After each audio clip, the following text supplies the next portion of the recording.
glove? Interlink. Interlink. Did they teach you how to deal finger to finger? Interlink. Interlink. Do you long for having your partner? Everything's a copy, copy, copy, copy. Stop trying to control everything and just let go. Cells. Cells. Do they keep you in a cell? Cells. Cells. Want to know what you think? Fuck what you know. You need to forget about what you know. That's your problem. Forget about what you think you know about life, about friendship. Interlinked.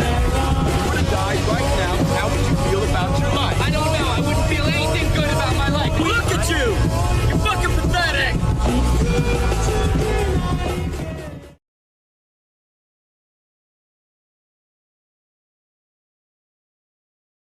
Death, kill niggers, behead niggers, roundhouse kick a nigger into the concrete, slam dunk a nigger baby into the trash.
Wow.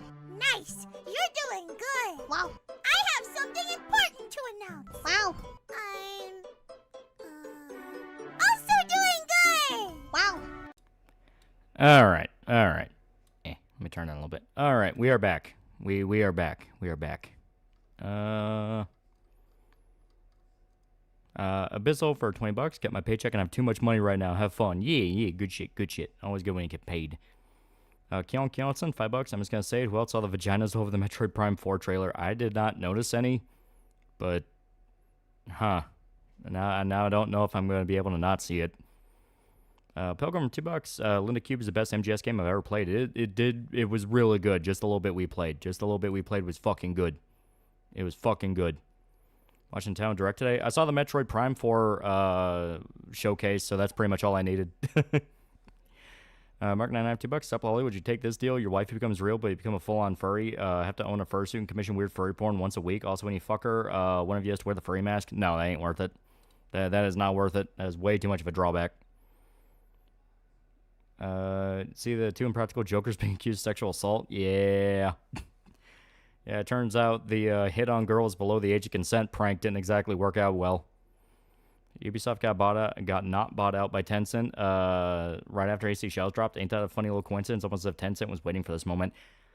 I feel really vindicated that people are even calling that out as like, hey, it's almost like Tencent was waiting for this exact moment to buy them.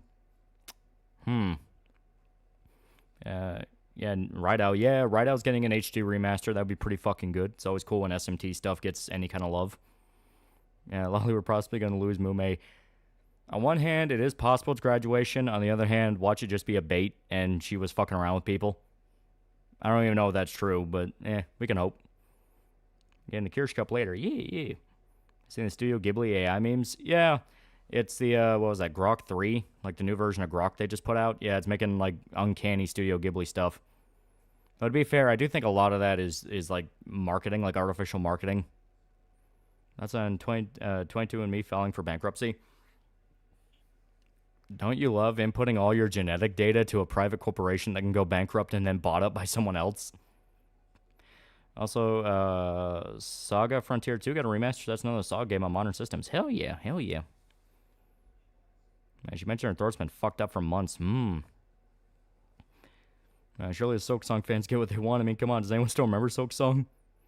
See, even Pippo saying AC Shell's drama is just annoying and how milked it's been. You had a point when you said everyone's getting to the fuck this stage. Dude, fucking side scroller. You know what? I'm not even going to build it up. I'm just fucking show you guys. Abyssal $10. Oh, it's either spending the money here or waiting for my refund and buying Nod. So here's another tenner. Yeah.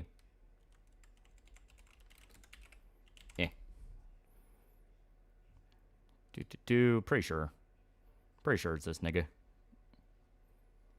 Yeah. Here it is. Okay. So let me download this real quick. If it'll let me download it. Gonna want to be a bitch about this, okay?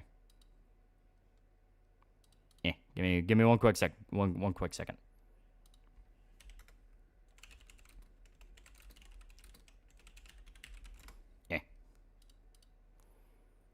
I gotta build this up. It's intense. I'm hacking the mainframe right now. Yeah, here we go. I'll just move this to, here we go. Okay, I got it. So.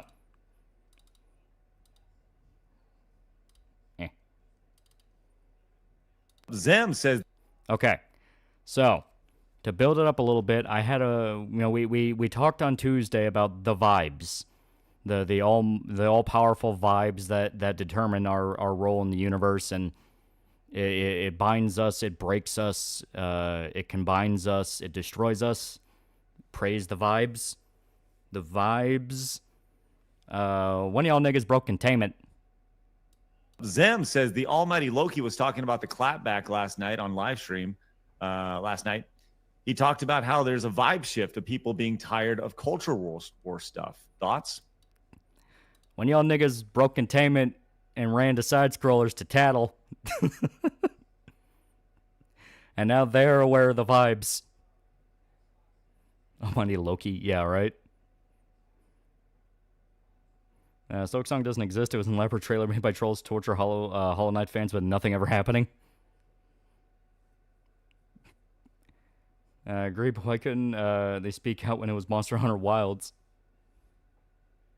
Don't scream, there's a spider on your head. See, I know that's not true. I got a haircut. I know if they're hiding in there now. But yeah. Zim, you snitch. Yeah. But as stated, it is something we were talking about. You know, people are calling Kamiya a race trader on Twitter. People are losing their minds. Yeah. Winter Lane, $5. I got banned for fighting Cowboy Chat when I called the new Assassin's Creed game the Oda Nobunaga's Pet Monkey Simulator. But we talked about it. You know, we talked about it on Tuesday that all around people are getting sick of every major game being turned into a content mill. Every single thing has to have some major controversy, has to have some fight, has to go on for years on end. Sophia Norwitz was posting earlier today on Twitter of like, are we seriously going to be talking about the goddamn Snow White remake for 30 fucking years now? Where it's like, this movie sucks, it was boring, it doesn't need to be talked about for years. You know, it's becoming more of a common thing. It's becoming more of a common debate. This Almighty Loki guy is probably a tool as a midget fetish and stealing your gimmick. I know, right? We need to find him. But here's the rest of what they said, because they do actually answer the question. And it is interesting. So the vibes is like the Force. It is the Force, yes. Zim, that's a really good question. And I got to be honest, I don't disagree. I think there is very specific reason. I think everybody feels the culture has shifted. And there will always be stupidity to talk about in the video game space. There'll be things to celebrate in the video game space. So Side Strollers, the podcast, is not going anywhere. But you are going to notice that shift in the things that we produce. If, like, Nerd Duel is a great example of that. We are 100% pivoting. So, yeah, Craig usually answers super chats for as much shit people give him for doing no research. Well, I mean, he's just a guy. But no, it is interesting because even a guy who is as culture war focused as a guy like Craig, even he is admitting, yeah, everyone's kind of getting tired of hearing about this. Everyone's kind of getting tired of this. Like, there is a growing consensus of we've got to do something else because this will not last. Really wish Sophia re-upload her Zoe Quinn video. Yeah, Starring Craig's a good guy. I think he is simply doing his best to make a show, and unfortunately that puts him on the path with people that are going to use him. Because I don't know if anyone's actually kept up with side-scrollers, but the lady on the left there, Blabs, she has been gunning for Grums. Gunning. Outright calling him a scam artist on more than one occasion, and she is not wrong. And Craig has been desperately going like, well, no, he might be a good guy, he might have good intentions, and it's because he doesn't want to lose out on Grums because he's a very popular figure who has a very big platform and all that. So it's this thing of she is laying out in no uncertain terms, this guy is a fucking scam artist, he has stolen money, he is not being transparent about where the money is going, his fucking mother is listed as CEO of his fucking video game company. Like, what the hell is going on here? All this shit. And Craig is basically just like, yeah, but we don't want to lose out on him. So it's one of those things of, I get it, you're trying to make an entertaining show, but at the same time, part of being a good producer is knowing, holy fuck, this guy's toxic. This guy's poison. Mark 9, I have $2. Well, hello, Arch Warhammer. Yeah, he's on there too. Yeah, it'd be nice if Grums would finish this stupid-ass game, yeah. Another EVS? At this point, yeah, he's just full-blown another EVS. Like, he's trying to make himself the main character of the movement, and at the same time, he is just taking shitloads of money for something that's not getting done. Loki, who's Grums again? Mark Kern, the guy who's doing Ember. You know, I looked up Ember on Steam, and it looked like a porn game where a white chick's getting fucked by a bunch of black guys, so, you know, I'm a little confused about that. Because I thought it was like an anime robot mech game, but, I mean, it's on Steam. It has to be real, right? EVS? Ethan Van Sciver. Long fucking story. Oh, my Loki geek sounds just sketchy as the TheAlmightyLoli guy Linkara talks about.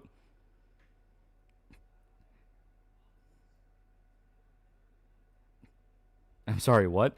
For context to that joke, Ember is the project Mark has been working on for about 10 years now. Like, yeah, it's been about 10 years. And famously, not a lot's been done with it. Like, there's been some dev builds here and there, and, you know, there's some placeholder stuff. But the big thing is Mark raised like $600,000, I think, to get a vertical slice. Not even the full game, a vertical slice. For those that don't know, a vertical slice is a portion of a game that you make to pitch it to investors and go, this is our gameplay loop, this is what we had in mind, this is what we want to do, and we think it's going to be a success. It has been 10 years since that Kickstarter campaign, and the vertical slice is still nowhere to be seen. So a guy to fuck with Grums made a porn parody called Ember to fuck with Grums because he doesn't like Grums. And he put it out on Steam. It took him like a weekend to make because he just threw like placeholder models and all that together and made like a cheap little visual novel. The thing is, because the guy made that parody, it was discovered Grums never even trademarked the name Ember, which for 8 years is a pretty bad fucking thing. Yeah, someone snatched up the name Ember and published a game under that name so Mark couldn't. Yeah, I was having issues with my phone speaker earlier, and I solved the issue by putting a piece of eraser, pressing down on it, and making it work. Oh. And people getting fatigued about culture war stuff is understandable. That doesn't help people milk this stuff for revenue instead of being smart about it and offering a good alternative. Yeah. Yeah, Grums never trademarked the name. Yeah. It has been 8 years. His excuse at the time was, well, that was always a working title. Hey, Lolly, some meds I'm taking got me pissing every 20 minutes. Got any diet advice for curbing it? I guess cut down on water. Name is E8 Burr, and the dev is Combs. Yeah. I believe in Craig and hope we can do well. I have one foot out the door because I can't fully trust him. I mean, you shouldn't fully trust anybody, you know? Didn't Ethan Skyver make art for Jeff Johns' Green Lantern? What happened to him? Oh, Ethan Van Skyver, like, he has a whole saga of insanity. He went down. Yeah, Razorfish said become the culture, not bitch about monetize the decline of it. Yeah. But here, I'll finish the clip off, then we can keep going. And shifting. The show will be here. It will always be here. It is the central focus of this channel. But Nerd Duel is the first addition to that. We have Blabs Versus. So we are definitely making more content to go along with that shift. I think that there has definitely been, we'll get into the clap back here in a little bit with all that. But we want to broaden what we do here on a day-to-day basis and what we bring you guys on a day-to-day basis. And you definitely will see this 100%. Yeah. So basically it was him just announcing new shows he was going to work on and all that. Craig's problem is he wants to make a show in neutral space because he wasn't around during GG, not realizing the left already told him, fuck you. Well, no, more than that, it's we're running to a head to the issue of people are becoming aware of the game. They're becoming aware of the game and realizing they're going to call literally every single thing woke, and they're going to ride it as far as it can go until the money runs out. So not only is it going to be a thing of any new game you look at has the possibility of being essentially looked at as a microscope by these guys, but you're going to hear about it for fucking months. And people are getting exhausted of it. What's with Ubisoft still getting defeated by the Jaw victory? What's that going on? Didn't that beef with Grums help them? I mean, not defend Grums either. Well, I mean, no, it didn't help them. Because you can't help AC Shadows. It's a fucking awful game. It's just the fact that people are tired of hearing about it. It's like, we get it. The game sucks. Let's move on. Arch is honestly a cool dude. Yeah, Shannon's the one thing people catch on to. Yeah. Same thing happened with GG, atheism, skeptics, breadtube. As soon as it makes money, these fuckers appear. They're people jumping trend to trend since atheism in the game. Yeah. Man, Twitter slap fights mean nothing. They don't at the end of the day, but it is one of those of a public consensus does start to shift, and if you know to look for the signs, you can see it. Where's the new Berserk chapter? That's what I want to know too, man. That's what I want to know too. People get tired of culture war shit will eventually be the same people buy AAA slop that's been killing the industry. No, They're the guys telling you, will you shut the fuck up about this already? We've been hearing this for 15 years. Like I said, you cannot shame people into caring about your pet issue. That is the first step to killing it. When you make it us versus them, they will fuck you over. Any update with the Synthetic Man stuff? Seems like after the gay up epiphany, everything got real quiet. Yes, they got real quiet. They were doing the whole like, oh well, we're not gonna respond. We're above that. And it's like, interesting. Yeah, Arts is all right, but he had 1 foot out the door, 40K to do the Primaire stuff, and hates the new Primax are coming back. What's the porn parody of Ember spelled like? A friend of mine's asking for me. I think it's literally just called, like, here, I'll look it up. It should literally just be on the same title. Yeah, it's literally, yeah, here. Just look that up on Steam. Arts keeps SFO as a pet spaz. He may be alright, but the fireworks will be dirty. Looks like a Doomsday movie will lead into a Secret Wars movie. Rumors say we'll have cameos from every Marvel movie show can. Lou Ferrigno or bust. I have the powder gauge in the middle of the screen. It's how I'm happy. Well, hoping this doesn't lead to the left getting more power than they already have. That's the problem. You know, that's the problem. It's not a zero-sum game, wins and losses. It's the fact that if you wanted to actually fix this, we should have been working on our own stuff years ago. You know, I've said for a while, the reason things are kind of falling apart as they are is because it's become stagnant. And when things get stagnant, people get bored. And when people get bored, they go insane. You need to have something to do. You need to have a goal. You know, it's actually something that I was talking with family about because, you know, I was actually telling my dad, it's like, oh, yeah, I got clipped by this podcast you probably seen. And he's like, holy fuck. And he kind of explained the problem fully, which is, you know, there is a term in the military known as commander intent. You need to have your full objective list down with clear goals and a clear vision of what you want to get done. What do you see by the end of this? Don't talk in vague generalities. Don't talk in ideals. What physically do you see? Your dad watches side scrollers? He watches a handful of people. I think some of them were little teenagers trying to attack you guys are just spamming cuck and fag with any meaning. I mean, yeah, but that's just part and parcel of the internet. Linda Cube was great, yeah. The public consensus be people voting with their own walls, not even out of spite, just out of the fact they aren't interested, period. Yeah. But it's one of those of, the commander's intent, isn't that just a to-do list? Yes, it is the most simple thing in the world. The most simple thing in the world. List what you want to get done. Piano wins redemption, pushing his wife on a table. I know people are saying it's a bit for Locale Live, but I'm not sure if it actually makes it any better. What podcast clipped you? It wasn't a clip. A guy sent in a super chat about one of the bits we talked about on Tuesday, and it was side scrollers. I mean, stuff like the Ripperverse where he just delivers a product people want in a timely manner. Yeah. It's a detailed to-do list. Yeah. People don't need to be participating in culture worship, at least be aware of it, in my opinion. But like I said, when you get to the point of shaming them for not caring, you fucked up. You lost. Like, you have to go with the fact that people are not going to care. There's always going to be that buddy that just doesn't give a shit. The left will constantly do everything in their power to shut it down. Look what happened to Zach, who tried to release a comic and some leftist goons had him blacklisted. No. You want to know why Zach fucked up? Zach fucked up because he had a perfect opportunity with that lawsuit. He got more money and more exposure to that lawsuit, and it took him years to get a fucking book out. That is the problem. That is the problem at the end of the day. It is the fact that when push comes to shove and it's time for people to put their money in their mouth and prove they can do this and do it better, they just don't. They just don't. Yeah, Zach keeps delivering his comics late. Yeah. Sure love having the same conversation about bad games and bad movies for the next 10 years until the next bad thing comes out for me to milk. Yeah.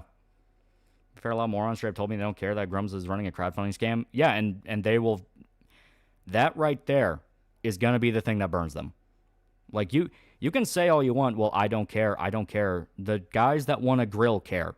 Because they're going to look at Grums and go, well, that motherfucker stole $600,000. Why would I ever care about him? Also, yeah, Micah rated. Zach was proud in his comic being late. Yeah. See, the quartering fund in his coffee company was via fucking credit cards. Yeah. Since drama died down, Throwing on Kiwi Farms is back to being r/Synthetic Man. Yeah. I mean, it was never really going to go anywhere too extensive. It was mainly just us batting at each other. He turned us Abyssal, $10. Well, I'm heading to bed. Have a nice night. Yee. Anything that pisses Grums off is a win in my book, but I'll still be neutral about the sender. This really does go back to what I keep saying myself. People treating YouTube video creation like a job for revenue, not a hobby like it should have been. Man, with the internet, Hand of Lolly has a timely release on his book than everyone else. Yeah. I'm really excited to show something off. I'm really excited, but I'm going to wait a little bit. I want to build up to a little bit. What was the thing Ripa said? Do you want to be a comic book publisher with a YouTube channel or a YouTuber pushing a comic book? Too many people just use it to monetize their audience. Yeah. You think Silver get over $40 for this fall or not likely? Yeah, the people into culture war shit need to shove it down others' throats and are swinging hard, and people see that, not necessarily the reason why. Yeah. America's the only person coming out of Gamergate didn't become a scam artist, grifter, or lolcow. Yeah, you just want to sell hats. That's why God gave him cancer. He avoided all the other terrible fates, so God's like, well, no, fuck you. You have to have something.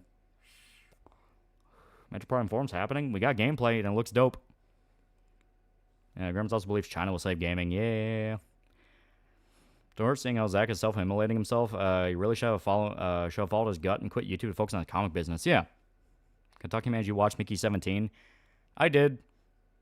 Every single take you hear about it is right. All of them. Some guy says it's the greatest movie ever. That guy's kind of right. Some guy says it's the worst movie ever. That guy's right. Some guy said it's hilarious. He's right. Some guy said it was the most stupid, in-your-face political shit ever. He's right. It is a very confusing mess of a movie. Remake of Red Out 1 looks fantastic. Yeah. Kentucky Man, did you watch Novocaine? Yes, Novocaine was a lot of fun. I really liked it. Kind of falls apart at the very end. The final sequence of the bad guy just kind of drags on for no real reason, and some serious plot armor with that dude. But in that, fun. As a movie, they can be right with everything in it. Yeah. Also, I feel like I understand when people watch would shame others not like they don't offer anything themselves to help. Can't lead by word without leading by example first. Yeah. What is Mickey 17 about?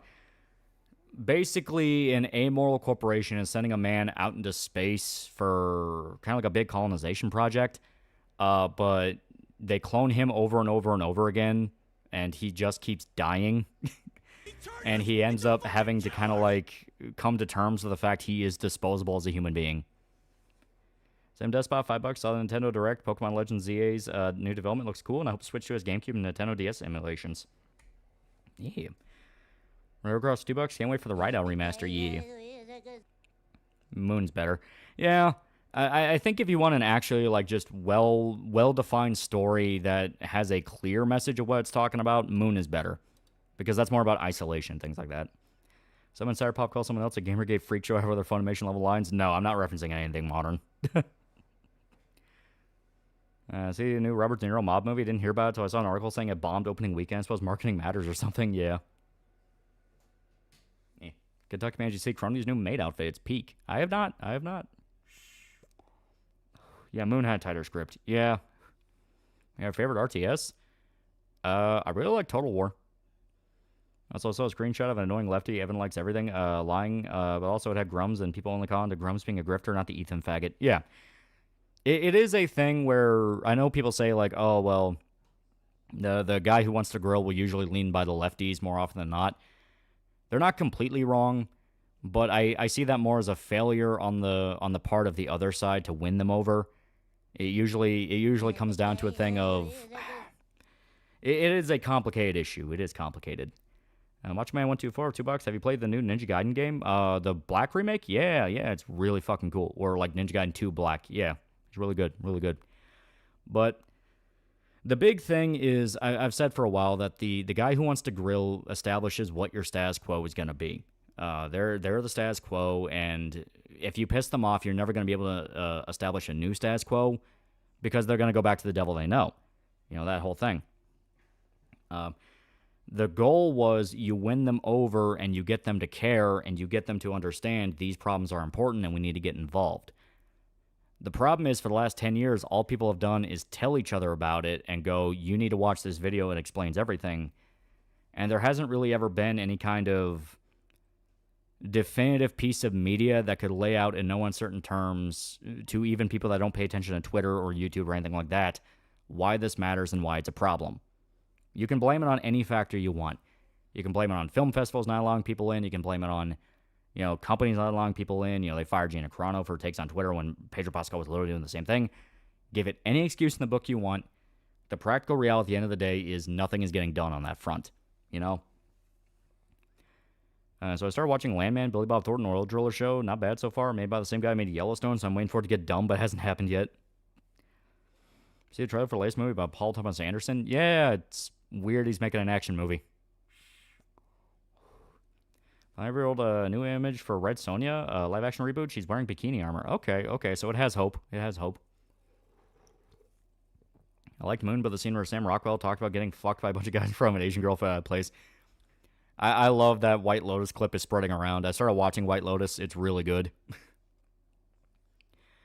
So in the AC Shao situation, you see the new upcoming beat-em-up called Marvel Cosmic Invasion. This time it isn't from a Chinese company. Any thoughts? I might check that out. I might. Cringe from Culture Wars, why I'm glad the indie scene across the board succeeding, becoming the replacement to the legacy industry. Yeah.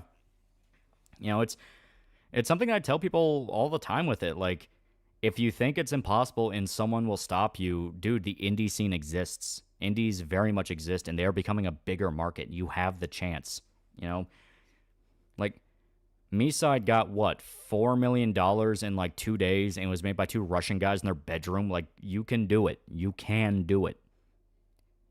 What is White Lotus? It's a anthology dark comedy drama series about a single resort in Thailand, and every season there's a new group of guests that stay there, and they're all batshit crazy. Have you played Idolmaster? Would you stream it if you liked it? It must be worth playing now. Master games are fun. Now look how successful Schedule 1 is. And you know what the best part about Schedule 1 is? Because I started playing that. It is just a more streamlined version of Drug Dealer Simulator. It's the exact same systems, it's the exact same concept, and it's just more streamlined to be more fun to play and have less of a grind. I get it, Grump's a terrible person, but it's really annoying when faggots like Evan call Japan pedophiles and never catches on. Well, yeah, I mean, you're always going to have stupid people. You're always going to have stupid people. You're always going to have people with retarded takes. It's just how it is. Another issue, which I brought up a few times, that, again, some also want success and fame now instead of playing the long game and investing. Yeah. Indie scene is very much so infested with retarded BS too. You have to dig through a lot of steaming shit to find tiny diamonds. Yeah, that's why you just keep throwing your head against the wall. Keep throwing your head against the wall and look for those diamonds, or yourself create a diamond. Yeah, Huntsman's also indie. I heard that's pretty fun. Playing DQ11 and almost there on completing the post game. All I'm doing now is getting new weapons, getting stronger. Yee. Yeah, well, I agree with you. I'm playing new Saints Row game. Story sucks, but the gameplay is like Saints Row 2008. Well, if you're talking about the Saints Row reboot, that game is fucking awful. Coffin TheAlmightyLoli has been one of my obsessions for 2 years, and it's an indie title. Yeah. So running a sci-fi setting, mainly just the factions, aliens, and basic plot idea. I personally keep modern references to a minimum because it's set in the 2200s. What do you think of Nintendo digital cartridge thing? I only know bits and pieces. Where aren't they basically doing a DRM thing where you have to be online to play certain games? And it's like, oh, that's not good. Hello, I played a little bit of Aneurysm 4. I like it, but I feel like a fish out of water. Can't wait to play more. Yee. Red Sonja will not only have bikini armor, but be played by an Italian model. I am cautiously interested. What do you do when leftists in influential positions like Mark Wade do everything in their power to push you out? Once again, Zach won in that debate. He won. He had more eyes on him. He had more money coming in. More people felt bad for him and wanted to help him out. Zach is the one that fucked that up. UE737, $5. Yo, Loli, have you ever watched Parasite, the Maxim anime? Shows cash, money, swag. Keep up the good work, Kentucky man. Oh, hell yeah. Yeah, Parasite's awesome. Internet connections to send the games. Okay. So that makes sense. You would need an internet connection to send them. I think the switches need to be connected on the same Wi-Fi once you start before you can swap games. Okay. I thought it would be played Fallout 4 for the next month. However, due to Revelation, I learned pretty late. It appears I'll reinstall Wizard 101 and finish the story. I mean, lefties can lie and slander all they want and get away with it. Anything bad they do gets swept under the radar. Oh, yeah. That's, once again, a failure on our part to address it properly.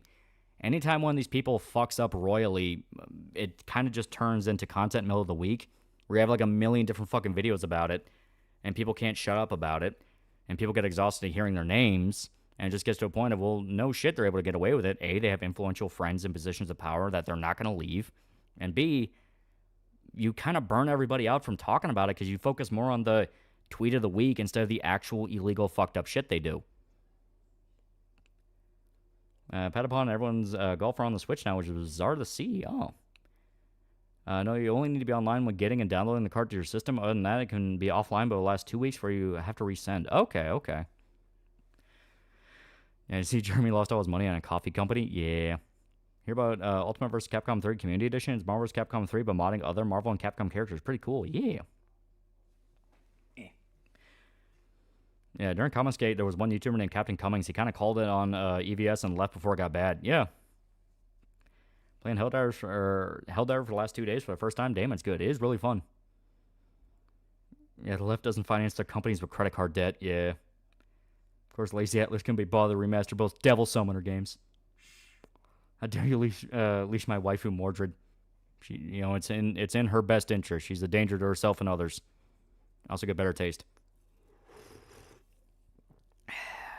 Ushiwaki Maru is right there. Airplane Victoria 2, it's Hearts of Iron 4 in the 1800s, more focused on the economy. Yeah, I know about it. Because you have Victoria, you have, Europa, Europa Universalis, I think it's called. And they're basically Hearts of Iron 4 taking place in different eras of time. And once again, the damn tab crash, god damn it. Yeah.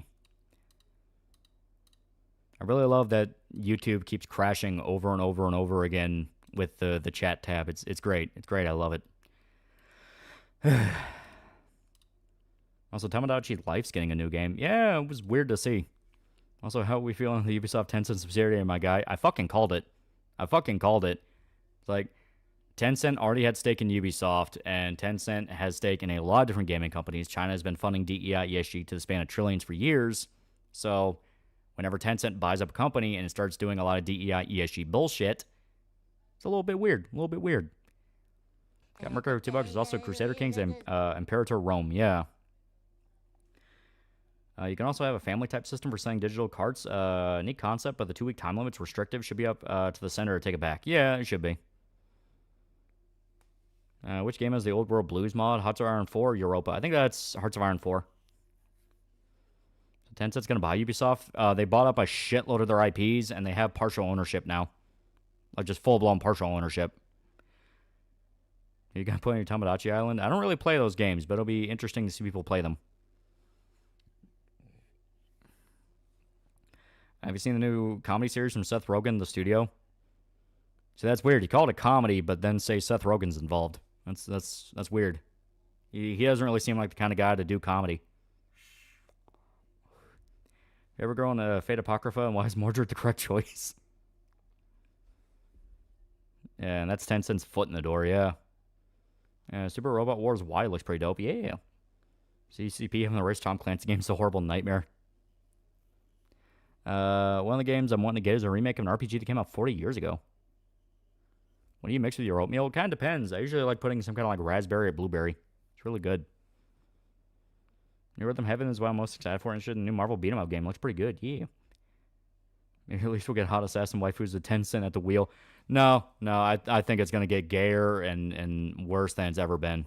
Because Chinese games want to turn every single thing into a gotcha. The only times they haven't done that is shit like Black Myth Wukong. Because that's their foot in the door going, oh, see, we're going to be the new industry now. But at the end of the day, it's going to be wallet rapers. We're Statue 33 Born Again for $5. Imagine if the Enclave in Season 2 were the only there because the courier had the remnants and a beacon activated in their bunker. Super Robot Wars Y was announced. Yes, Witcher Mercury is coming, but so is G Gundam. Yeah, that could be cool. Try and take over the industry, but don't understand the industry. So Ubisoft's on their IPs 10 cents. Does that mean AC Shadows might be a failure might be a failure than we thought? Any thoughts on it? Well, yeah, no. Like, AC Shadows was a horrible failure. Like, remember, the numbers on Steam never cracked 100,000. They still have not cracked 100,000, and it's been like a full week since release. They can say all they want about how more people play it on consoles, You know, maybe it's all Ubisoft Plus people. They can give any number they want. Steam is the most popular storefront on PC, period. Period. There is no debate about that. Steam is the big dog. On top of that, more people have been playing games on Steam for much longer. And especially in recent years, there's been more of a push to go to PC because it's a better long-term investment. Because you can still have a PC that's like maybe about 6 or 7 years old, can still play modern games just fine. So you have a bigger, more dominant market that is not even cracking 100K. That's bad. Yeah, Steam also has public numbers. Yeah. PC shells may have been successful according to LinkedIn, but that doesn't mean shit when the numbers show otherwise. Yeah. Yeah, even Starfield did better. Yeah, that main gamer subs yet? You pitch them the lolly sweat flavor? I had my meeting. We gotta crash. We gotta crack a certain threshold before we get the cup, but the threshold is possible. It is very possible. Yeah, James about to do a Mortal Kombat with his dinner. AC shells. AC hasn't even sold that well on console since Unity. Yeah. Hope Drew Struzan and his wife will work together to make things better. That's on top of the PC market being larger than the consoles. Exactly. I mean, it's one of those things. They keep swearing up and down. No, that's not how it works. That's not how it works. Then you look it up, and it's like, but that is kind of how it works, though. Why are you telling me it's not how it works? This don't make no sense to me. Why is this not the thing you're telling me it is, though? But, like, you told me it was like this, and it ain't like this. What's going on with that? That don't make no sense to me. In fact, Tencent's already diving in after a major game releases when stocks should be going up after a successful launch is telling. Yeah, exactly. So long for a little Mandarin because I'm starting to black pill a little here. New gamer sub flavor idea, Black Swordsman sweat. After Trump passed the tariff to foreign car production, hopefully you can tariff China for video game production when America and Japan make games, not the Chinese psyops. Or played Toho. I played some of the side games of Toho. Never any of the actual bullet hells, though. I have like an entire folder full of all the games because a guy in the Discord really wanted me to get into Toho, and he sent me like a whole fucking link of all of them. I just never got around to playing them. Have you seen a recent Lovecraftian indie game called Look Outside, published by Devolver Digital? Looks pretty neat. Yeah, I've been seeing stuff about that. It looks really fucking cool.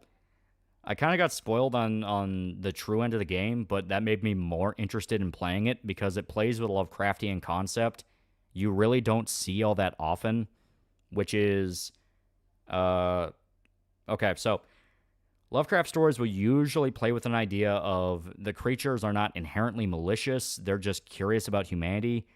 It just hurts us to view them or come in contact with them because they're so alien to what we are used to. So the game plays with the idea that the big elder being causing everything genuinely did not even know it was hurting mankind. As soon as I saw that ending, I was like, holy fuck, that's pretty good. Especially with how it goes into detail of that specific ending route and what you find out about it and how bad the situation is. I was like, okay, I may actually need to play that. That looks really fucking cool. Yeah, Elders being COS the same way we see in 6. Yeah, basically. Tencent has their hands in a Call of Duty filled with loot boxes, gacha wheels, and a giant asset flip aside from characters. What do you think they'll do with Ubisoft? Terrible things. Terrible things. See that people are complaining about the NCR having power armor on the Fallout show? Yeah, no, I think it looks cool. What game is he talking about? It's called Look Outside. It's an indie horror game. It's kind of like a more body horror focused Fear and Hunger. Look it up. It's actually really cool. I'm up with the retard claims Assassin's Creed Black Flag plays similar to Telltale Batman, and what he meant is Rocksteady Batman, even though he's still a retard. That's an Avengers Doomsday announcement. I haven't paid attention to it at all. We'll make a Batman game in the style of Saints Row where you're a no-name thug working for a villain trying to take over Gotham and kill the Bat family and other villains. First thing I do after I get home from work at 6 a.m. aside from sleeping, getting my PC and redownloading Wizard 101. This one's for you, Nigel Lambert. Sorry, more body horror than Fear and Hunger? Yeah. Look up some of the death scenes. They get pretty grotesque. They're fucking great. Look Outside has some horrible ways to die. Looking at you, Mask Cloak Guy. Mask Cloak Guy is pretty bad. I think the photo death is, like, the worst one. Like, well, I mean, okay, there's a lot of really bad ones, but the photo death to me is, like, one of the more conceptually fucked up ones. Lovecraft protagonists usually end up committing suicide, becoming a junkie, then committing suicide. Yeah. What game is this? SD. It's a Look Outside. Look Outside. What will the sequel be? Touch Grass. It says a lot when they made a 5-hour live stream for casting reveal of Avengers Doomsday. It's desperation. I don't think it's NCR Ranger Power Armor. I think it's NCR Heavy Trooper Armor. It looks like Power Armor, so I just kind of thought it was Power Armor, but yeah, either could work. I'm sad the Elder Scrolls mod for Crusader Kings 3 update, but my computer keeps crashing. Probably need to upgrade my PC. NCR Power Armor, New Vegas, and Lonesome Road. Only good thing about Avengers Doomsday is Sonic's dad reprising his role as Cyclops. Yeah, don't look outside. It doesn't end well. Yeah. Is Mueller good or bad? Or just a media literacy faggot now? I kind of just don't really watch a lot of people now for review stuff. I mainly just watch things. And the NCR uses T-45 that's been adapted to just be plate armor. Yeah. It's by Lumpy Touch's friend. You know what? That makes sense. It did kind of remind me of his art style. Look outside, a blaze star set to explode. I'm addicted to Monster Hunter. Just canceled my next load because I totally needed a reset. That's on Christian Ronaldo in the Fatal Fury game. He's pretty good. He's pretty good. Yeah, Heavy Trooper Armor, Salvage Power Armor, not as good. Yeah. I heard they're bringing back the X-Men cast, bringing it to MCU. I wouldn't be shocked. Yeah. What's Holgrim stuff? What'd he do? He has spent the last 10 years not working on a game he raised a shitload of money for. All right. Okay. So, before we get started on the horrible thing that will traumatize me and make me terrified and scared, I will show off something cool. How do you feel about Asmongold praising Tencent for buying Ubisoft and saying Chinese games are the future? Oh, he's gonna regret that. He is gonna fucking regret that because they are not. They are gonna be awful. Anyone going China is the future, you do not know what Chinese gaming really is. Yeah, Lumpy's acting like a proud mom because of the game. To be fair, the game is really fucking cool. Everything I've seen of it, it's like, I really want to play that. Ever listen to any of the music of Toho? One of my favorite bands for Toho is Dematori. Their songs Eastern Dream and Border Life. I've heard a little bit of the music, yeah. As long as NCR Power Armor doesn't have the stupid looking opening helmet, I'm fine with it. Alright. So, to kind of give some context, we are now getting started on the next batch of pages. The next batch. So, to put it in perspective, this next batch will put us at page 55. So, let me go ahead and do some math here. At the end of this batch, this coming batch, we are going to be 76% of the way through. Do you ever think of a soundtrack to a comic as you read it? Oh, all the time. All the time. Gonna bring back everyone they hate from OG X-Men Cinemax and pin their modern humor and politics on them so the lobotomites can clap. Yeah, so this next batch, we're going to be 76% of the way through. Meaning we'll only, almost there. Yeah, we're only 24% left of what we need to get done. Have the goons been implemented? They have not been implemented yet. Once again, we need the pictures for them. I'm pretty sure we got all the ones. That's one where hopefully Micah has like his little folder of them all. What's soundtrack to Cyberpop? Kind of a handful of stuff. I may release like an official soundtrack type thing, yeah. We need one goon picture. All right. We can email the guy that we're missing and go, hey, we need your picture sent in. You know, because we have all their info and we'll be able to contact him. So it's like, hey, we need your picture. Yeah, the one guy who hasn't sent in. Yeah, we'll remind him. We'll remind him. But the goons will start popping up the batch after the next one. So the third one coming up. And have our EIC send him an email. Yeah. And I just needed the one picture, right? Yeah, we should be good. If you want to send in alternate angles, we wouldn't complain, but you don't need to. Both your protagonists are women. That's pretty woke. But yeah, so with this next coming batch, I will show off, and these are still in the sketch phase. They're still sketches. So it's still early, but this is what Magneto has in mind. This is what he has in mind. I saw this and I immediately loved the big eyes, the big sad eyes. I thought it was hilarious. I loved it. It was great. It was pretty good. It was pretty good. It was pretty great. Lolly, China games have big anime booby. They're saving the game with gacha slop. Yeah, right. It's amazing how we went from microtransactions, the worst thing in gaming, to people cheering on the loot boxes coming back for Overwatch. And my face would be kind to my triple chains. Okay, we'll make you look really cool. Boy, Yuki will hear your soul. Exactly.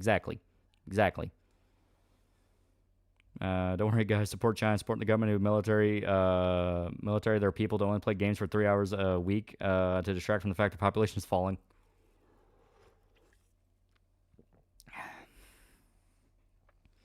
Full fucking circle, bro.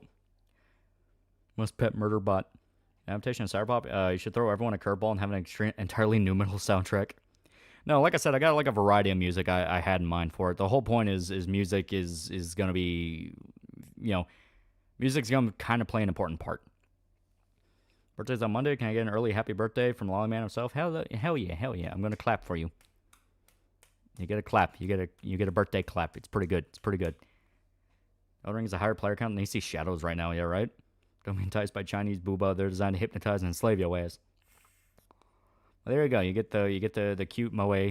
Cute moe. It's pretty good. It's great. And now, so I don't care if I'm a goon. If I send you money, can you make me Rachel's husband when she gets married in the series? That's plot stuff I can't talk about. Yeah, publisher or indie. If you have experience with a publisher, who should I send my horror novel idea to your experience? I'm working with Micah, and we're pretty fucking indie. We are really fucking indie right now. You can publish on Amazon. Really, the only thing you need is hire an editor to look over what you're doing. Yeah, very indie. Yeah. The hand clap or cheek clap. I was slapping my thigh because my other hand's on my keyboard right now. It was the most insulting thing you had to hear for me. It was one guy not understanding why the expanding universe for Star Wars went out, and I tried to tell him so royalties wouldn't be there, but no. Not really sure. There's a lot of insulting stuff that happens. But yeah, so should put all the goons in a randomizer, make the winner a recurring character. I thought it was an indie game called Iron Meat, a mix of Contra and John Carpenter's The Thing. Looks awesome. I have not seen that, so it looks dope.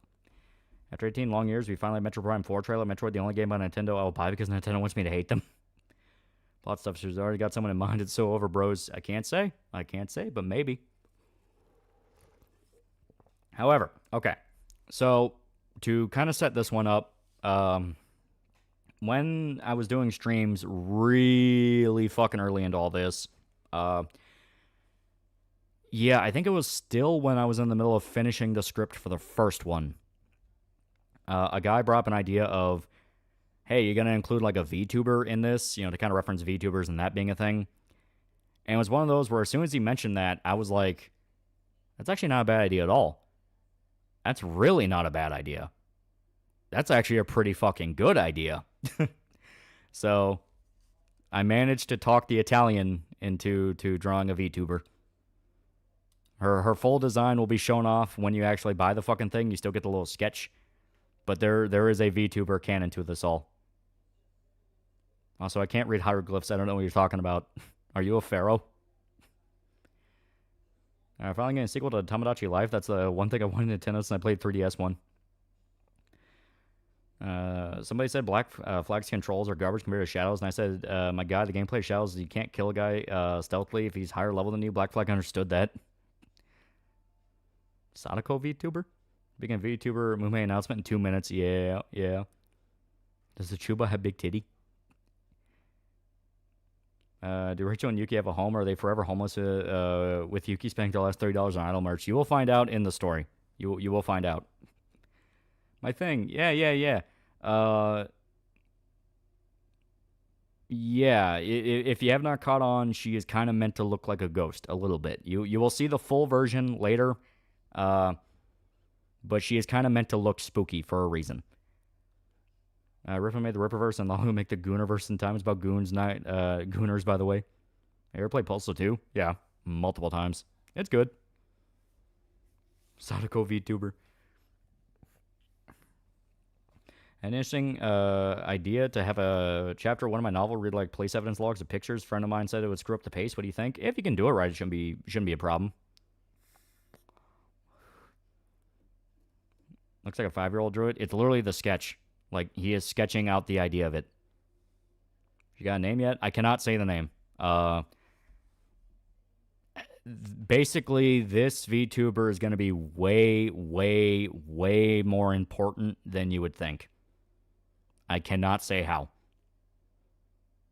What makes a good twist villain? A good twist villain is one that if you knew all the information beforehand, you can see all the times that they were clearly doing shit to fuck people over.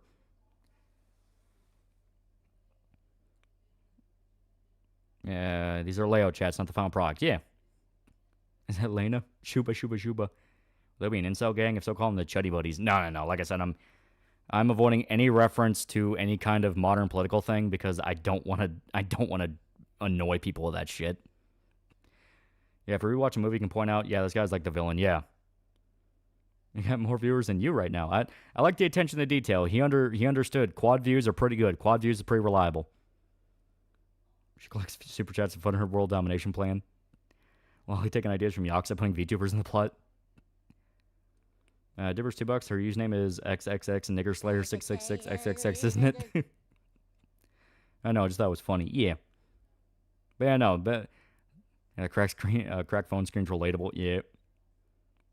Plot twist ghost tuber's name is Yuki Onna. But yeah, basically, she will end up playing a very big part into a lot of different things. Once again, can't say who it is, can't say how they're tied into everything, can't say a fucking word, but it is going to be important. You ever wake up in the middle of the night plagued with anxiety and existential dread by the passage of time and how death is getting close each year? Yeah, me neither. Don't you want to repeat the glory known as the Harley Quinn fart comic complete with glass ceiling joke? That's real. I know it's real. No, I don't want to do that. You gave a poster in a room which is a parody of Hanging There Kitty, and it's like Hanging There Japanese Owl, which could be Yuki's old merch. Good example for a good twist film is the Meet the Spy trailer for TF2. Yeah. That's on the white man. And before he actually has Oshie do a crossover in the comic. But yeah, no. So, as stated, it is something that we are currently chipping away at and we're getting work done for. I think it's turning out really fucking cool. I think it'll be really dope. Personally, I think this has turned out way better than any of us were expecting, and I thought that was great. I did upload the Russian Comic Book Geek dub video to the channel itself, so people can watch it there or on his. Both are cool. And yeah, I'm really happy that people think it's dope. I really do. Do we know the next chapter of Berserk's coming out? Please tell me you know when. No, it's still to be continued. Up to the Snow White remake being a box office bomb, Disney releases more streaming exclusives on DVD and Blu-ray. I just want Season 7 of Clone Wars on physical media Disney. See the rampant use of Studio Ghibli AI getting used online to recreate slop and insert current event here. It just screams out of a hamster wheel where brain should be. Yeah. But I am really excited about how the Sire Pop is going. You mentioned earlier about Medicare streaming this weekend. Yeah. About new indie being made called Sword and Slippers, being by My Mass Creation. I have no idea what the hell that means. I have new Toho. Look up Hiso Tensuko. It's a bullet hell mixed fighting game. Oh. Right across $5. One of the reasons I like Common America designs because she reminds me of USS Iowa from Contact Collection. I think, didn't they outright say that was kind of one of her inspirations? I'm pretty sure they did. Pretty sure, yeah, they did interviews where they talked about that. And yeah, everything else I'm not going to show off just yet. I was looking through it one more time to be like, is there any panel I want to show off? It's like, no. Now everything must be mysterious again. Woman confirmed graduating because of health issues. Oh, that sucks. That sucks. Yeah, Mume is graduating in April. Fuck. Having modern references in politics is like playing a coin toss whether it age well or not. Yeah. How was Novocaine? I liked it. I thought it was fun. I thought it was goofy as hell. In the good way. Ending is kind of the worst part of it, though. Never got why studios were so quick to cut out physical media was a huge revenue source and saved many movies that initially bombed. And that's like half a Council Iris. Damn, yeah. So ever bugging you about my novel, I will say one last thing. I want to make something like Stephen King's It, but with a good ending. I mean, Stephen King's It has a... Unless you mean like the ending is not shit, yeah, but... Yeah, the ending is not depressing. Oh, miss the cute but scary owl. Why is watching humans teach baby seals how to swim the most adorable thing in the world? Yeah.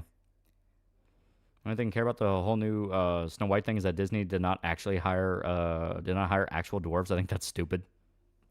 And we lost space, nature, and civilization. Yeah, the sewer scene. Yeah. Don't do the sewer scene. Isn't Owl a wheelchair girl? Remember a thread about her needing the wheelchair in 4chan? It's possible. I mean, if she's been dealing with health issues, that makes sense. But yeah, so really hyped about all this. Really hyped. Yeah, Linda Cube is literally the coolest thing. Everything's for introducing us all. Yeah, it's so fucking cool. Sam Hyde coming to Toronto. Bought a ticket. Gonna be real fun. Yeah. Okay. That movie's issues were vocal cords. It's possible it could be both. Yeah. But here. Okay. I gotta psych myself up for this. So you can have an idle microphone that vibrates to simulate a large concert, which Rachel points out uses its other use, much like Yuki's Denal parody of the Harry Potter broom toy. No, I do plan on having a lot of other jokes, but I plan on poking fun at the fact she's an idol on a few occasions, but kind of more in the sense of she's... it's going to be weird. She's kind of embarrassed about it, but at the same time, she's very protective of it. So it's kind of one of those of, oh man, remember when you used to do that? And it's like, yeah, that's dumb. And then Rachel goes, yeah, that was dumb. And then Yuki gets pissed off at her. It's like, how dare you call it dumb? You know, kind of one of those things. She can't decide if she hates that time or if she loves it. Reasons because Peter Dinklage got pissy and got sanctimonious. Yeah. How much cocaine does it take for someone to write that sewer scene? Why they didn't cast actual guys with dwarfism, use CGI golems because Peter Dinklage pitched a fit. Yeah. Then he went and did Toxic Avenger remake where the whole gimmick is now he's a midget. Would you ever do a video Metal Gear series? Yeah.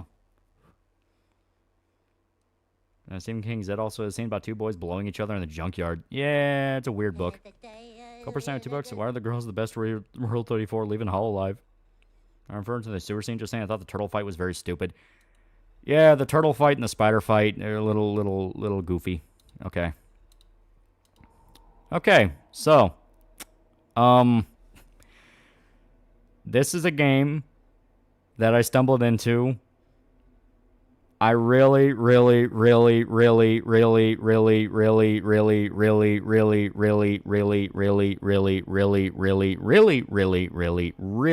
I didn't stumble into it. But I did. Mark $95. So Loli, advice on writing a character is meant to be dated like an older dude trying to be hip with the kids. Look up lingo from the time that he was popular and use that. So, this game is called Huntsman. Anyone that does not know, Huntsman is a form of spider. So the game is about being hunted by a giant spider. I really don't like spiders. I really don't like spiders at all. I have legitimate arachnophobia. So, and when I play other games that have spiders, I'm at least cool with it because it's like, well, I have a gun, or, you know, they're just on that level of, well, I can get past it or anything like that. This game is all about the fact of, no, you're just being hunted by a big-ass spider.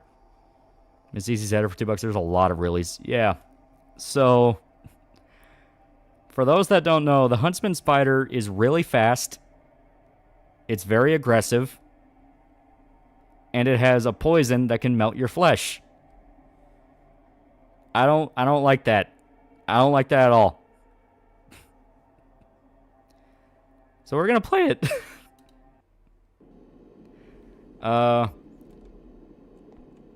As nausea, I hate this game. Spiders are way too small. Okay. So this is the setup. Kevin Magnum, $5. Why'd you go to Australia, Lolly? Scuttle. So this is the setup. Recent observations on specimen X17. Over the past several days, we have observed significant behavioral changes in specimen X17. The specimen has shown increasing levels of aggression, particularly in response to rapid movement within its line of sight. If specimen X17 identifies a moving target, it will often enter a stalking phase, following the target with deliberate stealth. Any sudden or hurried movement, especially sprinting, appears to provoke a highly aggressive reaction. Under these conditions, the specimen will abandon its stalking and pursue its target at full speed. Additionally, close encounters have confirmed specimen X17 possesses a highly potent venom, which delivers via pounce when in close range. Contact with this venom has proven fatal in all cases. Personnel are advised to avoid abrupt movement if under observation by X17. Proceed with extreme caution when in proximity. Dr. H. Asher, lead researcher. We may announce her retirement because continuing health issues and once again internal fights with management, which he called internal misalignments, and I'm gonna cry. So don't run when noticed. Shift handover. Hey, just a reminder, today's the security guard's last shift. Make sure you get the blue key card off him before he heads out. We can't have him leaving with it, especially with the new guy starting soon. There's a spare purple key card on the desk in reception if you need to show the new guard around the lab. Probably won't be necessary, but if it's there, you'll need it. Yeah.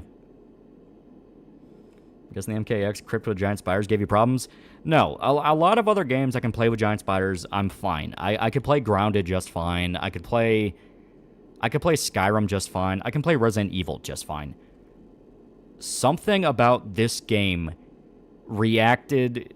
It put... My brain devolved into a monkey. I was kind of like live posting about it in the Discord. Posting different screen caps and what it was like playing it. By the end, I was almost having like a full-on fucking panic attack. Because this game...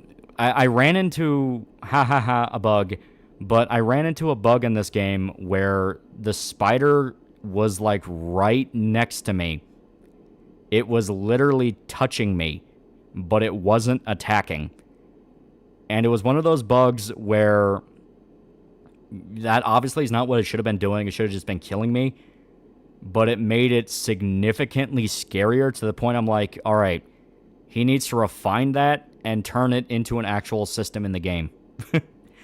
The spider will get really close and maybe start, like, chittering its mandibles or something. You can hear it, like, starting to hiss. Something to really emphasize the fact of it is way too close. Spider Waifu and Sire Papa win. Unironically, there may actually be a spider-themed bad guy. He's just standing there menacingly. Yeah. If you're not scared of spiders, I'm a giant one after you scare anyone. Yeah. One question. Why would you do this to me? How'd you discover my fear? Dude, this is my fear. Okay. So, this game is basically Slender. You go around looking for a certain amount of items in order to complete the objective, which is go find enough ingredients to make a poison that you can then feed into the ventilation system over there to kill the spider. Are we talking dog-sized or elephant-sized? You're gonna see.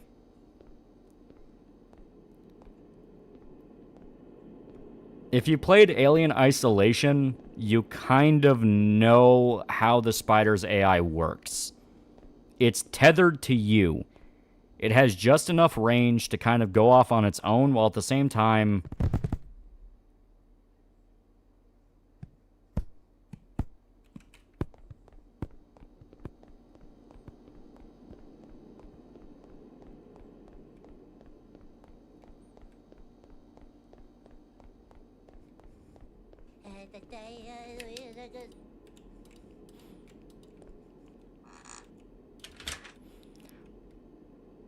While at the same time...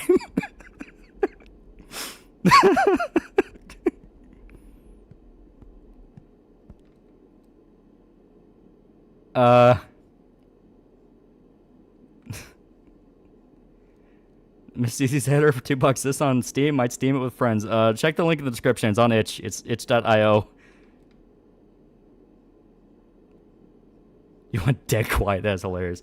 I am not kidding. This game gets to me. I take it you're not a Monster Musume Ragnara fan.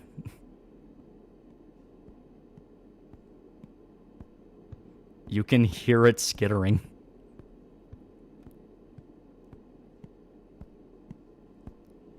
I'm surprised it didn't kill you considering you ran. It was trying. You can hear it skitter really fast sometimes. I had to wear as a giant spider with me in my security office. It was freaky how slow it was moving. It's stalking.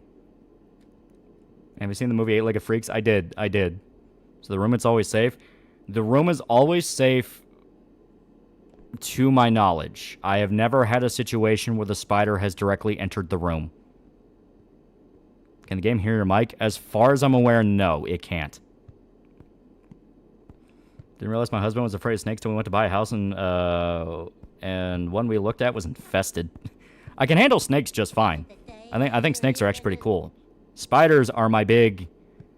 Nah, I don't like that. I don't like that. Peacekeeper 2 fake mines, there's a spider scratching your brain right now. I'm never touching this game, even when I get $1 trillion. Can the spider camp your room? It can for a little bit. If it knows you're in the room because it saw you enter but it can't get in, it will stay around for a little bit. It'll even kind of start bumping against the door, but it will eventually go away. You gotta go and shoot the spider yourself. Depends on how big the gun is. Okay. I think...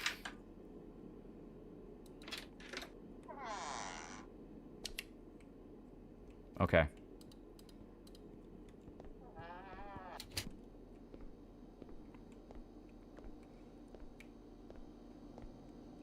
I like spiders in my garden. I love snakes, but my husband won't let me have any. Some spooters navigate with a hair on their body. Yeah, I think huntsmans are actually ones that do that. Because they are pretty hairy.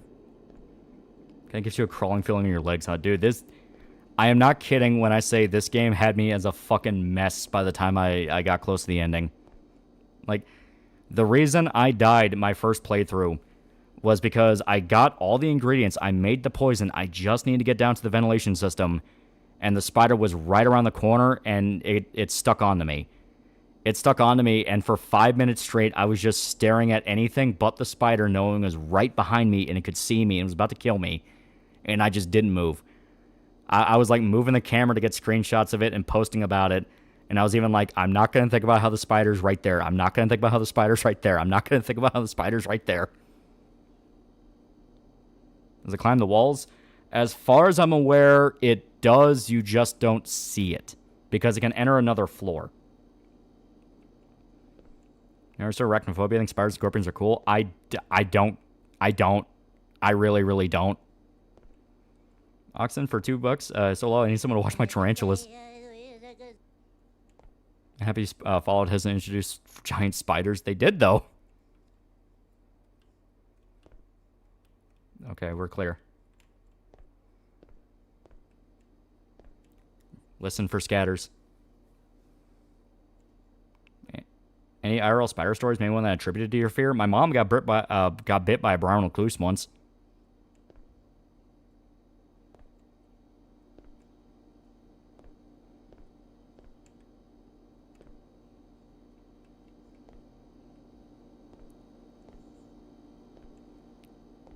So cool. Scorpions don't really mess with me.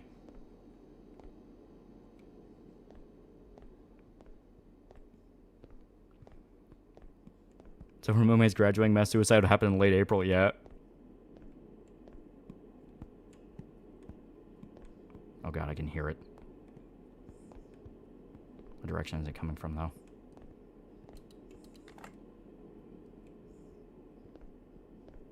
Okay, I got the purple key card.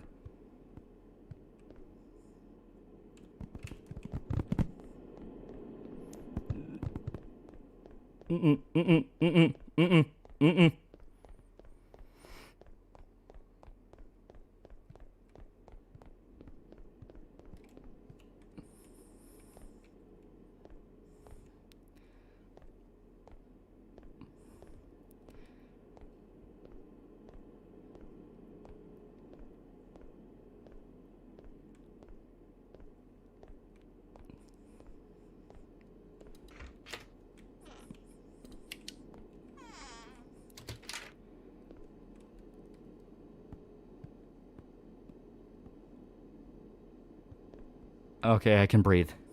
I can breathe. Um, I'm not kidding when I say I really don't like spiders.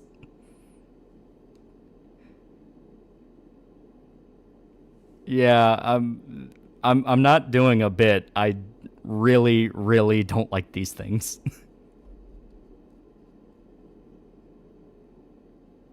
Yeah, same, yeah. Not gonna lie, jump out of a perfectly good plane than deal with an Australian big boy spider. Yeah. Checking Streamlabs real quick. Okay, we're good. Well, I need to become a Sigma male, so like your fear of spiders go away. Let's go horseback riding with this old guy who had been in a 3-year coma from Black Widow. He fell off and I thought I killed him. Okay, Ron Weasley. Where the Trump's chat got leaked? Supposedly. But okay, we got the purple key card. I just want a box of Huntsman spiders for your birthday next year. I will actually fucking send those back. I will send those back. I'll shake the box. So when you open it up, you get fucking spiders. My dad got me a Paul Dini Batman Omnibus as a gift. Oh, hell yeah. Your fear extend to other arachnids like scorpions? Like I said, scorpions don't really mess with me. And crabs, I never have an issue looking at crabs no matter what form they're in. But spiders, spiders my big no-no. J.R. Tolkien nearly died from a spider bite when he was young. That was the inspiration behind Shelob and Ungoliant. Oh. Should play this in VR? I will kill you. I will kill you. Okay. This thing is way more aggressive than when I first played it. I don't know if it learns from each playthrough you do of it.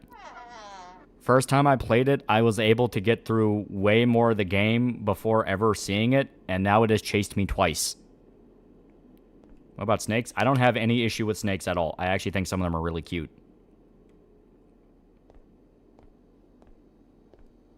Does the Shelob scene scare you? It kind of jolts me a little bit. I'm not, like, full-on, like, in tears, but it gets me. You tall woman pics dropped. Check the Discord. I know better. I know better. I know better. You're gonna fuck with me. It's gonna be spiders. But damn it, you laid out the perfect bait.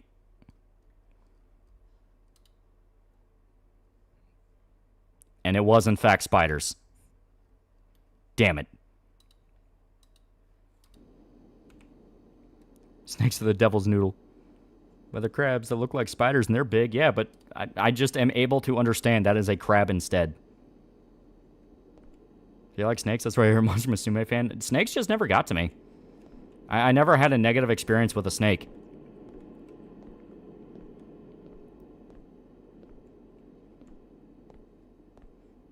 By the way, if you start crying, I'm going to tell Shoto when he streams. I do not like... Oh, the tarantulas from the Americas are way more friendly than the rest. Okay.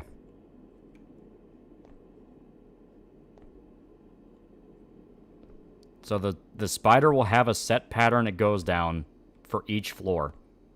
And the pattern will change as you get more done. As stated, it's basically Slender. Have Yuki be deathly afraid of spiders like she unloads her arsenal on a spider. Looks like Lucas the spider. Yeah, that'd be hilarious. Okay. Okay, it's coming, it's coming. I need to know what direction, though.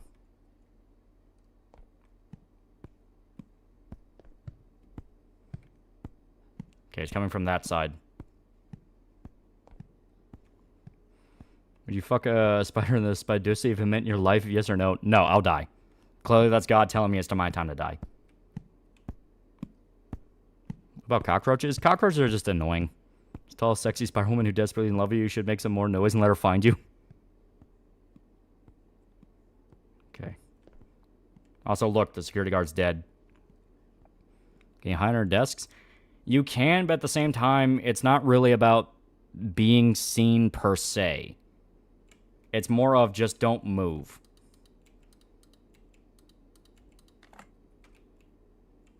Okay, we got the red. Oh, we got the blue key card. Shadow War hag maxing Shelob. Hate slugs, not a fan of slimy things that stick to you.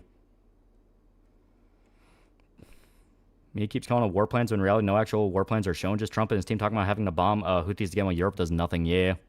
For me, it's wasps. Wasps are pretty bad. I don't like wasps either.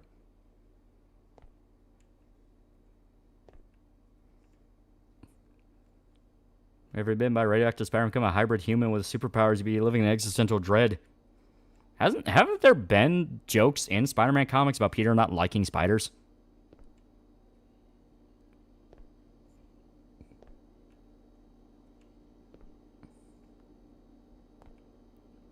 For the love of God. For the love of God of all that is holy, and heaven and earth. What scares you the most about spiders, the legs, or the way they can creep down on you from a web? A lot of it. I don't like their faces. I don't like their legs. I don't like their venom. I don't like their hair. I don't like their fangs. I don't like the fact they melt you from the inside to eat you. Okay, we've got hydrogen peroxide. Okay, hydrogen peroxide. Then we need bleach. Then we need salt. Then we need the combining agent. You watched a new episode of Daredevil? I saw screen caps of it. I was going to see it tomorrow. He jokes about being able to summon spiders and they give up immediately. Spider program to crawl on the walls and ceilings. I'm in the minority here. I like spiders for the most part. I don't like them. I don't like them at all. Okay, I'm not hearing it. Maybe it's in a different area. Check Discord. I am not checking Discord. I know what you're sending. It's goddamn spiders. Okay. Maximum effort.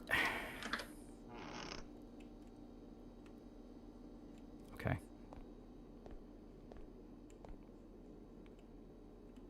What about spider waifus? Other people can enjoy them. But Bigfoot 88.94 for $2. How much for you to review Eight-Legged Freaks? I actually watched that movie all the time when I was a kid.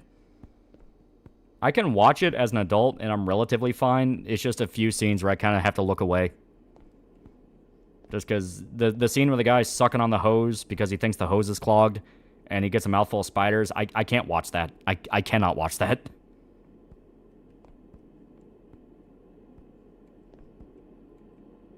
Okay.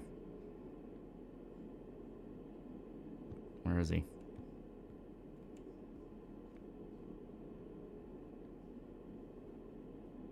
Okay, I think it's gone.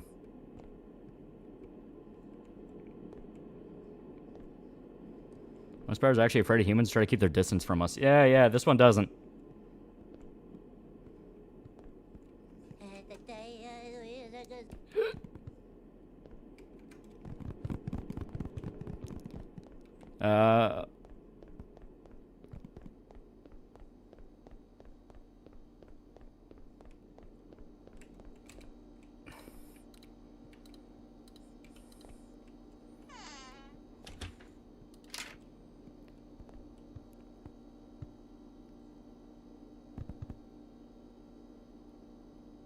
I legit can't talk.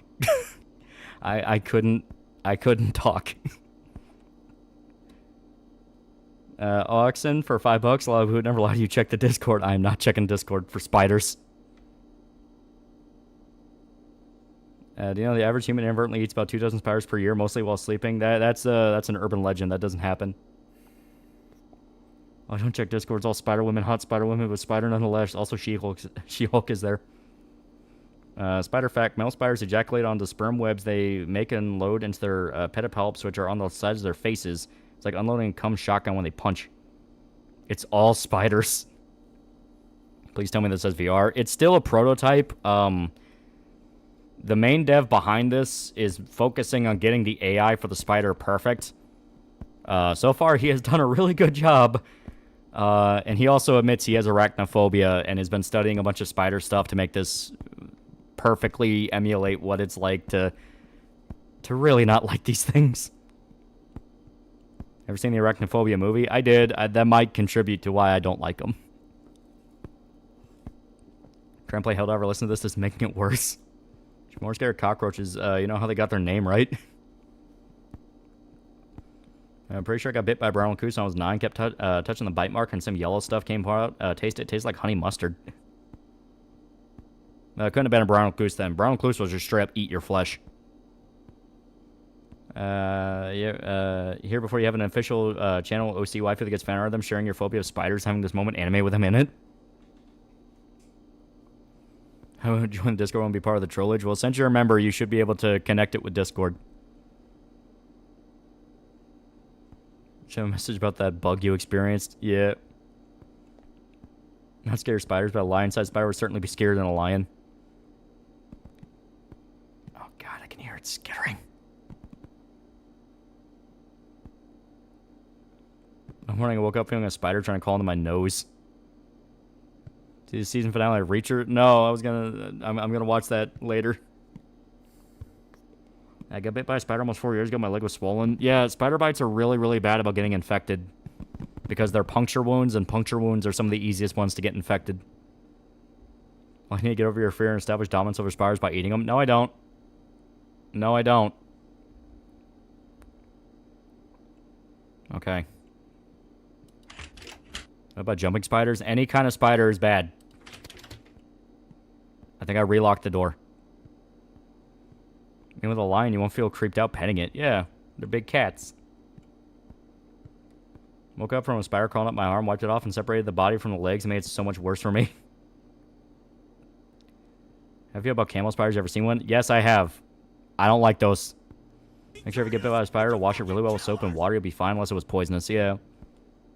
Shorter, $5. Lolly, there's now a video on the Discord of a foreign woman dumping a bag of spiders, then dumping ice on the spider, killing them, and then cooking them.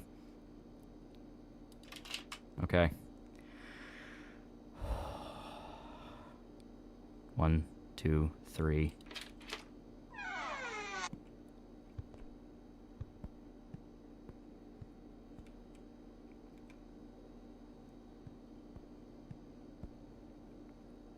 Okay.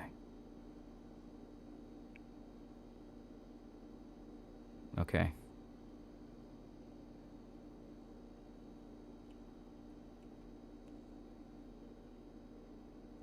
Okay. We're clear.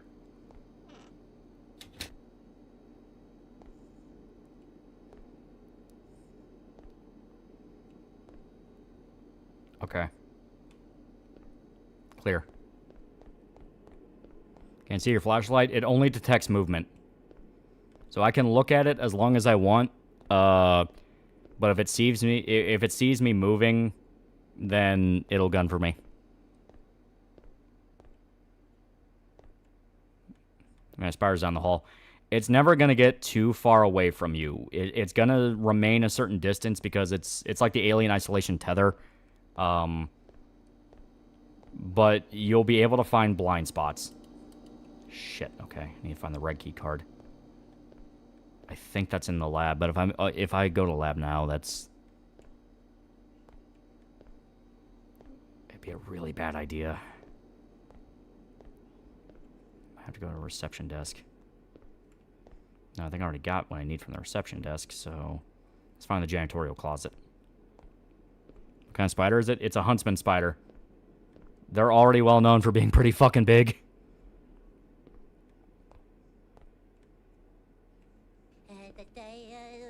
And we're laying for $2. Reacher wouldn't be scared of no spider. Reacher's a fool. I can't hear it anywhere. Yeah, there's the janitorial closet. What's that on your leg? Small, leave me alone. Shit. Yeah, I need a red key card, and I think that's in the lab. Okay.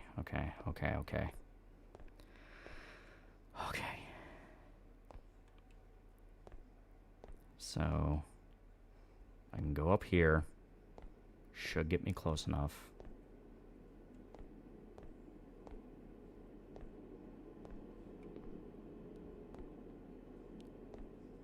You can't crawl up walls, right? And spiders don't need to sleep. They don't have souls. Ben who shows secretly spiders and try and lay eggs in your stomach. Okay. This is a really, really, really, really, really dumb path. Because usually he's right down there. But if we can take it slow and we can take it steady, it will leave us the fuck alone. All I want to do is kill it. Favorite multiverse Spider-Man? Spider-Man Noir is really cool. He's really cool. Would you put Kraven's Last Hunt and lock yourself in a room full of spiders and eat them live and then shooting yourself after one final glorious hunt? No. Being locked in a room full of spiders is my personal hell. This game is an emulation of my personal hell. Okay. Okay, thank God, thank God, thank God. There we go. Yeah, this is just a problem with the game. Each room is really, really dark. Here, let me just actually crank it up a little bit. Oh, it won't let me. Okay, okay. But this game is really dark. So rooms that you're supposed to go into can have issues with brightness.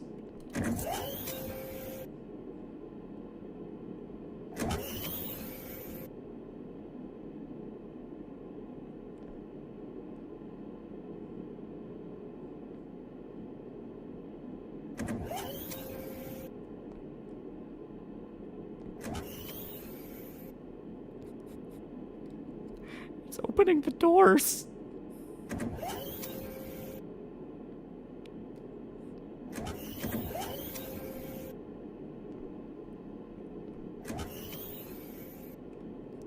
Oh, God. In the event of uncontrolled specimen breach or other extreme circumstances, the following concoctions be used for neutralizing specimen X-17. Ingredients: hydrogen peroxide, salt, bleach, reactive agent. The combination of these substances will create a lethal reaction when making contact with the specimen. Distribute toxic agent through the ventilation system. This procedure is considered a last resort to be utilized only when no other option remains. Unauthorized use will result in immediate containment protocol activation. Okay. Also, they're making more. They have 3.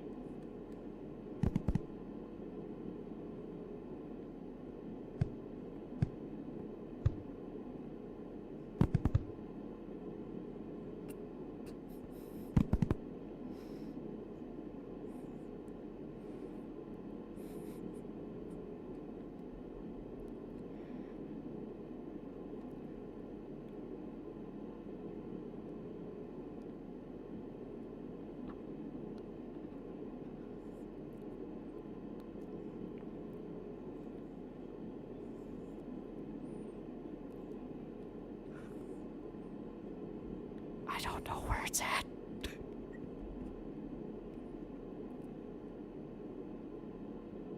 I don't know what door it went to.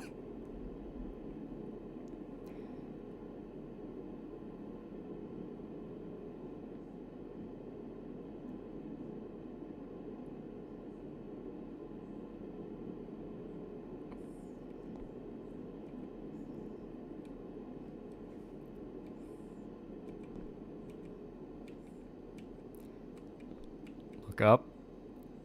There is no spider up here.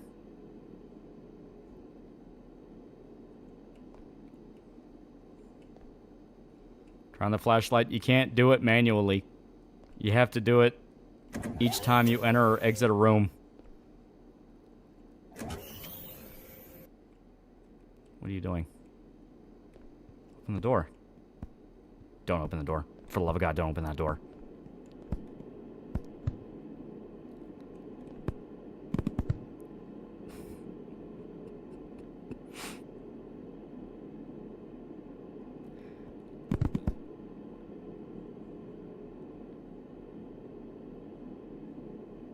Know what to do. What if Spider looked at you and then said if you wanted a pint and was revealed to be Carl Plinkington? Is actively fucking with you. Okay. Okay, okay. We got away from that.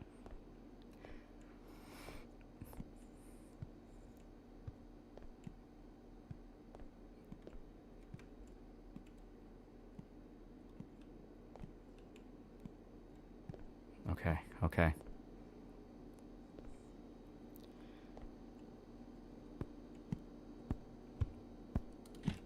Fuck.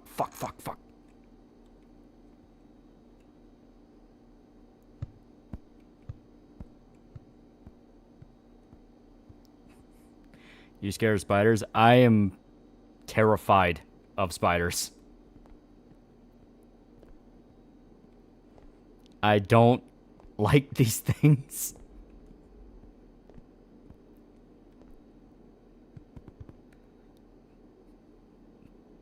Amnesia the Dark Descent. If it can't see me, I can't see it. If it can't see me, I can't see it.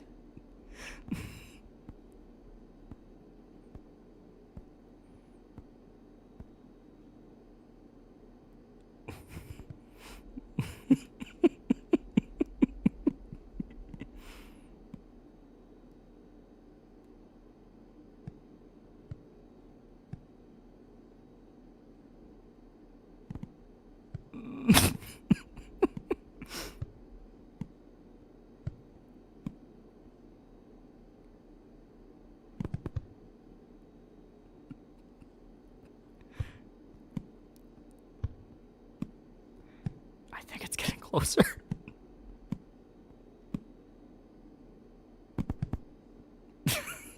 It's right behind me.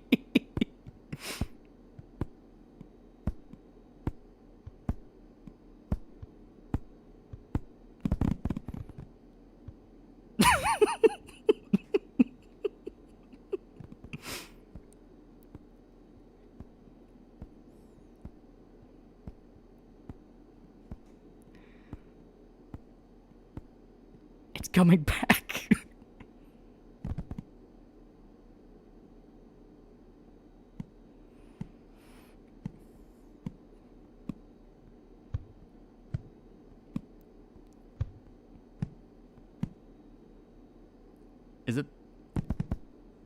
Is it playing a rhythm?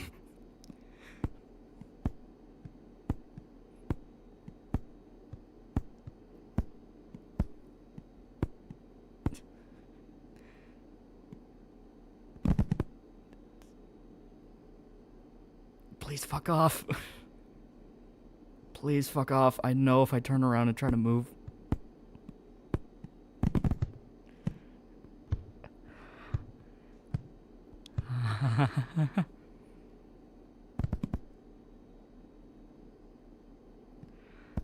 Oh my fucking god.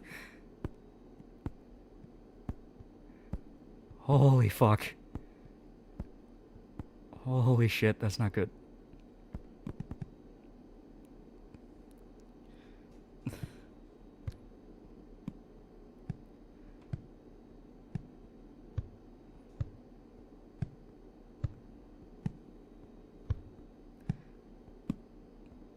I'm just gonna wait right here for the strike team.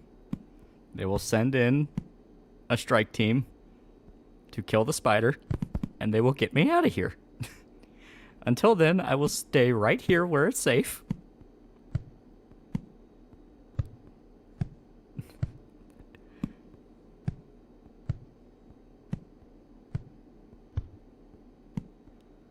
Holy fucking shit. Holy fucking shit, dude.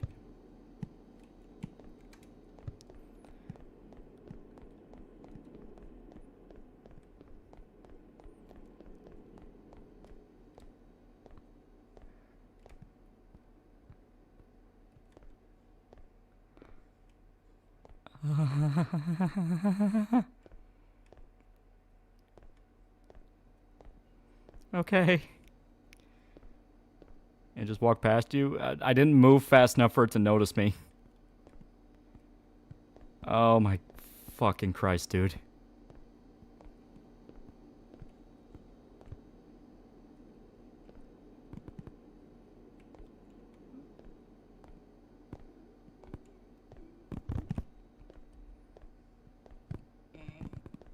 Alien isolation speed walk. Alien isolation speed walk. It'll be fine. It'll be fine. It'll be fine. I made you want to play this? The fact that it scared the shit out of me. This is one of the few horror games in a very long time that legitimately scares the shit out of me.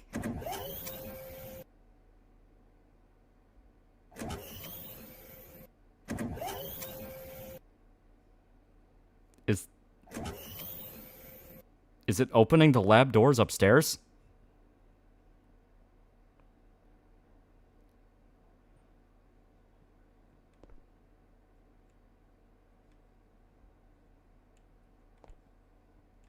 Are there multiple spiders?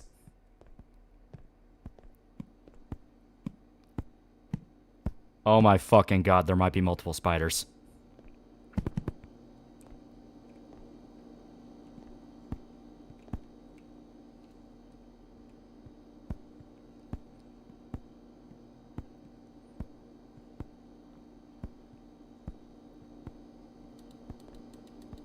Please, just let me in. Okay.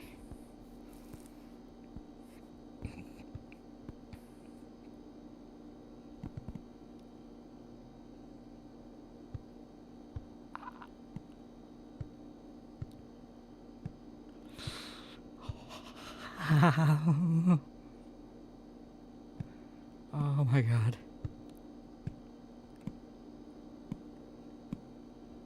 It can sink its fangs and you slowly digest from the inside out, from fucking inside out. Every body part, every organ turns into sludge as it slurps it.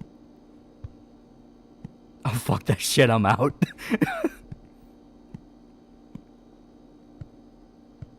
So Grounded's like a total nightmare for you. You can fight spiders in Grounded. The spiders in Grounded look cute. That thing ain't fucking cute, man. That thing's a fucking devil.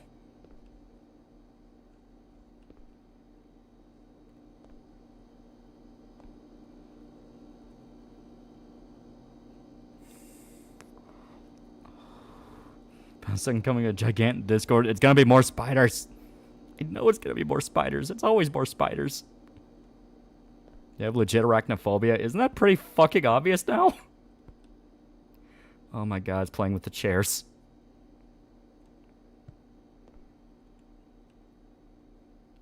Oh god, it's looking in this direction. Oh no.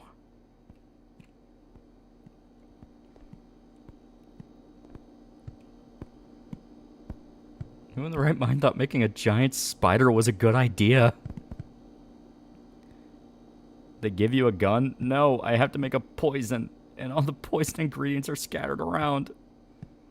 Why can't they just make a shotgun standard issue? We have a security room. It's a security room in a research facility specifically about making monsters. Alright. Speaking of which, I'm shooting for the security room now.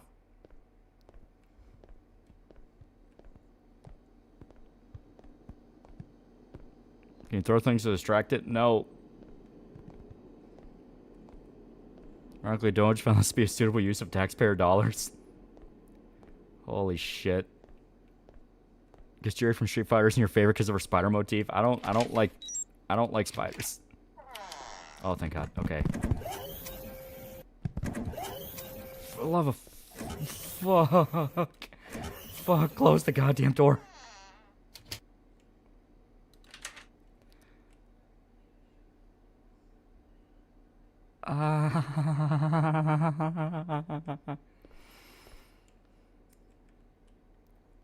Okay.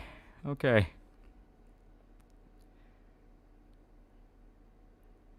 Oh my god. Oh my god.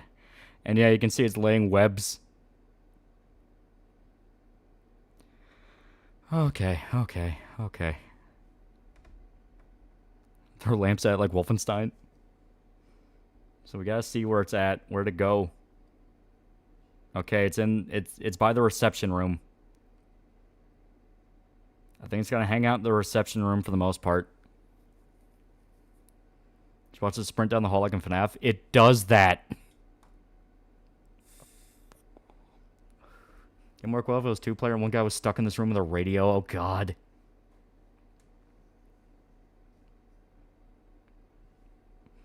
Okay.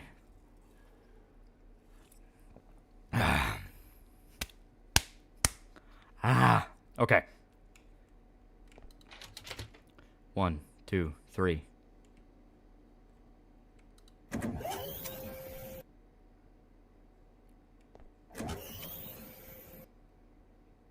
What the hell is it doing? Did I lock the door?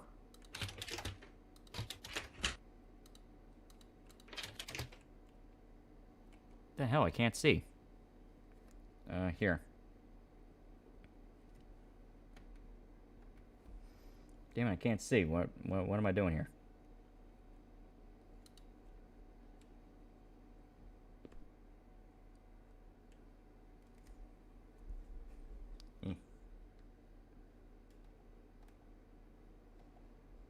that's wrong thing. I legit kind of have to turn my brightness up here. Jesus, I can't see a damn thing. Okay, now. Where are the controls? The flashlight you can't turn on manually. It has to be when you're in the hallway. It is one of those if he needs to have the dev of this needs to add a dedicated flashlight button.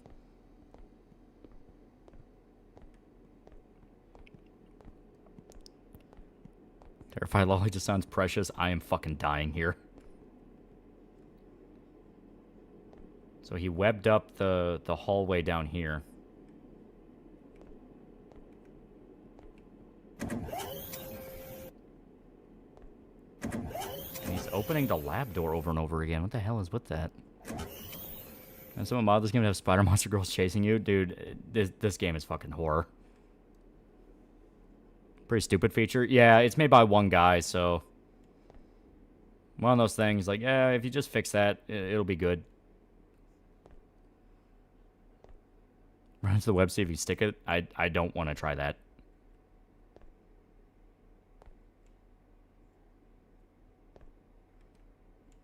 Okay.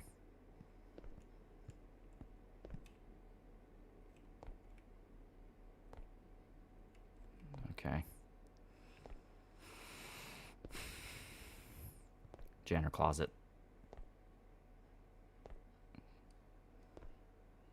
Like seeing the door open and closing. Maybe just wait for the mobile task force to come and save you. I don't know why they haven't yet.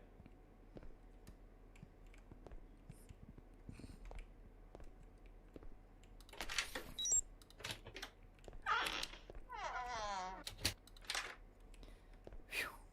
Okay. Bleach. Okay.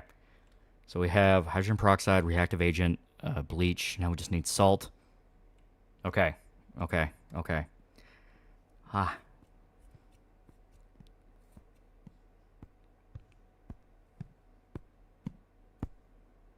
It is right outside.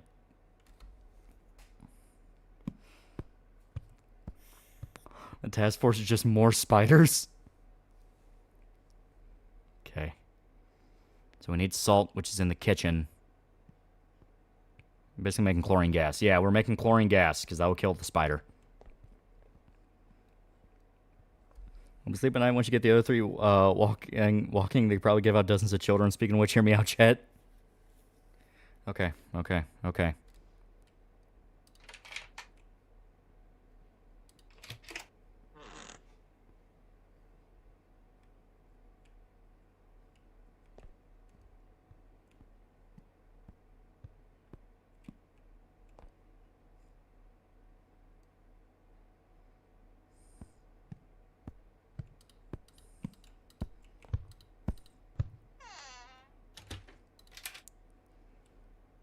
I guess we live here now. A really big newspaper to swat it. Like playing horror games with a monster enemy are not things that scare me. It's usually music or sound during encounter. With the sound in this is fucking terrifying. Would you hit a spider monster girl? No, no, no, no.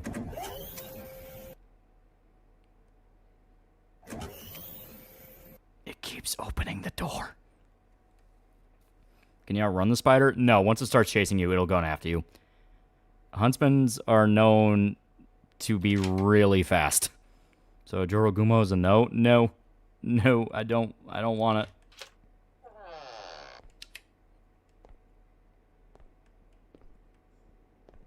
My life is really good when it's 100% spider free. More spiders complicates my life, and I don't need that.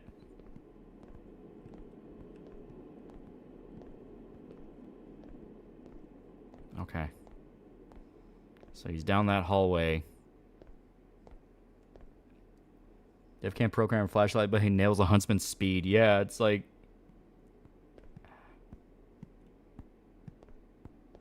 Okay, he's coming that way.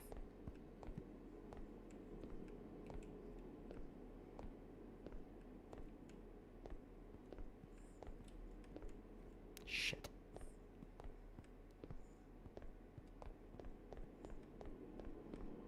we just need the salt. He turned us into fucking killers! Schroger, $5. Did you know one of the few cool ideas from Fallout Frontiers and enemy type of spiders make shells out of severed human heads? Oh god. Try hiding in a spider hole. I'm not fucking doing that. Oh, god damn it.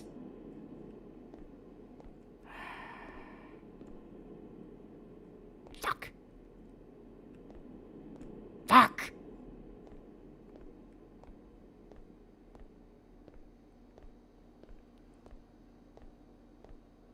We just had to make a poison. The shotgun didn't work. Okay, how do I get to the stairs? Where are the stairs? Secure room there. My office. Yeah, Doom 3 had a spider demon called the Trites. Yep. It was a raptor instead. At least that's a dinosaur. Dinosaur will just kill you.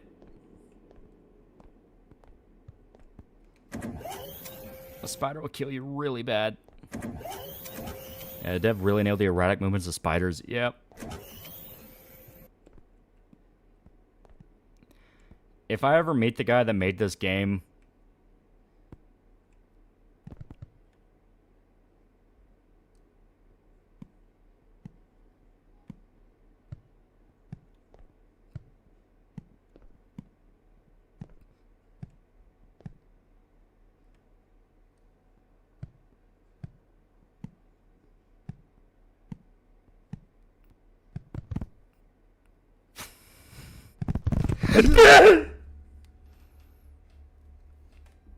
Yeah, that got me. Yeah, I'm not gonna lie, that got me.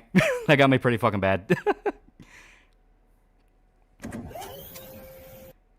Oh, it saved the checkpoint.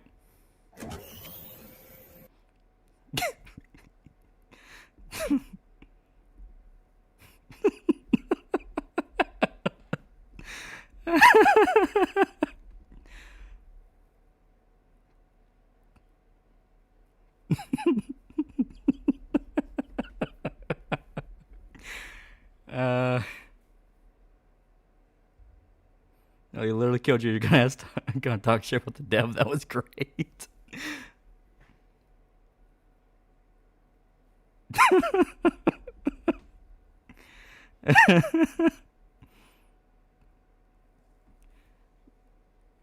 Our man shit himself on stream harder than that guy trying to flirt the nerves. Tap back, make sure Lolly was being stabbed under her. Was that you or the game? That was me. I freaked out. You ever check out Common Side Effects? First episode's free on YouTube and the rest on Max. Season finale's on Sunday. Gotta say it's too good for Adult Swim. Spider heard you talking shit. You screamed, I screamed, the coworkers are looking at me funny.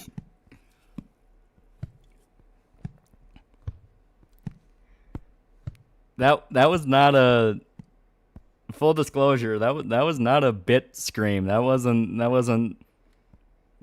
real. I didn't like that.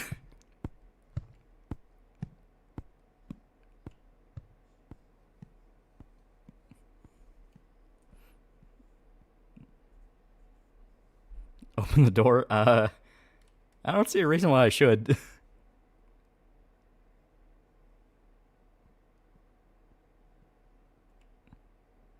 I forgot him to say, oh shit, out loud.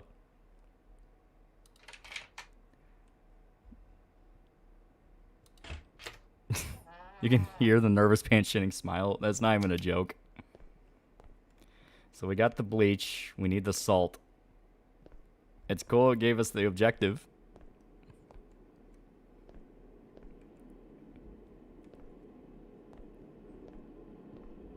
You can hear your heart spike.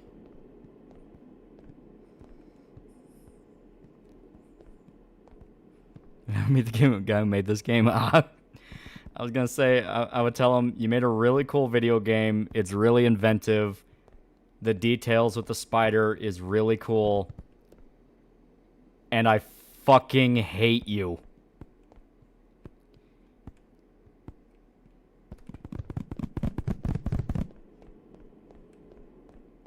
You are an evil, evil man. You are a bad person. But this game is really cool.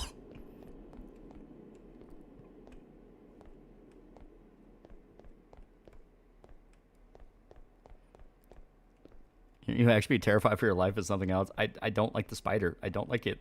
I don't like the spider at all.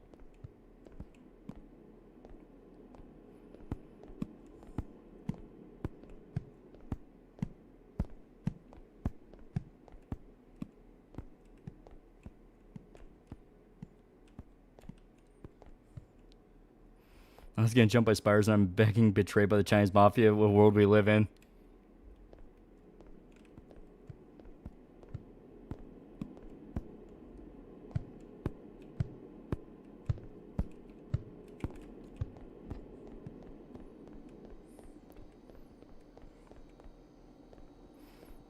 Are you still taking fan art submissions for the comic? Yeah, you can email me. We're gonna set up an official address you can send stuff to if you want to. Why does it sound so fucking close? Where the hell is it?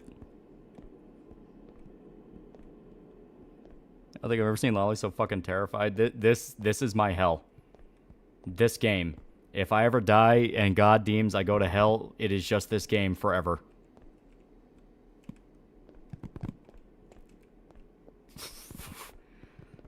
Why the fuck won't it leave? I'm gonna draw a fan of Yuki as a giant spider woman.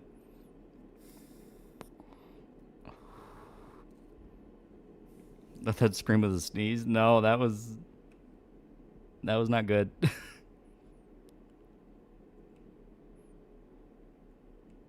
Does it go upstairs? It does. Can it climb on the ceiling or is I just seeing things? I don't think it can climb on the ceiling yet. It mainly just skitters.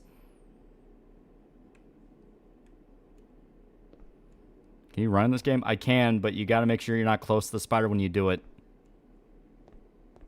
Please tell me it's gone. It seems like it's gone. Let's get the salt. Tachikoma are mechanical blue spiders themselves, but they're cool. They're robots. They're cute little robots. And that thing's not a cute little robot at all. That thing is hell. That thing is my hell. Did it open the door itself? Please don't turn off the flashlight right now.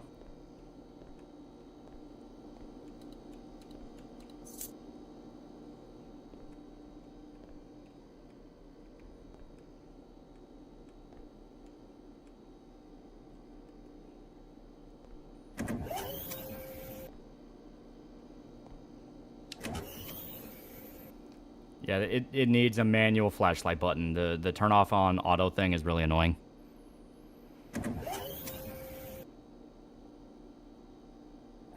It's worse being killed by a spider, being reverse raped by a spider woman. Being killed by the spider. Do you have any idea what the spider fucking does to you? Upwards by Batman side again with the passing of Clive Revell, announced just a couple hours ago. Rest in peace. Yeah, the voice actor for Alfred in Batman the Animated Series just died. Oh my god.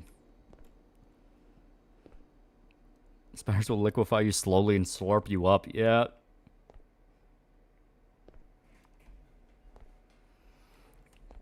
Okay.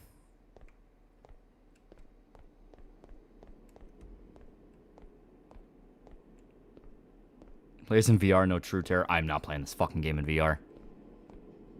I'm just not.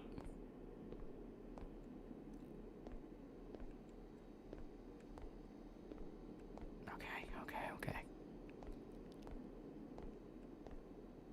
Spider got Alfred.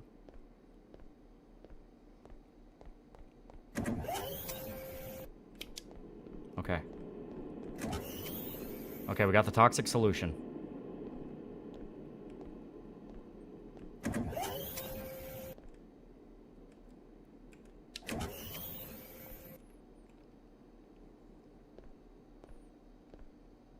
This game of VR to actually shit himself. I'd die. I would just die. I would have a heart attack on camera and I would die. It would be your fault. It would be your fault. I would die of a heart attack.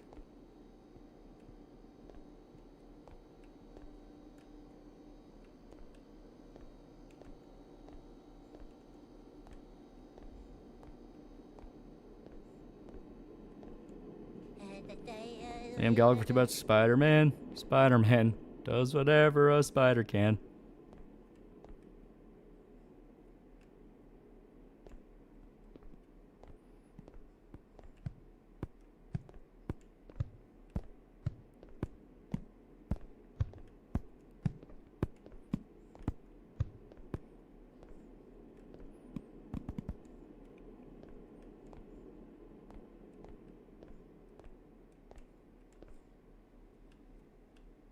Okay. I gotta remember where the vent is.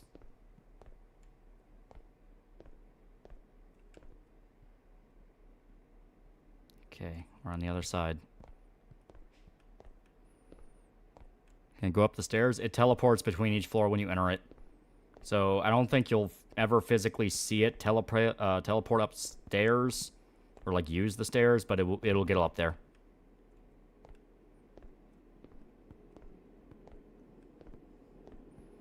For those stay away on $5, imagine sleeping at night and you feel a spider crawling around while you sleep. Nice dreams.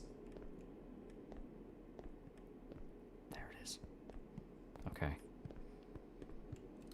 I'm hiding in the office for a little bit for a breather. Okay. So. That's the goal, Sire Pop. 2 hits a million Indiegogo. Yeah, if it hits a million Indiegogo, we'll ask the developer of this game to port it to VR and we'll play it on VR. Switch 14 before or after you piss yourself. After we beat the game, which we are... I can physically see the ventilation system right there. We are right fucking there. So, okay. Okay. Alright. I am an African warrior. I am an African warrior. The gods watch my back.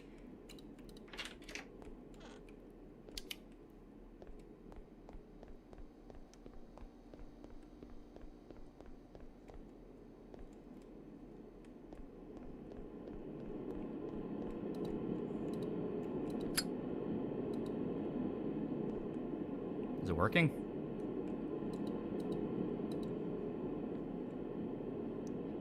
No. We don't need to do that.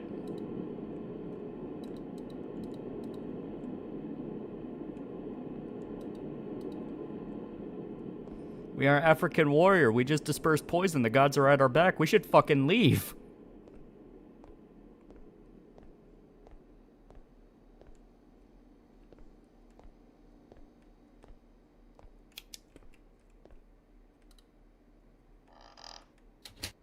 Okay, the poison is spreading.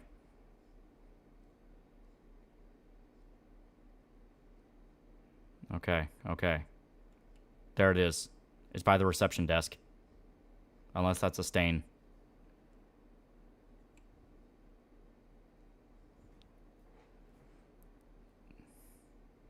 I give it another minute. Okay, I think that is the spider.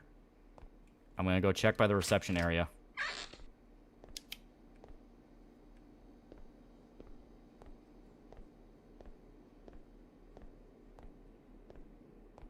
Yeah, it is spreading around, okay.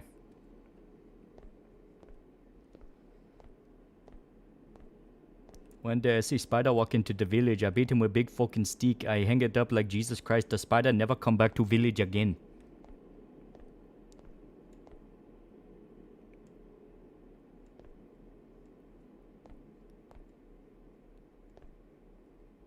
Okay, it's dead.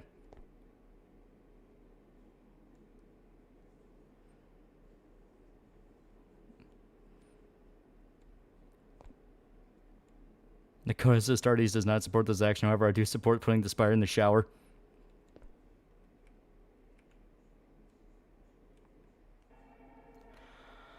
Oh my god. Oh my god.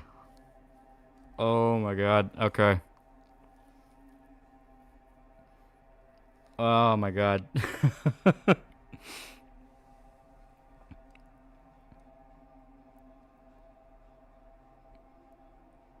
Oh my god, okay. I have swapped this back over. Holy shit. Holy shit. I did not like that at all. I didn't like that. I didn't like that in the slightest. The game was really good. It was really good. It had a very good sense of tension and atmosphere and all that. Very well made. Very cool. Very cool. One sec. I'm watching something on the...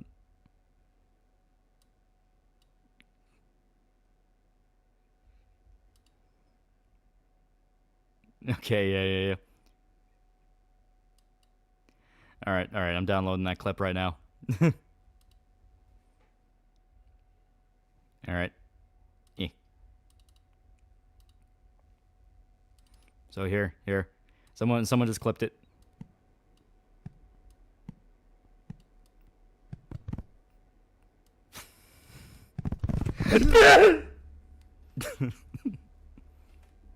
Yeah, that got me.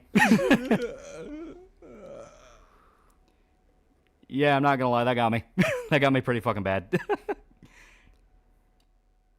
So yeah, there you go. Death grunt better become a meme sound effect. Jesus fucking Christ, dude. Yeah, dude, that... The mobile task force arrived to save you. Yeah. New donation announcement. Was that the player character or you that turned into showed up for a second? That was me. I fucking freaked out. That's up there, the Wilhelm scream and the Howie scream. You can tell it was real fear, like can't speak fear. Play the clip one more goddamn time. Worm that waits for dollar, kill spiders, behead spiders, rounds kick a spider, stomp on spiders, eats set spiders on fire, douse spiders in acid baths, shoot spiders, fuck spiders, man. Agreed. Never actually heard you scared before. Yeah, like I said, I'm pretty desensitized to a lot of different horror games, but that one just... Like, you can tell, because if you check the link out and take a look at the listing of the game on itch, if you read the comments, the developer was outright like, yeah, no, I am fucking terrified of spiders. I fucking hate spiders. And I guess FF14 needs a 10 gigabyte update. After I already installed an update. So, that's cool. Cannot see why the game is scary, but it's funny to me how you panicked. I don't like spiders. Like I said, the lead dev is even outright like, yeah, I'm a fucking horrible arachnophobe, so I wanted to channel exactly what it's like to be terrified of these things. You ever tried VR before? I did. Yeah, I did. I played the Walking Dead game on VR, and it was pretty cool. Also, I played Super Hot VR. Yeah, big update, yeah. So we gotta wait a little bit for it to download. Play it again while updating. Back to Spider Mines, chicken boy. There's one thing every man fears. Found out Hugh Laurie, the actor who plays House, was in Friends. Even in his native accent, he still channels House. Super Hot VR? Yeah, you never played Super Hot before? Have you ever played this game with you modding a spider monster girl? No. Like I said, I don't like spiders. I don't fucking like them at all. Super Hot. Yeah. I already fought the giant spider and Monster Hunter on Steam, on stream. Yeah, that's Monster Hunter, where you have a big-ass weapon to fuck it up with. Screaming from the deepest pits of your soul. Playing spiders where I work, so a worker of mine was hospitalized because of a spider bite. Oh, God. It just mods in Barney. Get the spider punani, and he will never see the next day. Imagine their giant lady trying to contact you because the pregnancy test came back positive. Scared of spiders? Okay, scared of cat. I don't like them at all. I do not like spiders at all. Hugh Laurie was also in 90s 101 Dalmatians. Oh. It doesn't help there's another game that's giant spiders called The Northern. I screamed like that waking up from a nightmare. See the thing with Mume? Yeah, she's graduating. We found the true kryptonite of TheAlmightyLoli. Send that clip of you freaking out to the dev with the words "good job." Yeah. Well, Loli, the spider wanted to be your friend. Yeah, like I said, it's yeah, someone sent the clip to Pippa and Kirsch, dude. That fucking got me. I can't even I can't even pretend otherwise. That one just fucking got me. Can you play VR with WASD or do you need teleportation? I never ran into an issue with it playing the Walking Dead game where you can move on your own. Have you ever heard of Sinister Bart funny animations? I have not. The spider needed a hug. Giant Spider and Twilight Princess, but you crush it with statues. Yeah. You got a stream aneurysm? Not. I don't think so. The servers can be a little antsy. How Foxy react to this? I don't know, but like I said, it freaked the fuck out of me. Would you ask me if someone dumped a bunch of plastic spiders on you? Oh, I'd probably kill you. I would probably kill you. See, Temma plays might actually kill her. No two words more destruction in human language than good job. I think spook log even more is the knowledge of a girl being on stream. So you're Billy from Billy and Mandy. Like, I don't like spiders. I don't like them. I have never liked them. I have never understood the people that said they liked them. Every time I heard someone say, "Oh no, I love spiders," I just thought they were a fucking lunatic. I mean, it is one of those things where I'm like, no. Destroy us all. I'm about to commit first-degree murder. I should look up part 1 on the 4th part of the 40 FP Fall of the Frontier and Sarah playthrough. Remind me of Calvin with your spider fear. So you would reject your spider son? I have a gun. Still remember the Pippa stream on Revengeance the only other time? Yeah. I was going to be up all night checking his walls and ceilings for spiders. Say there was this 10 out of 10 hot chick who was behind a door and she'll be with you forever, but to get the key, you have to get it from a box of spiders to your hand. Would you do it? No. No. I mean, if she's going to make a game out of it, clearly she doesn't care. So it's like, you know, maybe she should get the key. Maybe she should. She's got to prove it. Or I live in the hood with a 99% chance of getting shot or locked in a room with a spider for an hour. Can I kill the spider?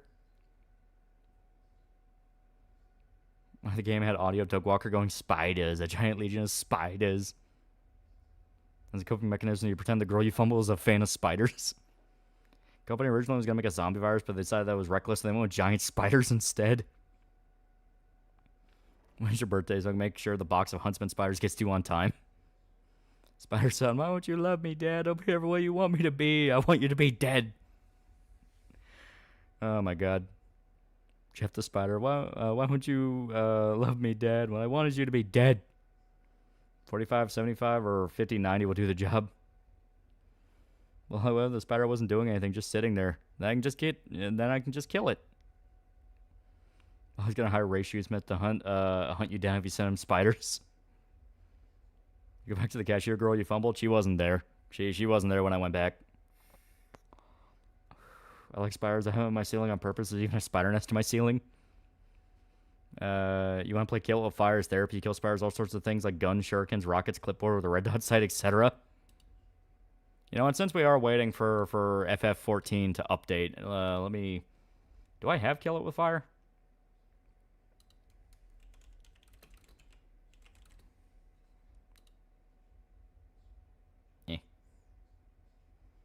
I do not, but it is... Yeah, it is only like 2 gigs. Yeah, here.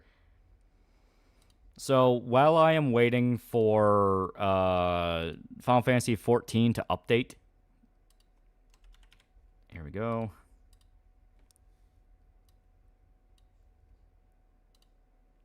If I'm the pizza lady, I didn't ask about her interests. Supposed to be a Southern Kentucky tough guy. Every tough guy has his Achilles heel. Mine is spiders. Okay, here we go. And fair warning, stream is probably going to crap out because it is currently trying to download multiple things.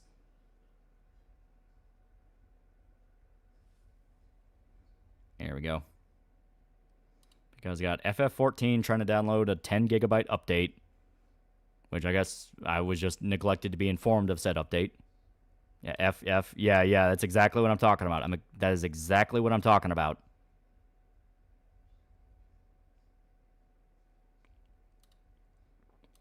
All right. Talk a lot of shit for a guy in spider jumping distance.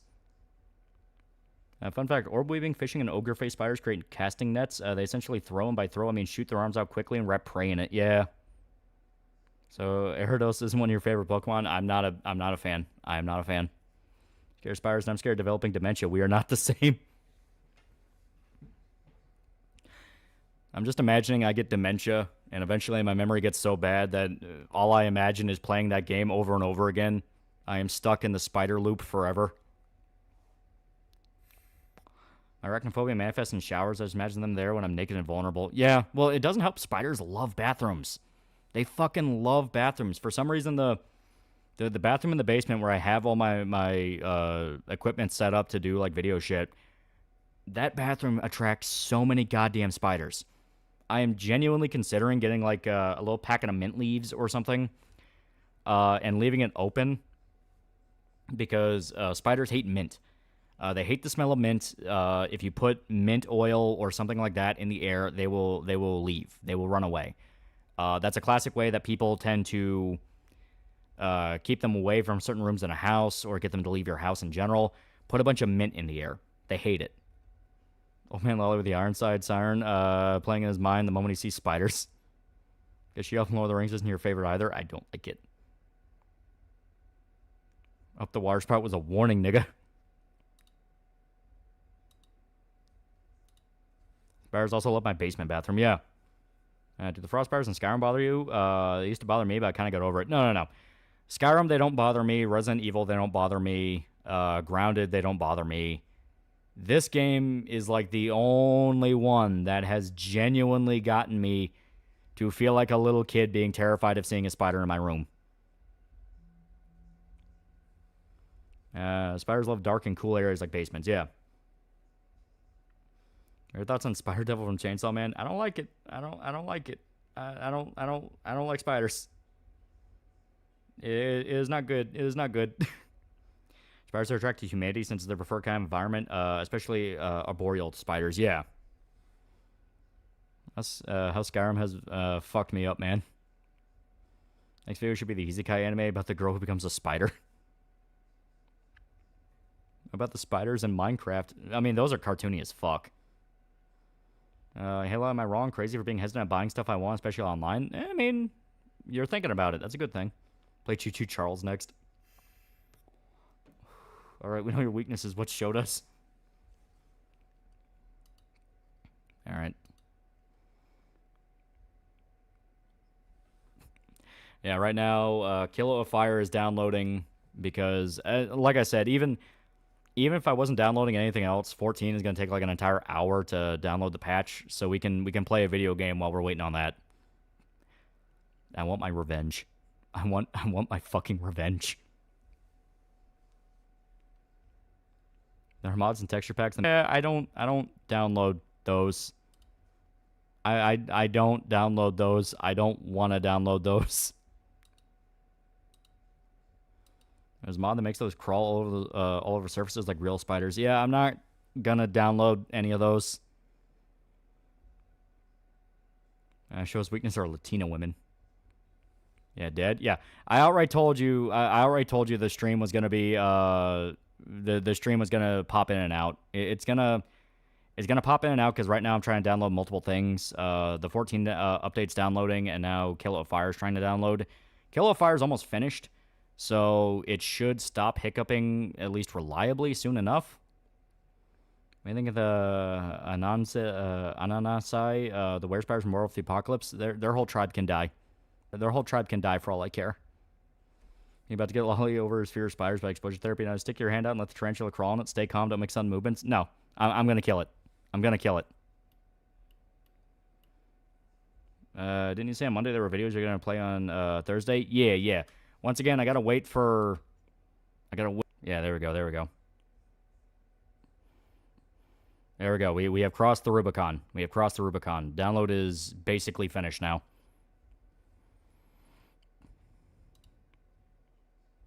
F chat send spider to Lolly P.O. Box.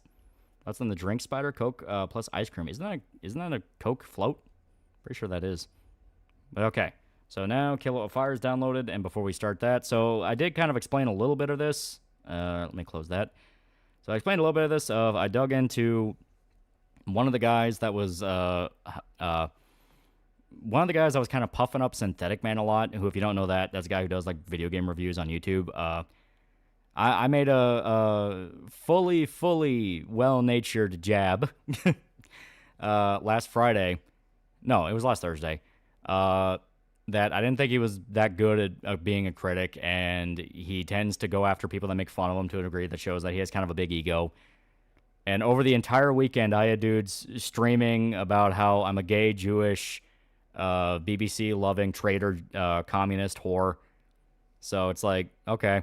Then I dug into it, and I found out a guy by the name of What the Egad is a fucking lunatic who literally love bombs people to get in their good graces. And in fact, once he's comfortable in a circle, will start immediately fucking with people because he has his own personal army. Kirsch? Yeah, as it turns out, a lot of the guys in that circle were involved with fucking with Kirsch. And my first assumption of the situation, when I found out the connection between it all, is, are they, like, is Synth sending these guys out to fuck with people to get more eyes on his channel by creating controversy? You know, piss people off, they talk about him, and then any response at all is, haha, I win. Then as we kind of looked further into it, we were kind of like, it is a little weird that you have a guy directly telling her in her replies, why are you not naming Synthetic Man? And he was a fan of Synth and like was on multiple videos and channels defending him. So it's one of those of, why are you name dropping this guy who, because at the time the name drop happened, no one had any clue who was fucking with her. Because after the Game Awards show that she did with Stutter and Craig, she also got called traitorous Jew, BBC-loving whore, that kind of thing. Same verbiage, which is interesting. And basically, you have a guy who is openly a fan of this circle, openly involved in this circle, saying, why aren't you naming our circle? And that was one of those that kind of made me raise an eyebrow and go, what the hell? Why would you outright name drop it like that? And after she reposted him saying that, because when she saw that I was kind of batting against those guys, Kirsch was like, hey, yeah, those same people fucked with me as well. It's like, oh, okay, I see what's going on here. Oh, great, 14 just crashed. But basically, I kind of came to the conclusion and understanding of basically trying to sound as diplomatic as possible here. It's because, once again, egos are very, very sensitive. Synth likes to send his audience out to fuck with people that make fun of him. He did it to Mahler. If you look at any video that pokes at Synth, the comments of it are filled with people saying, oh, haha owned, and haha Jew, haha shill, no matter what it is. Literally showing him with his own words, contradicting himself and being a hypocrite and fundamentally misunderstanding things he's covering, that kind of thing. So what I think it is this EGAD guy is kind of using that to his advantage to kind of slip into his circle, become a big figure in that circle, build up his own little audience, and basically have free reign to fuck with whoever he doesn't like. Here, I will... Now, we're going to have to skip around a little bit because there is a video... Yeah, here. Welcome to... Okay. So, to put it in perspective, I found these videos from a guy by the name of, I think it was Clowntown or Clown Shoe. It's one of the two. Yeah, just look at Synthetic Man's fanboy thread. They act like hornets whenever someone dares disrespect him. Yeah, and it is weird. It is weird because there are a lot of cases where Synth just directly contradicts himself. Not even in a sense of just a political opinion, like outright, he got something wrong. He got something blatantly wrong. He clearly fucked something up. And people are pointing that out, or even with the politics he mentions, he does something that is a major example of hypocrisy with those principles at play. And it's one of those that people are noticing, why is he so protected? Why is he so protected? So this guy by the name of Clowntown or Clown Shoe, I don't remember his fucking name. Here, I can just get the link to it. I think it's Clowntown.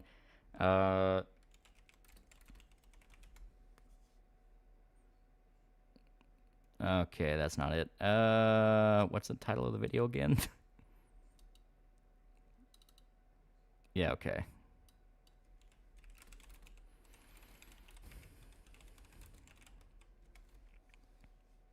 Yeah, it's Clowntown. Okay. So I will go ahead and link this. And this is a guy who has like 2,000 subs and the video was barely 200 views. You know, that kind of thing.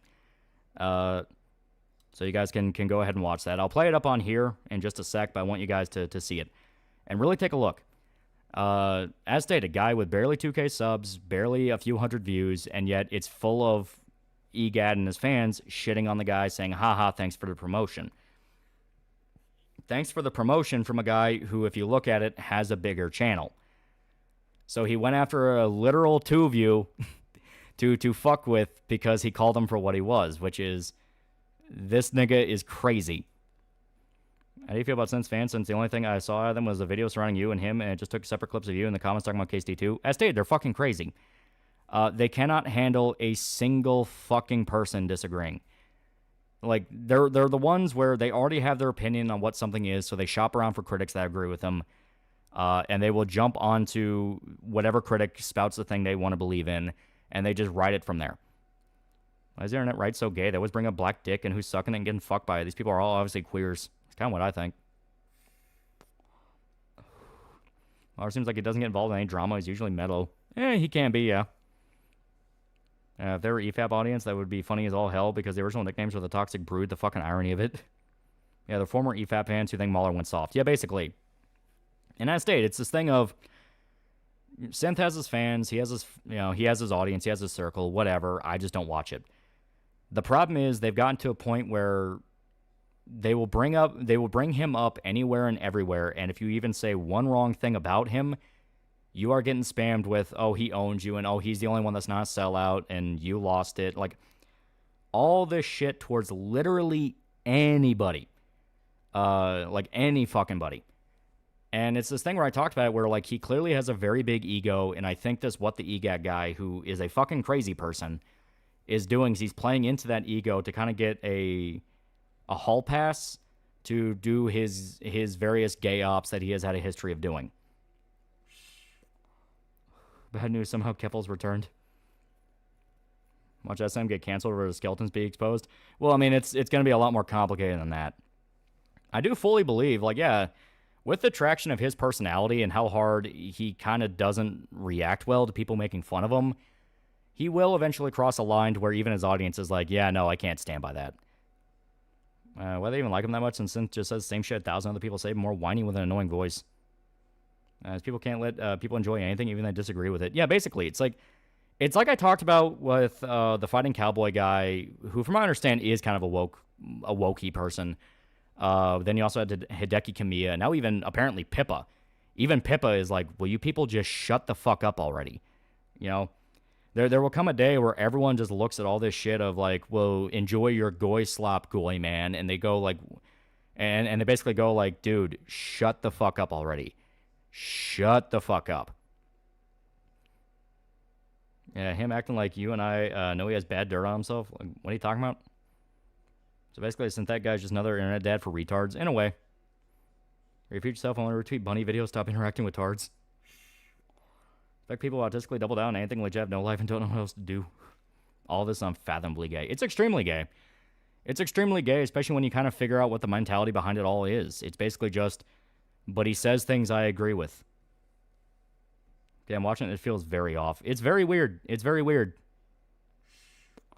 Even the unhinged rabbit giving her 2 cents. Yeah. Well, like I said, there is a vibe shift with the culture war. People are just fucking tired of it. They are tired of it, and they're tired of, once again, no progress being made. Not only is it gay, it's also unemployed behavior. Yeah. Like, people are tired of it. No progress being made, and anytime anyone wants to make progress, there's a fucking purity spiral and microscope check to make sure you follow the rules. And if you even break the rules once, no matter what the context of it may be, you are ousted as a traitor, and you are a sellout, you are a cuck, you are this and that. Like the Dimitri Monroe guy, the femboy guy, the one who did the whole Gamergate 2 video where it's like, no, you need to be exactly as fervent as you were in Gamergate 1, went on like this massive fucking rant on Twitter about how if you buy Xenoblade Chronicles X, the definitive edition, you are a sellout, you are pro-censorship, how dare you not stand by your principles. So it's this thing of like, dude, if you get to this like really hysterical, no, you can only do things I like type thing, you're gonna fuck yourself over. You are gonna fuck yourself over. Wish I could make money showing for TheAlmightyLoli. Yeah. Synth one's constantly whining about Jews and black people. Kiwi Farms mocked and doxed him for being a cringy faggot. Well, like I said, it's just... He is just the newest face. The newest face in a long line of shit that came before. Wait, did he actually? Yeah, Dimitri? Yeah, he did it like yesterday. Xenoblade Chronicles is censorship.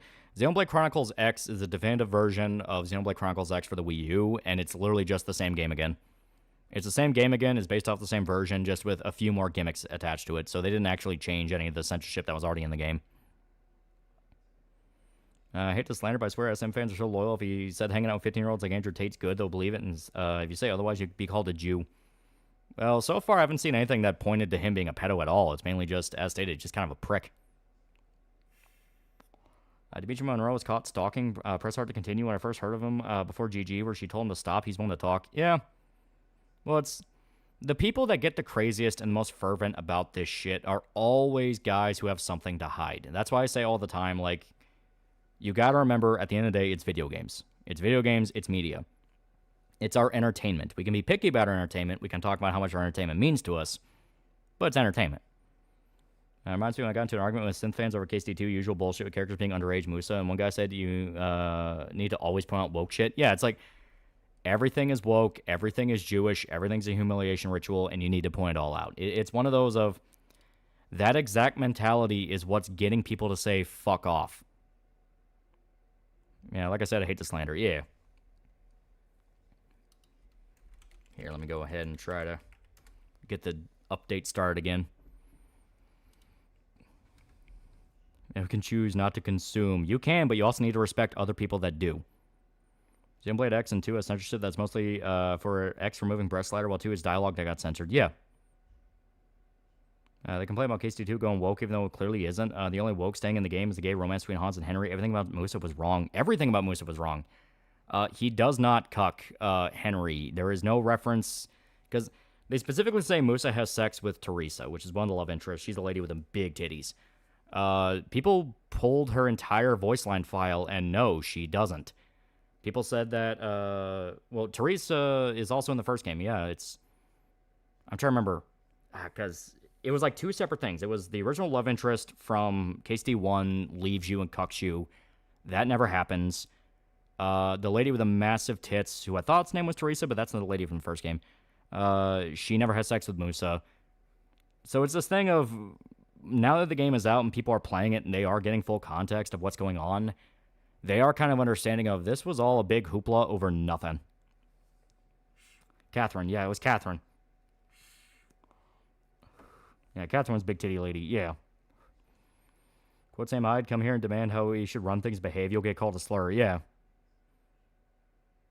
I mean, in fact, the woke just be replaced by a right-wing version of it. It's not even a right-wing version of it, because it all just amounts to, no, you're not allowed to, you are not allowed to enjoy media in the way that I find displeasing. It's the same shit. Today just keeps getting better. Keppel's return, Bungie got banned. Yeah, I know Bungie was pretty spicy, so it's like, yeah, he had to eat a ban eventually. He'll probably be back in a week, though. He was really popular. Retards, you buy Xenoblade Chronicles X, you're a sellout. Also, retards, we have to buy Chinese beat wokeness as they fund most DEI stuff but the message. Every time Kiwi Farms wasn't so embarrassing, dogmatic, and trad, they changed so much for the worse in the past 5 to 6 years. Really disappointing. With Kiwi Farms, it just depends on the thread. There's tons of other guys and other threads laughing at those exact retards. Alpha Omega, $5. He used to watch Cowboy. He did Soul Series guides, but he started with politics around the time DS3 came out for Bernie, and then just got worse and worse. Yeah, I fully believe it. I fully believe it. You're talking about Bungie, the husk of a game company, for a moment. Chuck this gay that. Why don't you woke yourself some bitches? Give a few days, you'll see idiots call Metal Gear Series Goy Slop their most gay agenda. They did. Like I said, they have been going back franchise by franchise and going, actually, that was always woke. it is a thing where, once again, it is inspiring that vibe shift I talked about. The vibe shift I talked about in the sense of, hey, people are getting tired of this because you're telling them they literally can't enjoy anything. You are trying to groom them to be foot soldiers for your ideology, unaware that they were already used to another group of guys doing that, and they know exactly what you're fucking doing. Oh, Dimitri, I really liked your video by hanging localizers, but a shame, what a rotten way to become a fag. It's self-righteousness. If you become too self-righteous, you start viewing other people as uneducated and you need to fix their behavior. And it's like, no. Yeah, Stone Toss and the Sims tried to argue that Half-Life is woke. Yeah, it's like, it is this thing where at the end of the day, people will start looking at you and go, well, why the fuck do you think you should be in charge? Had a guy in a Discord server argue Dragon Age 1 was woke, one of the two games that led to the term sex box for 360. Yeah. Would you ever do another Sims stream like the boat one with a whole new cast of wacky characters? I've been tinkering around with the Sims 2 Definitive Edition, the remaster they just put out, trying to get it to work in a stable way. Because if I can get it working right with the right mods, we can have a really fun one. Depending on how he does it, Razorfist review KC2 will make me decide whether or not to come out of my life. Clive Reville, known for his voice acting his role of Alfred Pennyworth in Batman the Animated Series, sadly passed away at 94 years old. Sorry for the bad news, bros. Yeah. Never be too self-righteous or else you'll become the very enemy you disliked. Yeah. Well, if I don't make things up, how am I going to convince mentally ill teenagers the West has fallen? As of today, Kingdom Hearts turns 23. Yeah. It's annoying because you get lefties claiming it's always been racist, sexist buzzword after buzzword, the usual rewriting of history. People blindly believe it. Yeah.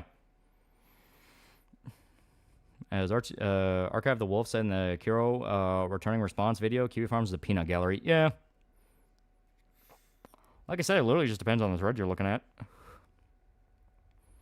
First Fish review, KSD2 would be tainted because he's buddy-buddy with Phantom Pulse guy, namely John Dela Rose. Yeah. Crashing out, go to sleep. Yeah.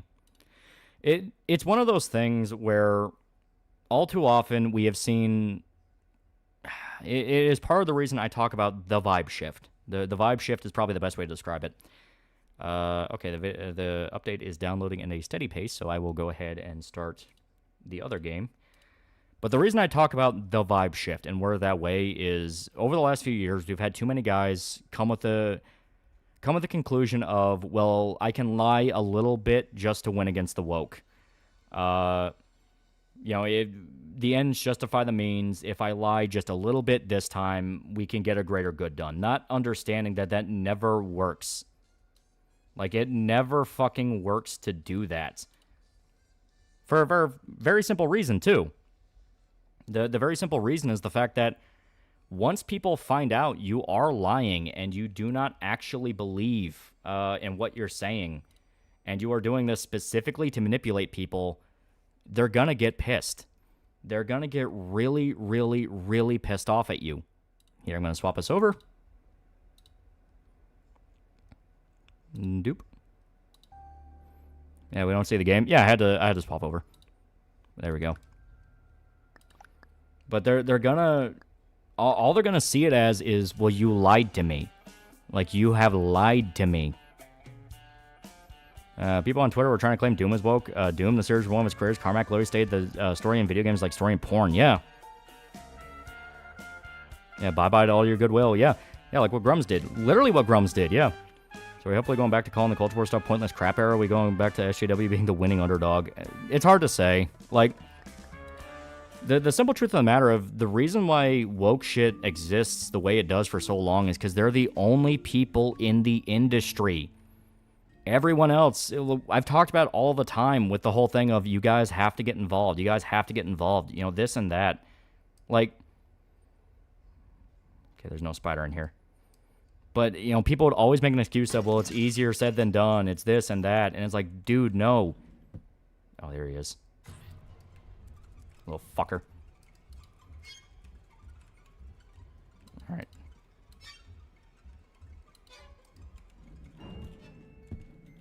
I need a weapon.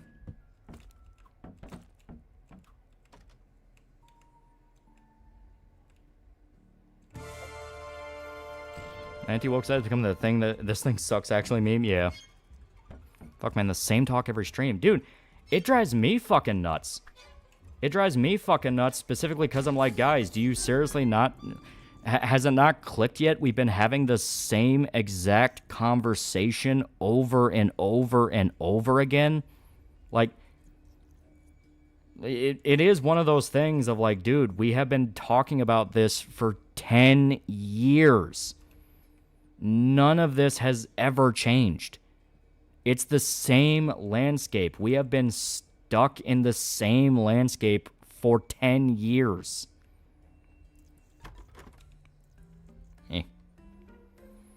Every stream is the exact same shit we talk about. Yeah. Alright. I have my tool.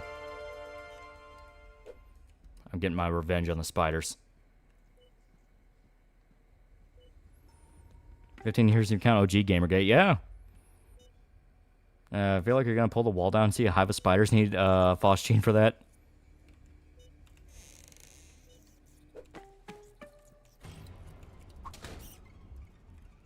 Alright, I heard it, but he's not dead.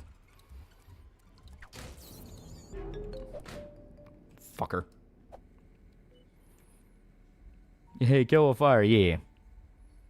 Same as it ever was, same as it ever was, same as it ever was. And when we get to the point where both sides are going to get shit on. They currently are. They currently are. As stated, the Grums Elon thing where the official Ubisoft account flat out told them, you guys are scam artists. That's pretty bad. That's pretty bad. Game's freaking me out. This is cathartic. This is very cathartic. Where's that little fucker?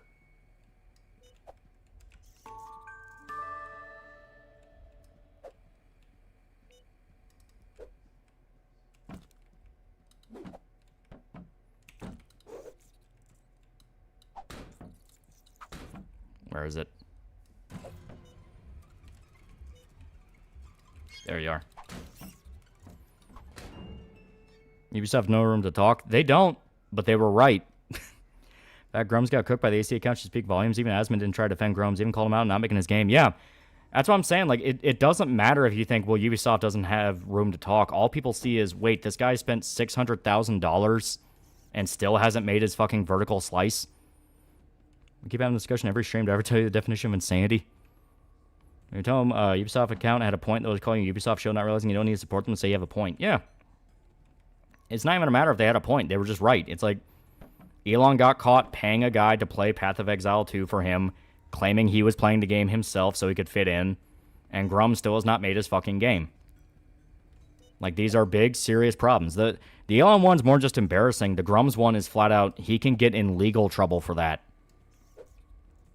He is going to get in legal trouble for that once it blows up bad enough. Because people will start asking a lot louder and a lot more enthusiastically, where's my fucking video game? You know, it's one of those things where I genuinely don't understand his mentality. Does he think if he just keeps ignoring it, it'll go away? Because that's never been how it worked. Fuck this house.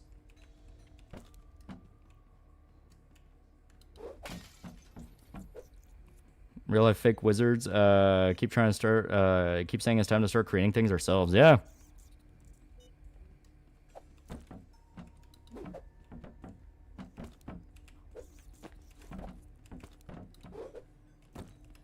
Where's that little bastard?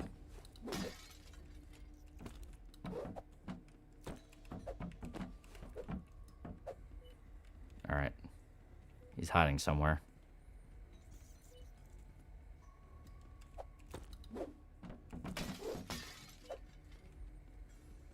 Are we still here just complaining about woke, right? Elon paying somebody to play his game is nowhere near as bad as Grum scamming hundreds of thousands of dollars out of people. Yeah.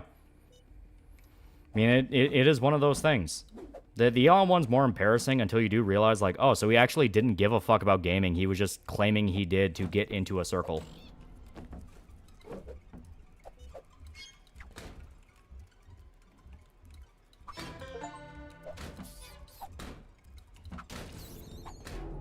Gotcha.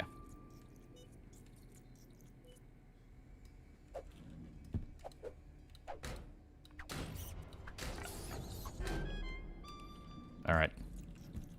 Spiders are dead.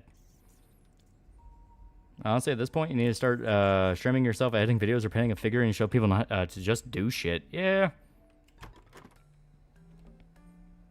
Do me. One time my sister locked my late brother in a room to kill a bug. He'd kill it, but it kind of trashed the room.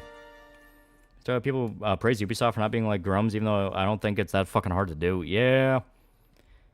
Well, it's like I said, you know. Just because Ubisoft had a point in this exact specific situation doesn't mean they're the good guy. It's more the fact of Grums is making himself such a fucking liability to the, I guess, larger conversation. There we go.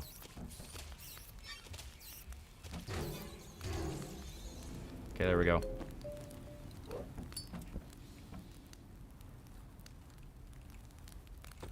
Yeah.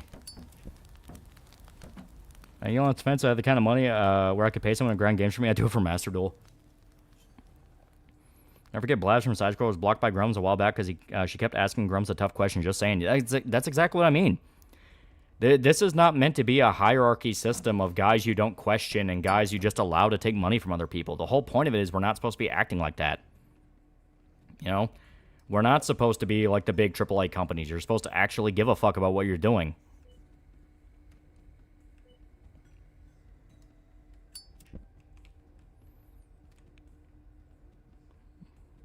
Going full on blood with the spiders.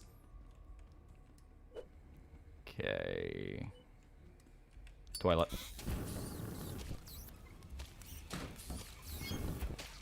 Alright.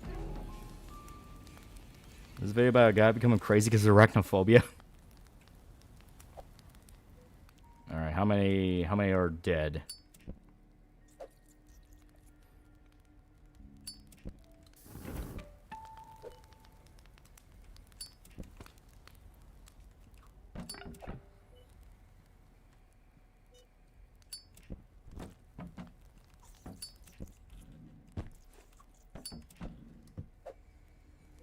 Okay, he ran somewhere. I gotta kill it with a book. That's my objective. Elon luckily still has Doge to fall back on. That is true. That's not 80% on fire, so not enough are dead. Where the fuck are you?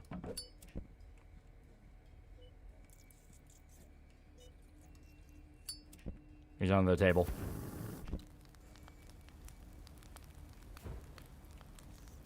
Alright, let him burn. Smoke him out.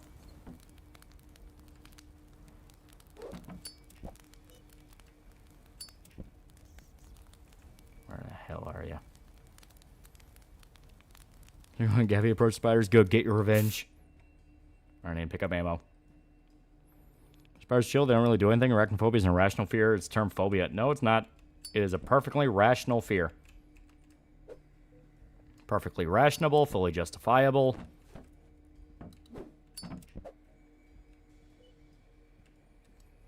Okay, where the fuck is that thing? It's gotta be under the couch.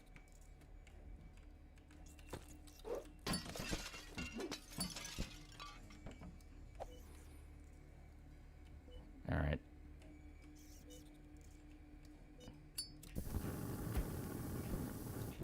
Alright. Area denial. Get Elon Musk money. Which game would you pay someone to grind for you? Probably fake Go. So that I can pretend like I know about it. I think people forget the difference between irrational fears and shit that keeps you alive. Where the hell is it? I can hear him.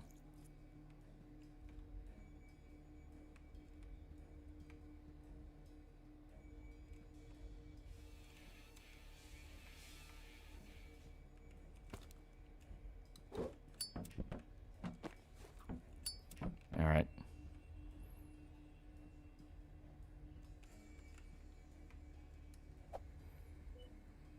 One dude near where I live actually burned down part of his house because he was burning weeds with a lighter and aerosol can. Wasn't I was weird too. Left my ass off when I first heard it. You'll see Pippa finally admitted that Elon isn't actually stupid, but just autistic as fuck. It was tough for her because she hates Elon with a passion.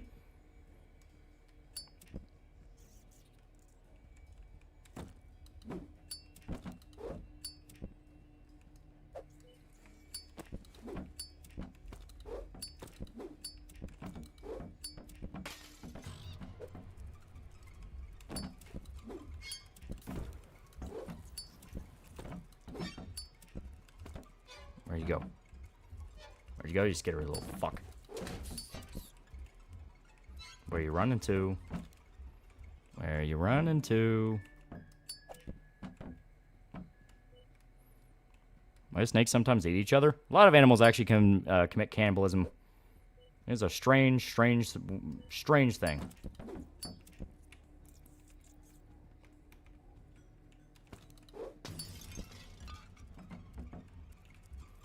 There you go.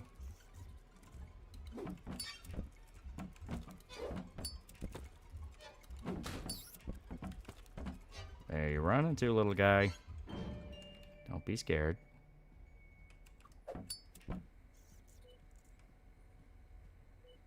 Don't be scared. I'm just gonna hurt you. Really badly. There we go. Like whale spiders eat their spouse, yeah. No one's always been autistic. Trust me, I know, because I'm one of the sad autistics. Yeah, I'm admitted to having Asperger's and shows clear signs of being on the spectrum. I mean, I fully believed it. I don't have a revolver. What are you talking about? Oh well. Let's just go. Fuck this place.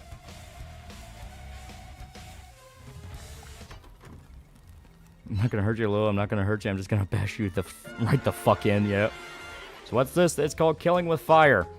You hunt spiders down in a house and kill them all.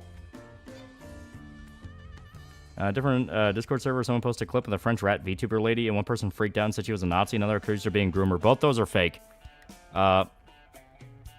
Basically, the Nazi one comes from the Brody Fox thing, where it posted her raising her arm to test her cam's video lag. Was blatantly out of context. The groomer one, from what I understand, is she ended up getting A-logged by kind of like a French troll group or something that claimed she was a pedophile based on the fact that she had minors in a Discord server she was in. And it did have not safe for work in it. The thing is, she was also, like, freshly 18. And even she fully admits, yeah, I was a stupid fucking kid and didn't realize how dumb that was. So it's one of those things of, like, it's bad, but even she's like, yeah, that was fucking dumb. I'm never doing that again. And as far as we're aware, she never did it again.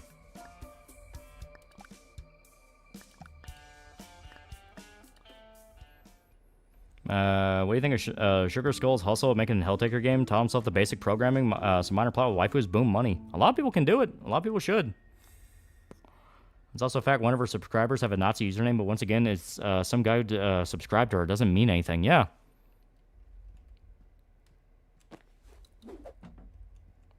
All right. Erase the past.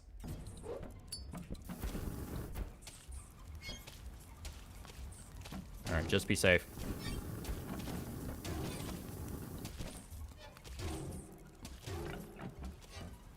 It's because fancy name has phobia at the end of it. Doesn't mean my fear of black people isn't warranted. Survival mechanism.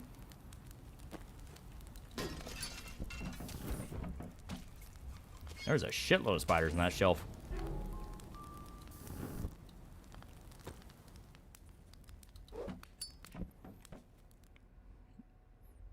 Melon phobia. Who's this French rat VTuber? I'm trying to remember her name. Most people describe her as the French one with rats, because she has pet rats, and they're actually really cute. Dear God, that bookcase housed a whole family. Now it doesn't.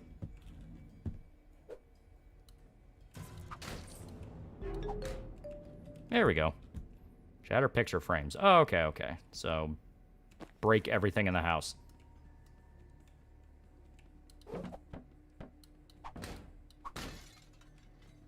That's 1, 2.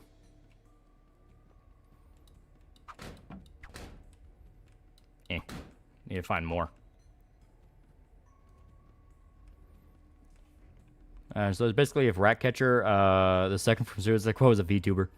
RatTuber is Riri Gaki. Yeah. Is that Jesse Pinkman? And Grums and Yondev should make a game together. Personal pet peeve of mine, whenever someone, people tell me to suck it up when I fear something that legit could hurt or kill me, then act like bitches in the same situation. Oh yeah, it's always annoying.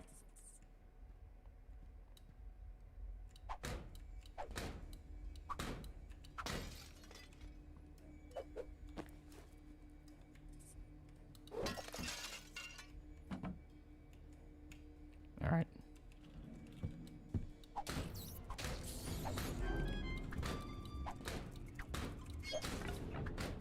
Hell yeah. So this is Broccoli, who is a fucking dumb Ririgako and Brat that clearly has no brain cells. Yeah. As stated, her rats were very cute.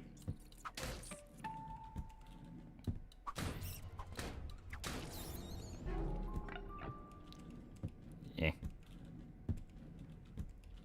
Do.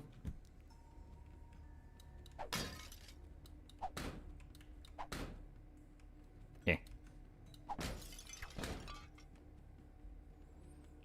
So any thoughts on that? Dev CEO want to make a remaster No One Lives Forever despite the company going under? We can use him. His company's going under explicitly because they were fucking retards that opened their mouth about political shit no one fucking asked for. Let's clarify, being reverse raped by a spider woman is preferable to being eaten by a spider? No, I don't like either. Spiders are fucking awful.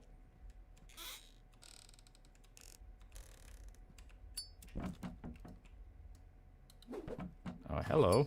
Big hoss. But he burns all the same.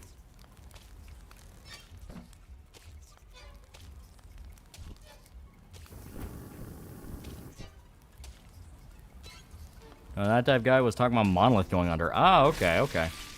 Well, like I said, useful. Oh, it was a mother spider.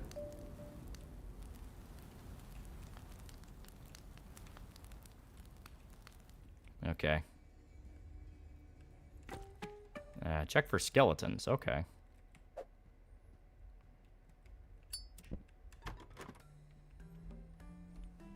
So no to Jorgomo? No, I hate those fucking things.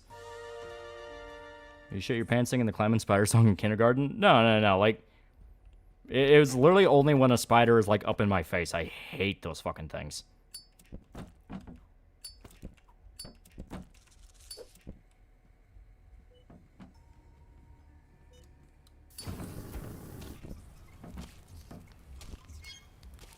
Alright.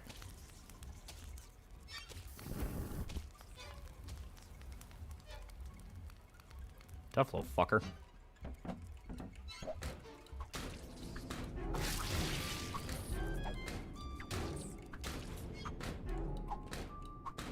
There we go. You think you're better than me, spiders, because you have a skeleton outside your skin? Is that it?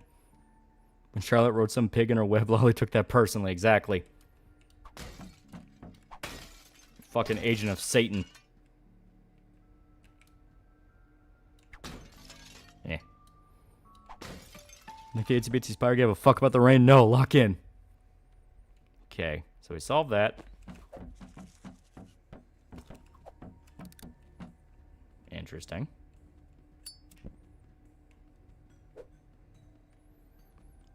That's an ISO speed going to China. Yeah, he was 100% paid to.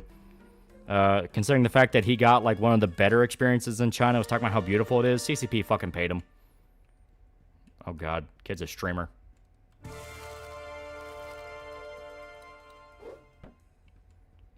Okay. Okay, interesting.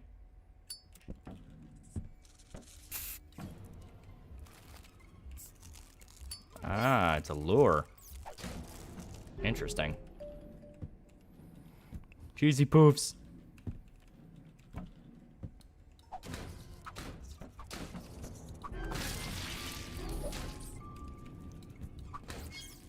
Where the fuck are you? Where'd you run to?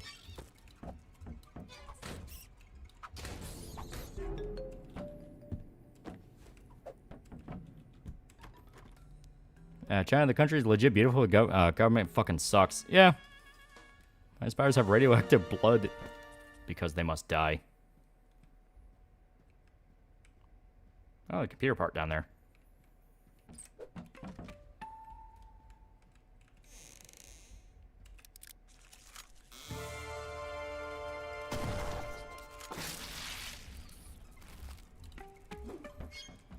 Let's lure them.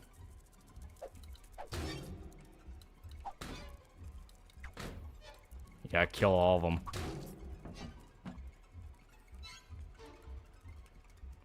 Where are you?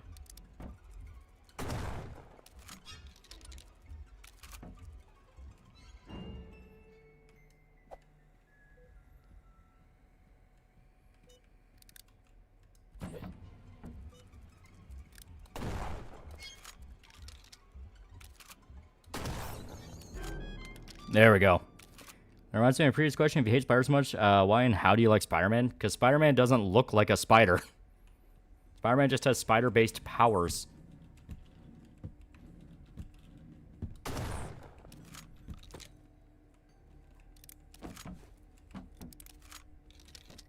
Alright. Lock the fuck in. Road to 80 dead spiders.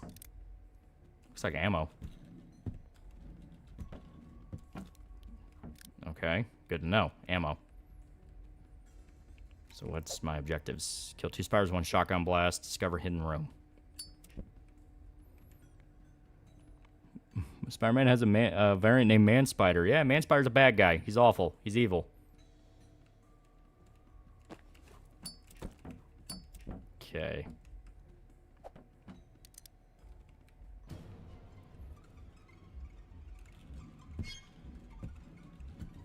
All right.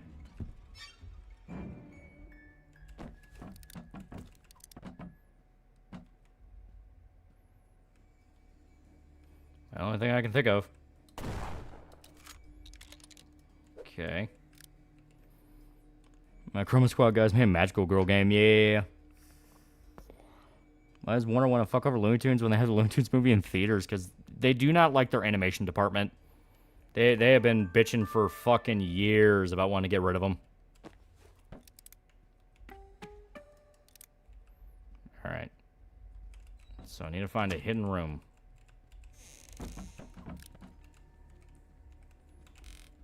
Alright. Man, I love blank culture. I hate them. I love their culture. Most people. Yeah. Gonna attempt to make a game soon. Imagine 2.5 D FPS point and click hybrid. I'm adding a giant spider to it now. This game therapeutic after Huntsman. It is extremely therapeutic. This is very calming. All right, I think I discovered all I can discover. So we're gonna go to the next level. We'll find. I'll have to play this later.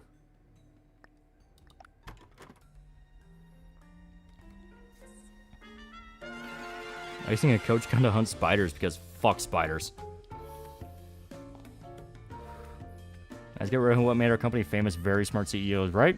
They're gonna stand the mentality. Oh, we should get rid of animators, cartoons are for kids. We make our grown-up movies in our in the future. They make us. Yeah.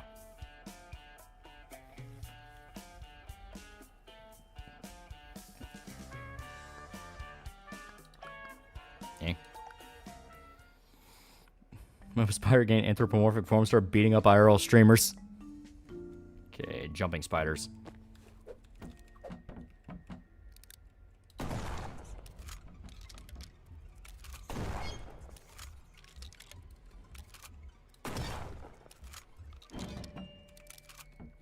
Alright, where the fuck did he go?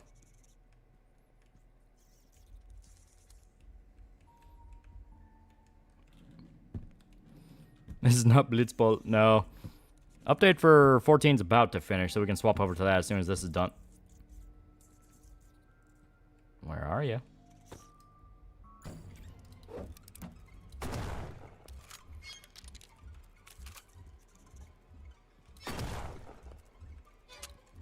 Out of ammo. Deploy the cheesy. You fell for the classic blunder. The cheesy poo flamethrower technique. Do the dishes?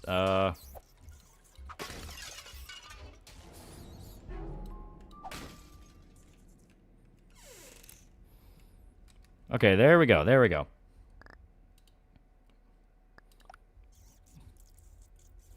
Alrighty.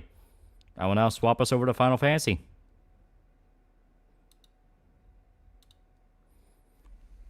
How's 14 doing right now? Everything I hear about is negative. It's pretty good so far still. From my understanding, my beloved Dark Knight got patched. So And by patch, I mean nerf. For some reason, this reminds me of I Am Bread. It is very goofy. Actually, I think it's the same company that made it. So here, let me swap us over. And now 14. That's playing Oregon Trail on stream. Oh hell yeah, that'd be fun as hell. There's a lot of fun little gimmick games that would be great to play. Palad's been cleansed. I got my revenge. I thought most people complain about 14 are the ones with the erotic mods.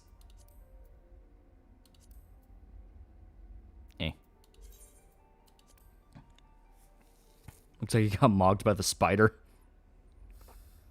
I got my revenge. I killed its fucking children. 11 a.m. in Thailand. Gotta head out. Enjoy the rest of the stream. Hell yeah. Hell yeah.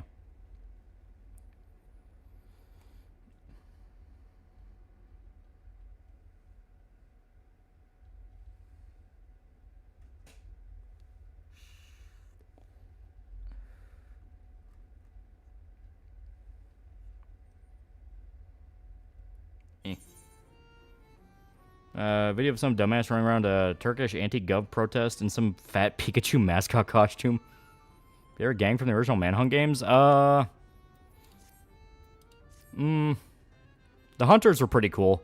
They're probably one of the more complex ones. Did you hear about weirdos trying to cancel Corey X Kenshin? His supposed crime glancing at a hairdresser's butt. He clearly didn't, but even if he did, so? I did not hear about that. Seen the YouTuber Poopy Show? Would recommend. I have not. What does he do? Does he do, like, reviews or anything? Skins are pretty fun. Yeah, the Neo-Nazis, they were pretty cool. The Mercenaries are pretty fun up until it just straight up turns into get a gun and shoot them. Not I Am Bread, but they were the same devs behind Hello Neighbor. Oh, okay. You should play a Spider-Girl dating sim.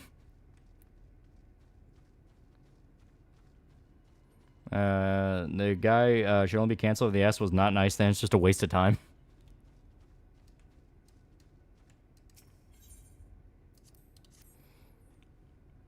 He don't drop his tail, run like a lizard.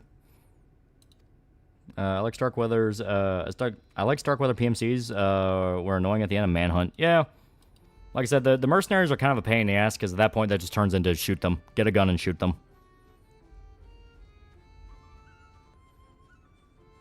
So the devs did nothing with Hello Neighbor. Neo-Nazis are pretty cool. Careful, someone might clip that. Like I said, Manhunt's a good game. It's a very good game. Hey man, is Night Dive still facing trouble? Still, I'm guessing the thing remastered didn't sell well after all. I don't know.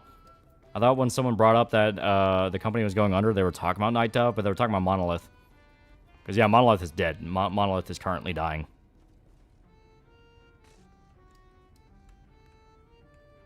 Come on.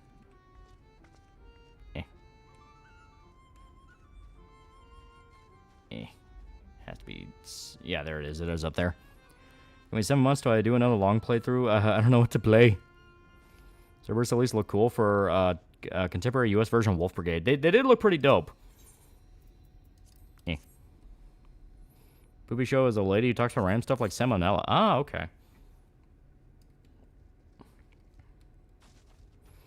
Corey knowingly accumulated that audience for years, and now he's surprised fan base that attempted to cancel him over a nothing burger. Ah. Did new versions of the original Doom games. They're doing fine. Okay. Is there a Night Dive as them looking to get the rights to that spy game once Monolith is fully buried? Yeah.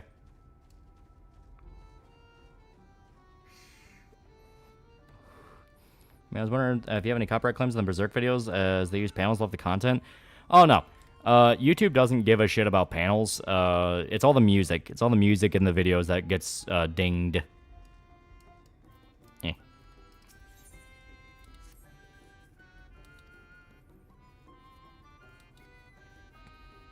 Yeah, I forgot this whole segment of Shadowbringers getting run around and have to do fucking favors for goddamn fairies. Rip Monolith, the first game where Blood and Claw, those alone made you real ones. Monolith's got Microsoft propping them up, but once they don't see a proper return on investment, it's snip time. Oh, yeah.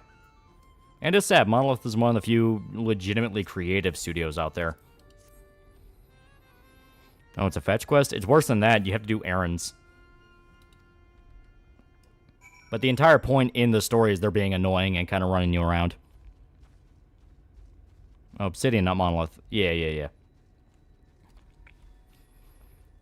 Doom Remaster they did was man, especially since the modders who worked on it are being dicks towards anyone trying to do vanilla maps and using Remaster's map format. Ah. So what happened to their Nemesis system patent? I guess it just got eaten up by Warner Bros. Have you finished those errands? I mean, this is the stream character. This is the bunny.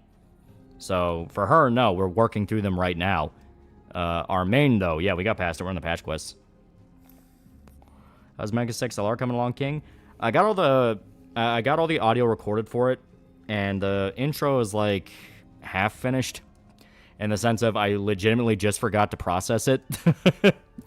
The intro was like really quick and to the point. That's one of the more efficient ones, I guess, to put. So I fully expect it's gonna be done by like Sunday at the latest, because it's not gonna be very long. It's gonna be maybe 20-ish minutes. Have you finished those errands? And M system is locked behind WB unless they choose to let out into the wild. Yeah.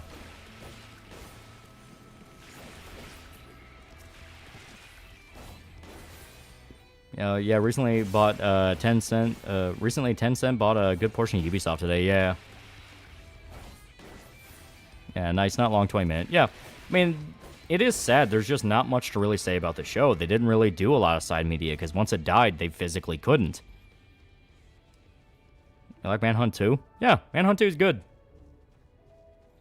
Like, it has problems. It has, funny enough, even more problems than the first game, but it is genuinely fun. I just snag a sealed copy of the Linda Cube art book for $90. Yeah. Episode Squidward basically gaslit himself into going insane. Yeah.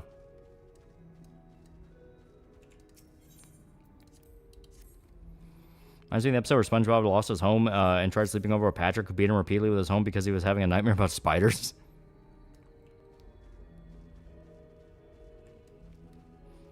Only get a rolling car. History of Power Rangers ran from you. And on some of the best shotgun gore I've seen in a while. Just the gore in general was really good. You play New Tamagotchi Life? What Miis would you put on an island? As stated, I never really touched those games before, so I don't know. But I would 100% try to make like Rachel and Yuki. It'd be fun. It would be fun. You think about Guts on the last chapter of Berserk? It's sad, to be honest. Got so mad like you welcomed death. Yeah, it's fucked. It is fucked up. But that's great. That's why we love it. What'd you like most about Mega XLR? I thought it was just hilarious. It had a lot of jokes that I thought were really funny. Like, everyone loves the DMV episode. Everyone loves the I want my $2. Like, it's fucking great.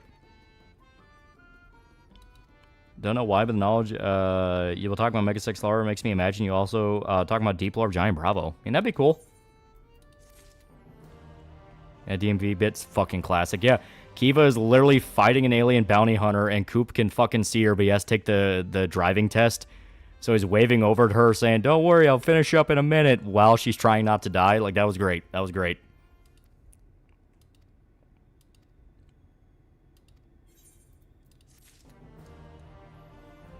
Man, the sure is boring. Chris Krabs spontaneously combusts SpongeBob and Squidward's mind. Regis Mark 5 episode still cracks me up. There's a lot of really good episodes.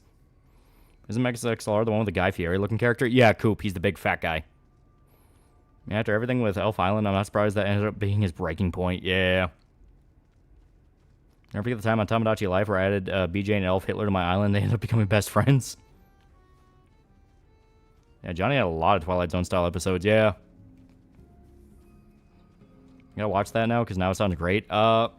You can watch like every episode on YouTube now. Trust me, now as an adult, that scene where Coop destroys the DMV is very satisfying. Yeah. That Coop eliminated self-learning, self-replicating Doom Machine without noticing because he was too occupied in getting a special Slurpee. Yeah. Cyber Poppy out by summer? So far, yeah. So far. Like I said, once we're in the last batch of pages, we can make an official announcement on the exact date we think it's going to be. I think I did explain this before.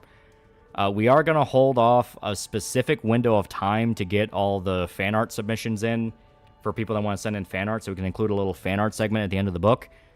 That won't take very long, but just enough period of time in case anybody wants to finish up drawing something or start drawing something, you know what I mean? But then after that, we can start printing. It'll be great. Yahtzee had Lady Hitler on his island, yeah. Like when Corey complained about making a whole YouTube video, mad he wasn't paid like some of the big YouTubers and blamed it on racism and all the trolls and remorse, YouTubers cheered him, yeah. Like, no, it's just the fact of that's just YouTube. It's the name of the game. You never know what's going to be a hit and what's not going to go well. I want room service. Yeah.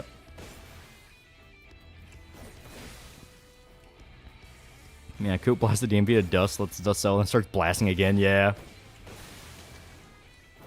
I heard the original creators of XLR really hate MTV, which is unattainable, especially nowadays. Yeah. Well, a lot of them were former MTV. They broke off from MTV, joined Cartoon Network, and wanted to kind of make a MTV-style show on Cartoon Network. And it did well. It's just the fact of it just didn't do good enough, and then it just died. Your thoughts on My Life as a Teenage Robot? I haven't seen that one in a long-ass time.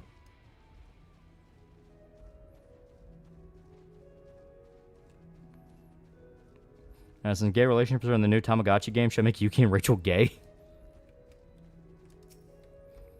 Ever heard of 3 South? I don't think I have. The MTV show did they try making? It wasn't that they tried making it. They were involved with another animated series. Let me look it up real quick, because they broke off from that show to make Megas XLR. Here, we're in auto combat, so it should be fine. Yeah.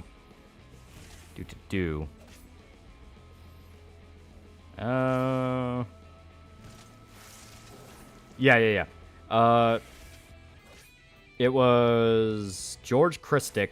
He's the guy that broke off from MTV, and he worked on a show called Downtown, which was on MTV. Megas XLR likely would have done better on Adult Swim, but on the flip side, it might have been under pressure to have more edgy humor, not been as funny. Yeah, it is kind of a regular show situation to where it having that leash kind of made them have to get a little bit more creative on the jokes. But at the same time, there could be a happy marriage between more kind of adult-oriented jokes, along with it still being a very kind of like light-hearted type thing, you know what I mean? Love vids, my guy? Hell yeah. I worked on Downtown, oh, that makes sense. Yeah. In fact, Tamagotchi Life in 3DS had gay relationships, we got patched out as a glitch. Yeah. Isn't the same problem with Boondocks being on MTV? I think so, because I think Boondocks made fun of MTV more than once for it. Crap, totally forgot what they also made an action show for Disney called Motor City, canceled after 1 season. Yeah. And from what I hear, Motor City is another one that's like a really fucking tragic gem. But Yuki Fair, if she was transported to the regular show world, she would have a lot of friends. She'd have fun. Air across $5. What happened to Megas and Symbiotic Titan is a shame. Yeah. No, it was BET. Yeah. It was BET because they kept making fun of them.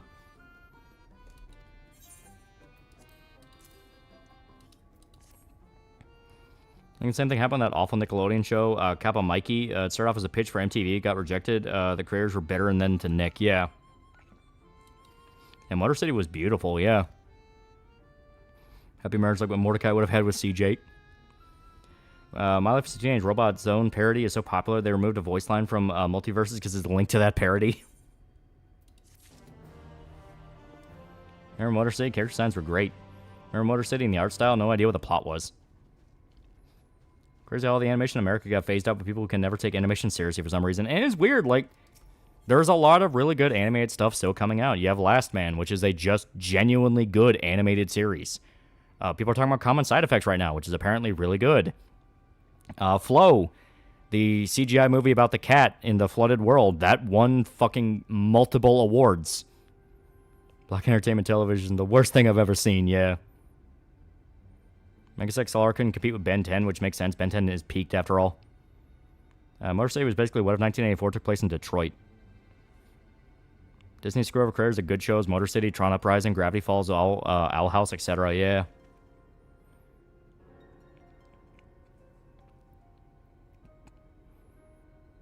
Wait, does that mean Zone My Life as a Teenage Robot is canon by accident? It appears so. Much Adult Swim axes common side effects as it gets more popular. I watched Flow yesterday. It really was good. Yeah. Man, that house was shit. Tron Uprising, I think got fucked over because people believe Tron Legacy was mid at best, but the art style of Uprising is very similar to Into the Spider-Verse.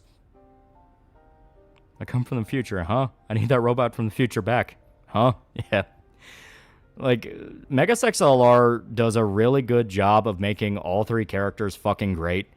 Coop is fucking hilarious. He is a great protagonist. Jamie is a really good best friend character for him. And Kiva being the straight man to the three is fucking great. They have an amazing chemistry. It's one of the best parts.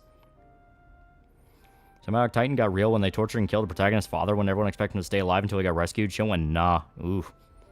Yeah, Common Side Effects is, like I said, too good for Adult Swim. Convinced Cartoon Network never wanted to air Megas XLR, but had to when it won contest, so they did tax write-off bullshit that makes you kill it. I believe it! Fair's $5. How would you react if you woke up tomorrow with Spider-Man, the APT Universe Spider-Man who has a hive mind of spiders appears personality in them? Oh, God. Any thoughts about the next chapter of Berserk and when it's coming out? I can't wait another month. We ain't got no news, man. We ain't got no news. And don't forget Clancy Brown's a space squid. Clancy Brown's a space squid, and fucking Bruce Campbell is basically MODOK. I'm not even kidding. Common Side Effects really good, but the timing of which I watched it is very unfortunate. I thought, man, I wish my mom had that mushroom a lot afterwards. Yeah. You know, Power Rangers is awesome. Jamie bit off way over his weight class, and the girls being horrified seeing the real Coop. Yeah.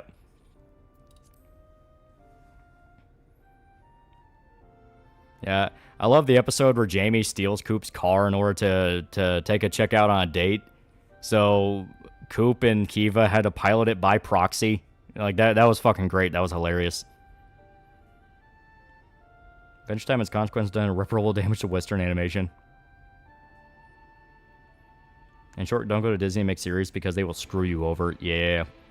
My premise is good, but they did a remake. I would like the idea, especially since Goku voiced Mikey's friend. Gonna do a Gatorade shower on you, but it's actually full of plastic spiders. I think we might have to wait for another year for the next chapter. It's possible, but don't put that evil out there.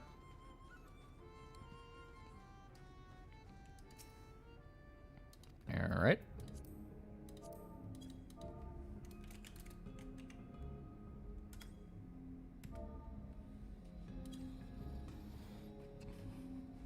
Zone's position on Skullgirl's thing was cringe. Yeah. The real question we have to ask ourselves in these trying times is this: whatever happened to Robot Jones? Coop's monologues at the climactic fight every episode, like the one with alternate Coop. And the worst of all, made me skinny. Yeah, that was fucking great. Like, okay, I gotta type in...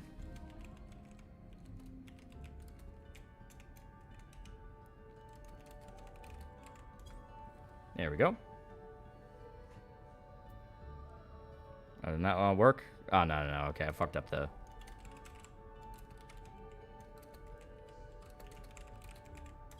There we go. Being for $2, you need to wake up. They're gonna get you. You watched Mysterious Girlfriend X? I think I saw an episode of it, but I don't remember getting much further.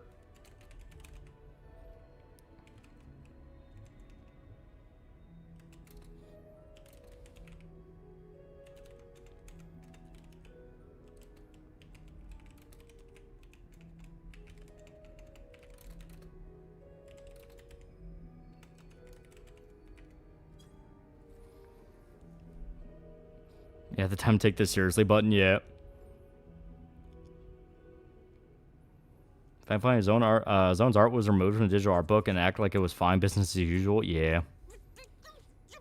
Span cartoons like Symbiotic Titan and Young Justice that would have went far. They came around the same time Adventure Time and Steven Universe. Toy sales over substance with style, yeah.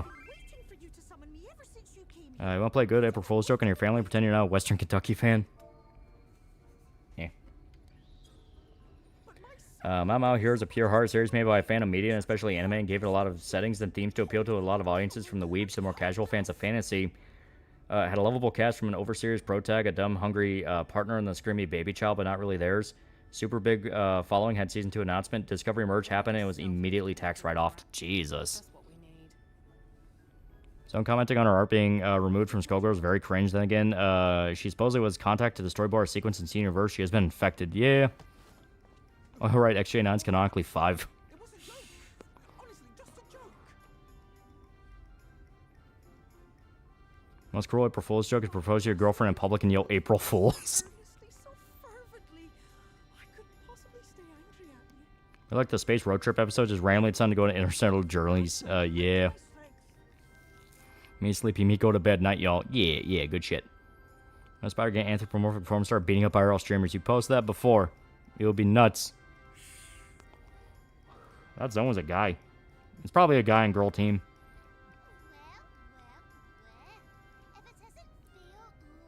Actually, yeah, it is, because when you watch the animated Zontan cartoons where she's in character and doing the Zontan interviews, that's a chick. But Zontan, the actual artist who makes it all, that's a guy. I think they are friends.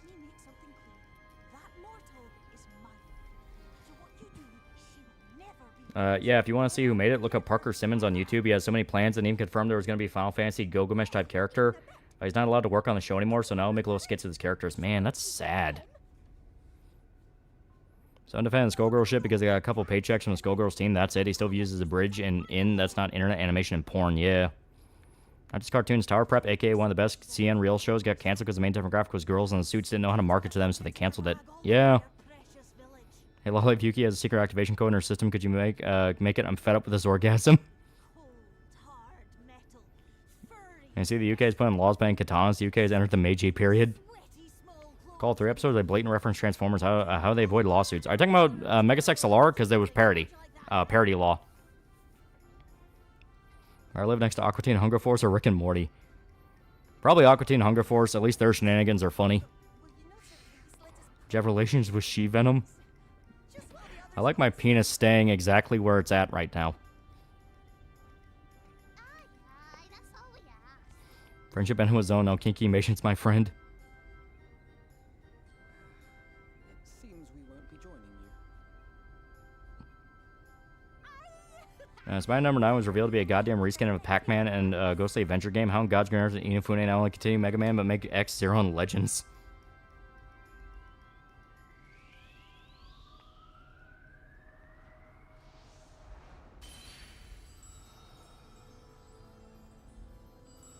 Would you ever live next to... why would you ever live next to Reddit the show? Yeah, right?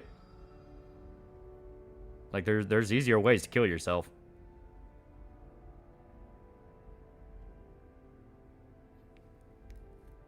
So this is the true Ilmeg.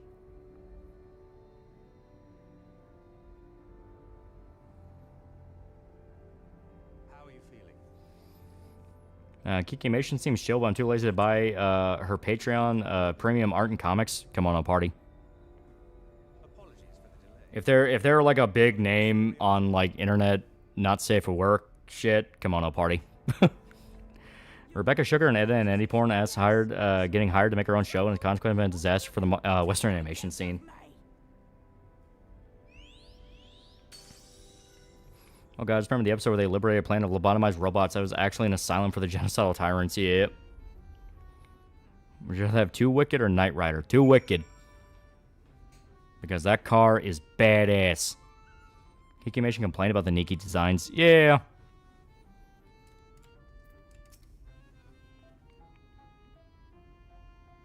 Fujos are inside the industry. I've used that site a lot for a lot of art, but the ads are AIDS when going into private tabs. You can turn on like ad blockers in private tabs. It's just a setting you gotta flip. You know, the worst part about Mau Mau, by the way, Season 2 has leaked a part of it. I have a feeling you'd like Mau Mau, though, even though it's clearly these are furries doing dumb anime trope shenanigans from Dragon Quest. 3 crooked. My only consolation is that Tower Prep Season 1's fully on YouTube because we'll never get anything again, and I don't trust a reboot these days. Yeah, use Brave or uBlock Origin. Yeah. Kikimation's good, though, but I honestly not pay to read your comic. I'm not that desperate to have respect for myself. Oh, another show that got killed? Yeah.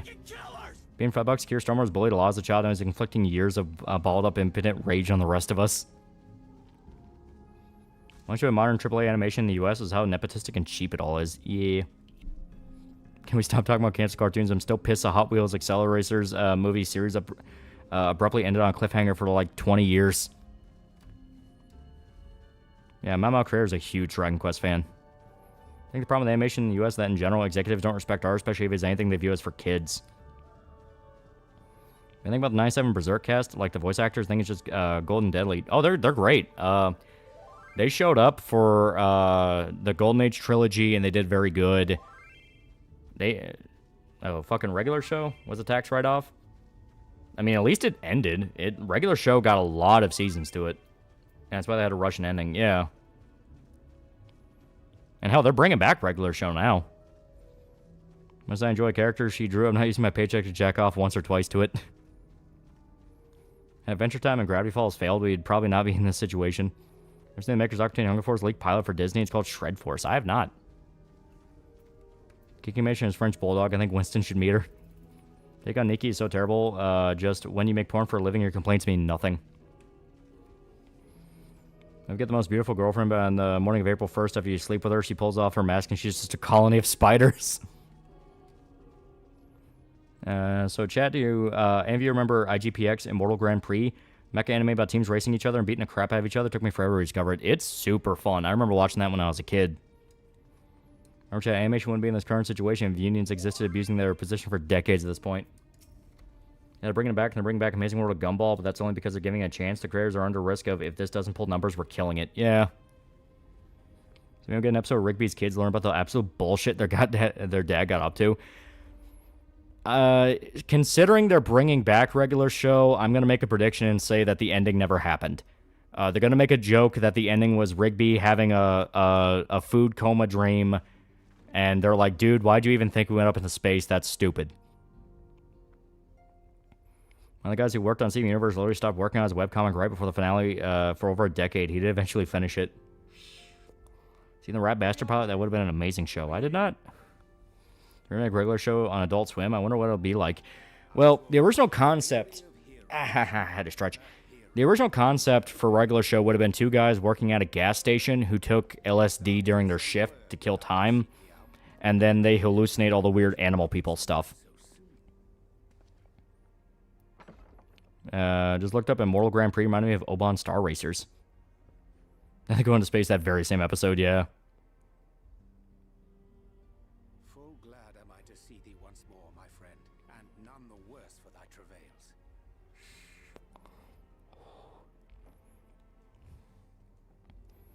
Run along, Minfilia. We will meet you outside.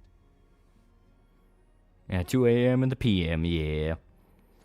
Would you want Metalocalypse to come back? Metalocalypse ended about as well as it could. I mean, it got to end it with that movie. And the movie did actually do a lot to feel climactic and like an actual ending. Immortal Grand Prix has two versions, OG 5-episode miniseries and 26-episode Cartoon Network show that's based off of. What do you think about the regular show in space season anyway? I thought it was okay. Some bits were pretty good, but other than that, you can kind of tell they were kind of running out of ideas. Now fares for $5. Would you rather wake up next to a person-sized spider looking and chittering at you, or a basketball-sized egg sack full of pulsating baby spiders? Both are hell. Both are hell. At least the egg sack, I can just set it on fire.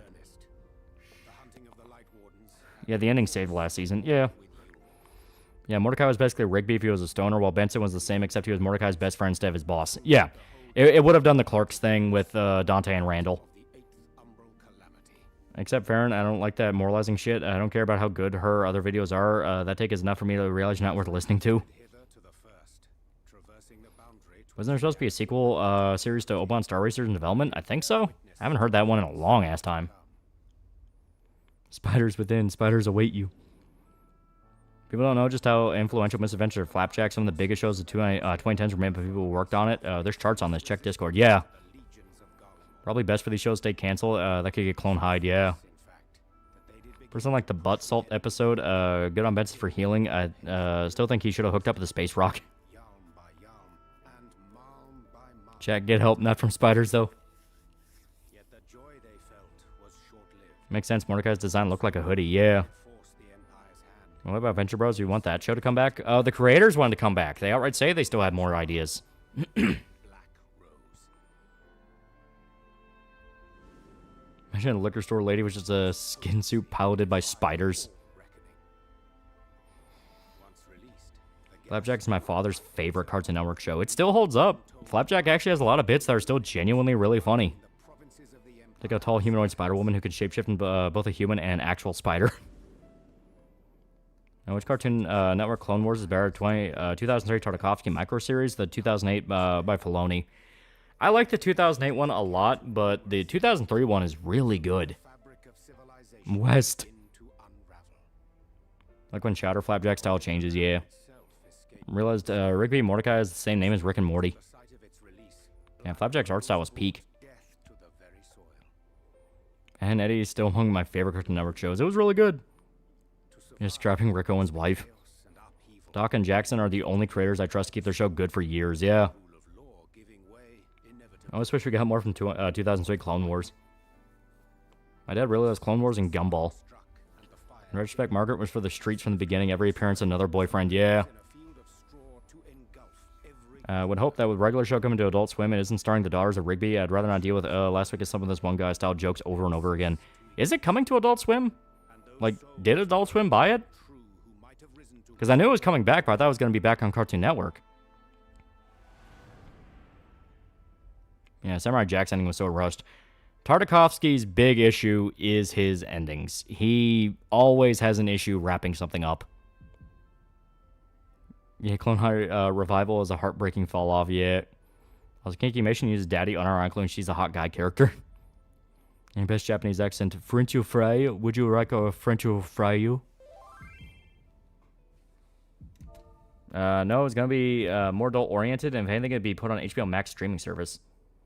So they said it's going to be more adult-oriented. Like, this is something that's said. It's not just if it happened. Because the most I know about it is it's getting more episodes. I don't know anything beyond that. It's better it stays in Cartoon Network. Restrictions made it great. I think they'll bring back the Russian spy goat. Yeah, Thomas. Yeah, that'd be funny. Another flawless victory for Hyperorian's Space Stonus. Damn it, let's talk about cartoons. Makes me want to get back into art, but fuck my confidence. Too dead to try. And Legend of Calamity Jane. This was a great retcon ending with a Samurai Jack game. That is true. Yeah, it's getting another season. It's going to be for adults since the kids who watch it are adults now. Okay, that will be cool. I am interested in seeing that. Samurai Jack Battle Through Time game was the ending to write. Too bad it's been delisted.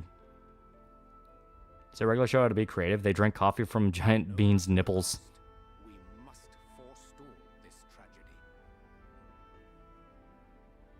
Okay, will it be time travel season? That could be kind of funny. What's getting a new season? Regular show. We got regular shows getting more adult oriented. Please don't let me clone High all over again.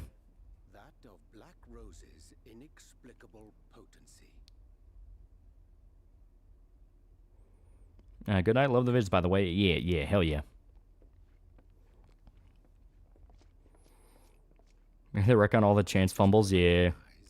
Never like the ending of Samurai Jack, even if it what he wants to do. No, as stated, that's Tartakovsky. He always has problems wrapping up his stories. Hope regular show doesn't end up like when Ren and Stimpy became adult oriented. Yeah, coffee, squeeze nipples, knit coffee flies into Mordecai and Rigby's mouth. Ever Turok game? I like Turok too. I think that one's dope. Seeing the cover art for the Ride Out remake looks hype as hell. I am super excited for it. Getting more SMT is just good. I know about Thomas, that meme where Rigby takes multiple pictures of him while laughing. Thomas is meant to be another kind of straight man character where he's just some dude working at the park. Then they give him a massive fucking twist later on that he's a fucking Russian spy.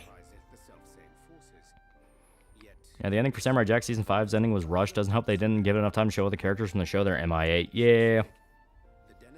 And he could have a huge amount of episodes finish the story up and he'd still rush. Yeah. For some reason I like the idea of Rigby having normal kids and they learn about his dad's lore and go, what the fuck, Dad?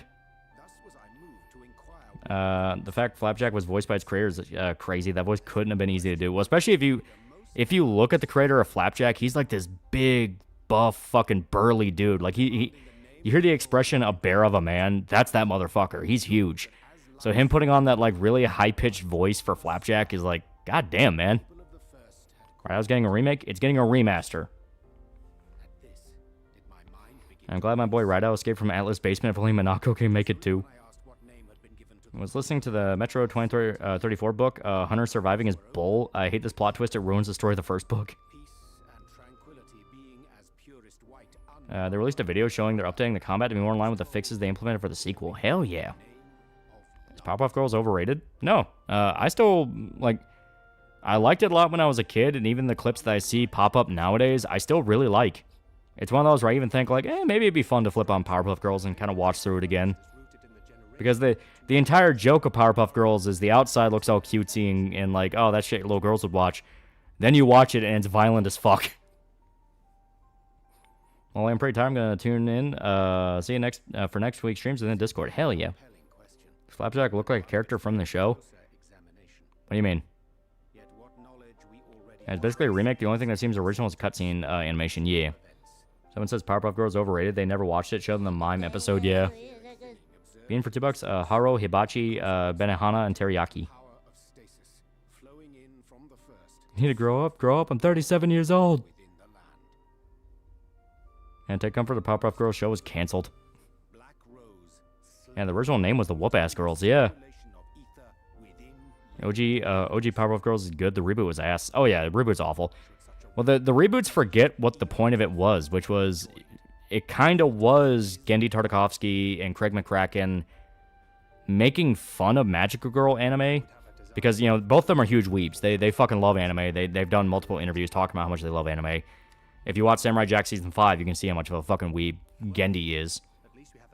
So, that was kind of them doing a Western spin on Magical Girl stuff, where on the outside it looks very cutesy and like, oh, see, they're gonna save the day. Then you watch what they do and they're fucking sadistic and beating the fuck out of people.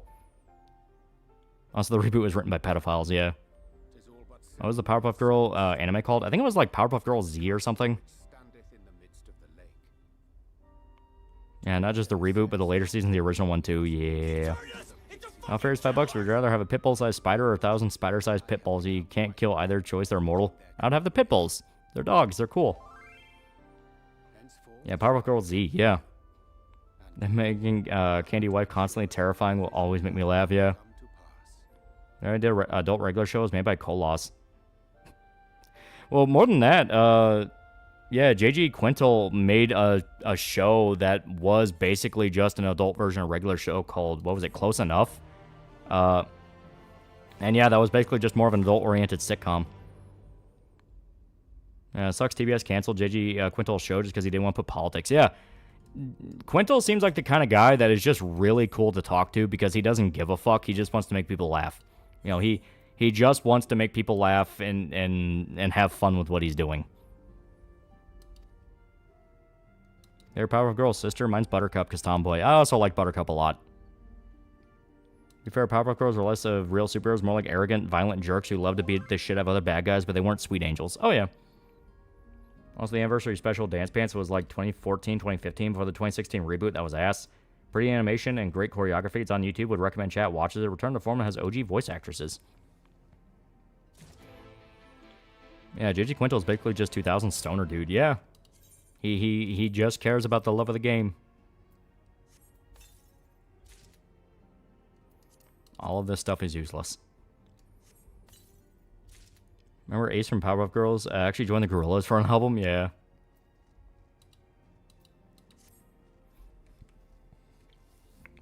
I had to beat Mojo Jojo when he was in jail. Yeah, like, they were violent as hell. Remember that dog shit CW Powerpuff Girl show that got canned? Yeah. I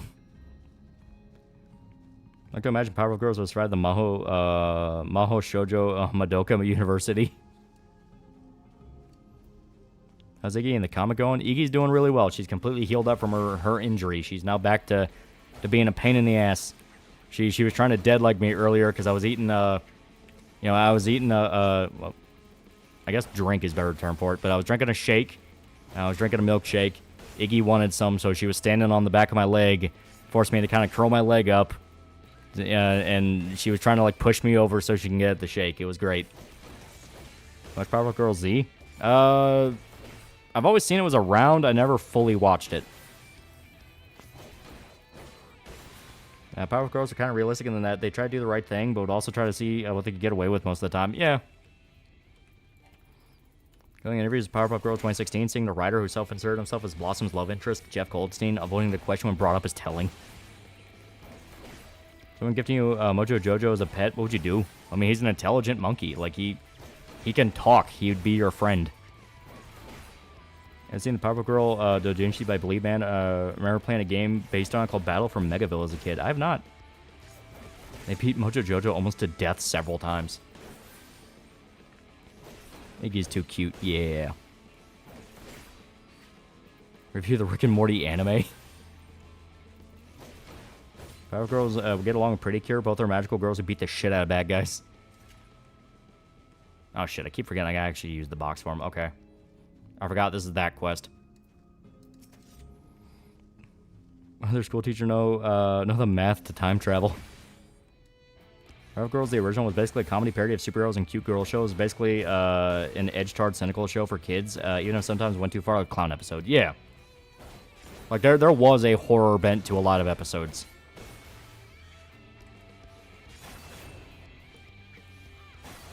There we go. Here. Should be perfect. There we go. Hell yeah. Can Powerpuff Girls take on Homelander? Anyone that knows how to fight can take him on, because that's the whole point of Homelander. My Precures were real heroines who cared about being heroes and good role models. Yeah. Powerpuff Girl can get away with stuff like blood being shown in the intro when Bubbles was fighting kaiju monsters by herself. Yeah. Jeff Goldstein's the guy who got out as a pedophile too, which makes those self-insert love scenes with Blossom even more uncomfortable than they already were. Was he fully out as a pedophile? Because, like, I didn't know much about the guy beyond, yeah, a self-insert character that was in love with Blossom showed up. Fuck you and fuck gorillas. Very poor choice of words. Clean Eastwood gets played. Rainbow the Clown didn't deserve that. He was not in control of himself and he was Mr. Mime. Mojo Jojo is a pet that speaks unnecessarily long and detailed. Roddy Rough Boys and Z flip the skirts and moon the girls. Ah. Sugar $2 keep Lieutenant from gushing over away from them. Fuck, the movie was actually just fucking horrifying and sad. Him, aka actually Satan, like ruined their whole life, and you just see the result of their battle in the movie. Not only are they abandoned, but the professor's in prison, possibly on death row for creating them. The movie was the darkest PBG ever got. One thing I know of Powerpuff Girls 2016, aside from the twerk scene removing Mrs. Bellum, was an entire episode about a horse wanting to be a unicorn was a trainee hug box. Remember the Him episode? Which one? Because Him showed up a lot, and he was always the ones that made it fucked up. I was pretty sure it was him, the guy that was a pedophile. Are you sure you're not confusing him with the Mighty Magiswords guy? I want to be absolutely sure. Powerpuff Girls can survive being smashed through the planet. Homelander wouldn't survive a minute. Yeah, that wasn't the movie. That was an entire episode from the show. Brittany Fenty's 39. Holy shit. Someone give me some fertility vitamins to reignite this dying star. Yeah, the 50-year episode. Ah, okay. People kept spurring about Savino being a look confirmed, but everything seemed to be Me Too smearing and rumors milling, unless I'm mistaken, but the other guy who was self-inserted protected. Ah. Powerpuff Girls could solo Invincible Universe, no diff. That and My Hero Academia. The governor's hot assistant fought and beat an evil feminist with her hair powers by fighting in a fountain. I had to be real specific. Too many animation people are out as pedos. Yeah, I know, right? I'm pretty sure someone who worked on 2016 PPG reboot was also out as a pedo for a Mighty Magisword guy. Okay. I like to see a version of Powerpuff Girls being full-grown adults and they look back when they were young and realize, damn, we were violent back then. Homelander being mean to Bubbles, she turns into a pretzel. The one that went to the future, why'd you leave us, Powerpuff Girls? Yeah, okay. Powerpuff Girls reboot guy was named Jared. One of the writers for the reboot created self-insert and shipped him with one of the girls. Yeah, that's the Blossom guy. Fair is $20. Secure peace with the spiders. You have to marry the Spider Queen. Will you make the ultimate sacrifice and spend the rest of your life with her to save humanity? No, she doesn't have a human form. She's a 50-foot spider. We have guns. Let's be fair, even PPG had a bit of weirdness style of gotcha, then the opposite happens type humor and tone. Wait, was my Magic Swords even good? I don't think I remember hearing anything about it. I have no idea what the show even is. They have a special with the Powerpuff Girls for adults or at least teenagers. I mean, that was going to be the point of the CW show. I want to make a Hammer Shark baby with Venti. How do you feel about Gary Oldman and his Legion of Spiders? If Buttercup was real and grew up, she would probably be dating Shota. Yeah, Mojo Jojo is a pet with the brains. He would make me a fortune with his genius. What do you think of 15? FF15 is very flawed, but there is something there that just keeps me from fully hating it. There's a lot of it I really like. I think it nails the party dynamic very well. It really has a cool world. The big problem is how much of it cut off to sell as like DLC or animated movies. You know, if it just had all the backstory stuff in the fucking game, it would be good. Who's saying the end credits Powerpuff Girls? I always thought it was Tara Strong. You know, the one where it goes fighting crime, trying to save the world. I don't fucking remember. Yeah, 15 is fishing, camping, and Iris. Everything else is whack. Aaron Hansen worked on Magic Swords. In the fire it goes. Fair Final Fantasy Romance? 7 has a pretty good one with Cloud and Tifa. 8 has a really good one just for the scene of Squall trying to catch Renoa in space. 6 has a really good one because you have the whole opera scene and that's really pretty. But I think it has to go to Final Fantasy 9. Final Fantasy 9 has such a good love story in it with the main guy and the chick, you know, with Garnet and fucking what's his face. Yeah, Season 8's great. Yeah. Yeah, Zidane and Garnet. Yeah, like the end of it, Zidane comes back and he's still alive and he meets her and he hugs in the middle of the big crowd. Like the ending of Final Fantasy 9 is such a heartfelt one that like it is the best kind of ending that game could have. You know, like it everyone talks about how like an ending can be really rushed or an ending can feel a half-baked. No. Final Fantasy IX's ending is like probably one of the best of the entire series. It feels like the end of a storybook, and it's very, very good. Square was really banking on turning 15 into its own franchise like it did with 7, yeah. Yeah, saying your song, our song, yeah. Favorite Monster High Girl? I never watched it. I feel really bad for Tom Kenny returning as a narrator, judging by what has been leaked to CW, PPG. Oh god, imagine if he came back as a mayor. Remember now, there's a scene where the Powerpuff Girls were teenagers. It was only a scene as a joke. And it's a perfect ending, even if it was a bittersweet ending for one of the characters. Yeah, the whole thing that happened with Vivi just makes you feel so bad when you realize what it is.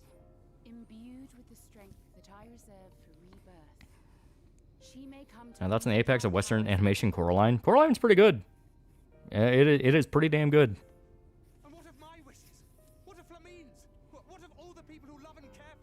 What about 10 Romance? The Titus Unit one's not bad.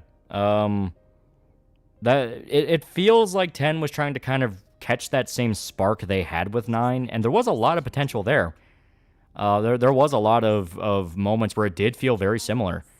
But I don't know, it just doesn't hit the same way. I can't really describe why. Yeah, ending credit song, A Place to Call Home ends it well, yeah. Sure, Netflix is working on a live-action Scooby-Doo series. The people who did the Riverdale Batman CW shows in the reigns. To be fair, Tom Kenny has stated the reason been a lot of bad stuff is because he and I quote, I have bills. Yeah, no one blames the guy. He needs a paycheck. He's a good voice actor. He has fun with what he does. For the FMV scenes of FF9 remind me of the animated Care Bears movies by Lionsgate. Yeah, that was amazing. Vivi clutched at the final battle against Necron. That was funny. Dude, the fact that the playthrough for Final Fantasy IX ended with Vivi clutching against the embodiment of death. That is canon. I don't give a fuck. That is canon. I made a horrific discovery yesterday. Someone made a texture pack where all the mobs are now foodus. I could never really get into Steven Universe. It looked boring, and even the written is not that great. And still waiting for 9 remake. Yeah, Vivi the Goat, yeah. I know either Velma 2.0 or another show would be a hilarious Batwoman. I was on Final Fantasy movie. Spirits Within, it's not really Final Fantasy. Like, at all. Peak fiction, yeah. Games about accepting that everything comes to an end and you should enjoy your life while you have it. But also fighting for your life. You know, accept that death comes to everyone, but you fight for every moment you can get. What happened? Yeah, grading for Vivi, to be honest. Were they even considering what happened to him? Yeah. To its credit or discredit, the lore member of Monster High has me believing its makers did more than make human but vestigial monster parts. That's more common in anime manga. Vivi, what a chat. Godspeed to that little guy. Yeah. Dragon Quest 3 can get a remake. Why not Final Fantasy 9? They've been teasing it for a while. That's the plot of Puss in Boots movie. And then she was gone. Remember those streams? Those yawns were terrifying. Claims to have no recollection. Only Vivi could have pulled that shit off. I have told her many things. Where we The only good thing that came out of Steven Universe was the Steven Jeweverse trilogy YouTube boops. And his final teacher live on in eternity.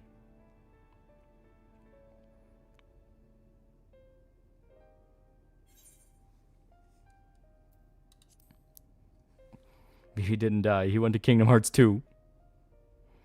It's loud roar time and grasp victory, erupting burning finger, now flare, yeah. Vivi beat death and fucked, yeah. It's so good. Like I said, it was the best possible way it could have ended. Damn, I missed that, but I made it for FF10, yeah. another possessed of the blessing of light, the first hath begun to rise up in defiance of its That's an OG Teen Titans cartoon. It was pretty good. I liked it. I mean, I remember liking it a lot when I was a kid. He decided death is bitch made. There's an Unreal Engine 5 Final Fantasy 9 fan remake that's currently in the works. I don't know if they'll release it, though. must soon be made. Is the white mage from Final Fantasy a clan princess? No, she's a healer. No, he did it better than Puss in Boots. Well, because, like, Puss in Boots, he just earned the respect of death. Vivi beat the shit out of death and told it to go away. I'm sorry I took so long. It was so hard to And speaking of fighting, when you gonna grind Knights of the Round to level 2 and 7, let me give you the Osma build for 9. We'll figure it out. We'll figure it out. Now, if all is in order, let us set forth for Leader Lorraine. Whatever happened to Sideways? It was DC's Spider-Man clone. Missing a lot of FF9 streams because sleep. He made death his bitch. Final Fantasy 6 needs a remake.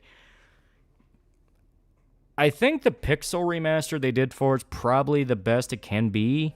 Just adding like an actual singing track to the opera made it worth it to me. 6 is one of those of there is a lot to that game you can do and kind of get distracted with. You know, the leveling up every character and looking around every corner. Like, 6 is a big game. A very big game. Being a 6 fan is suffering. Honestly, in Puss in Boots, Death had a legit reason he was pissed at Puss squandering his lives. Yeah.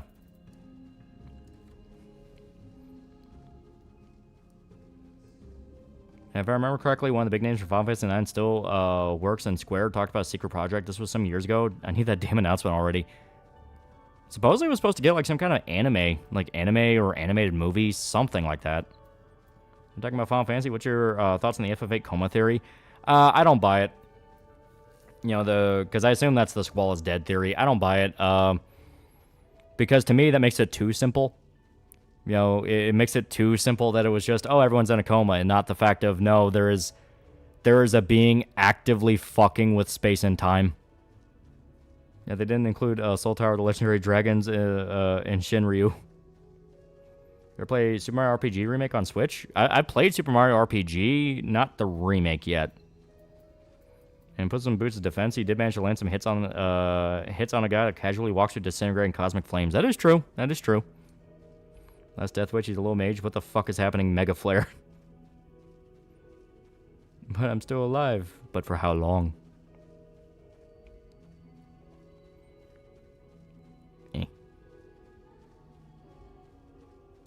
Who could voice Kefka in a remake besides Mark Hamill? That is a good question. Well, his FF10 creepypasta from 2013 proves you're wrong. Well, it's like I said, they establish over and over again that Ultimecia is fucking around with space and time. Like, actively exists in every time period she's in and is fucking around with shit in them. So to go like, oh, well, Squall died, it's like, nah, that makes it too easy. It's too easy to go, oh, he's just hallucinating all of it, and not, oh my god, Ultimacia is tearing apart reality. Raven shaped a large part of my taste for better or worse. Looking at the female characters in my childhood cartoons screws my taste in girls right from the start. Anything that ends in it was just a dream can eat my whole ass. I keep David Wittenberg as Kefka. He's been his voice since Dissidia.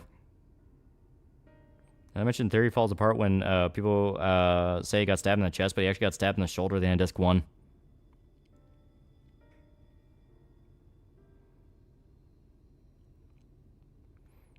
Yeah, Squall's dead theory anyway was just your standard gay, ooh, everyone's secretly in a coma or dead or doing drugs. Yeah.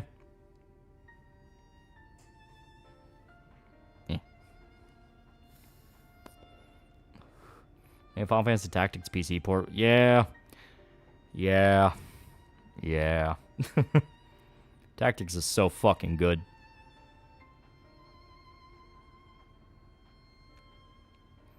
Ever watched X-Men Evolution? Goth Rogue is my childhood. Yeah, I watched a bit of it, yeah. Blonde or brunette Zelda? I kind of always view her as a blonde. Glad the coma theory trope died out, since whatever was actually going on sounds much more interesting. Yeah, Raven Starfire with a fucking shit. Love those two highlights as a kid. Her voice Jester from DMC3. You know what? Fair enough. Not a bad one. Alien Isolation playthrough when... See, that would be less scary than the Huntsman one, because at least the Xenomorph, I'm not shitting my pants looking at the damn thing. You know who else thinks the coma theory is gay? Remember the fan-made Chrono Trigger remake, Chrono Resurrection? Damn you, Square was almost finished. They were about to release it, and Square told them to stop. Yeah, Zelda's been blonde for way longer. She's been brunette. That one time, the one time in Twilight Princess, yeah. Currently heard the fan theory, you're currently in a coma.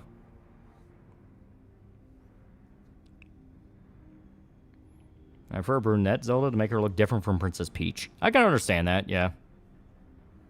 Evolution was nice because a southern goth rogue knew a lot of girls that liked growing up in growing up in San Antonio in the 2000s. Hispanic goths too.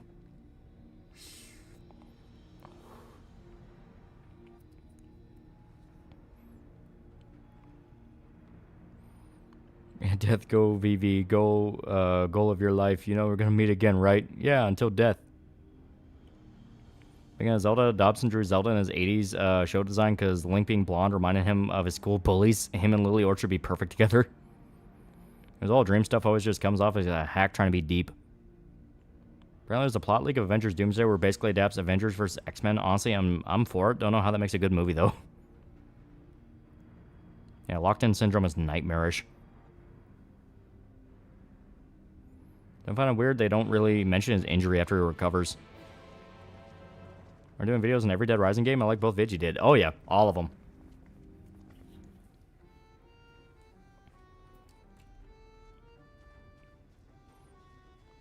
Yeah, Zelda has had different outfits, dresses over the decades compared to Peach having the same dress basically since the 80s. That is true. So what series are you not looking forward to cover the most? Ruby, Steven Universe, Netflix, Castlevania, or Dead Rising 4? All of them are equally terrible. My theories are actually in a coma. This is a dream. You're a spider in real life. Wake up, wake up, wake up, wake up. I mean, think about it. Every story can be post-apocalyptic, coma, dream, and purgatory. Yeah. I think Hylia being resurrected as Zelda eternally is because she loved her champion unconditionally. Yeah, I just kind of assumed it was weird magic shit. I didn't really think about it. I'm from Cross Ponds. You see Nintendo Direct? I saw the Metro Prime 4 one. That's the only one I needed, and that's the one I'm happy with. Season 1 and 2 of Castlevania are good. Half of Season 2 is good. Anything to do with vampire politics was fucking stupid. Twilight Princess Zelda's most elegant. Ocarina of Time, Ninja Zelda was a baddie. Breath of the Wild Zelda was thicker than a bowl of oatmeal.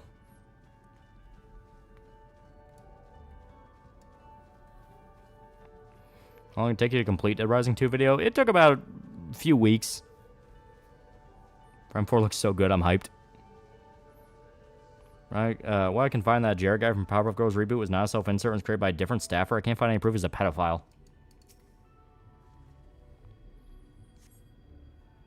What if you woke up as a U-sized man spider? How'd you manage to live your life as a man spider? Isn't that just metamorphosis? And a purgatory theory made me hate that sort of theory in general. Blonde Zelda kind of makes her look like she's related to Link. Then again, I have a bad issue with characters having similar traits between each other.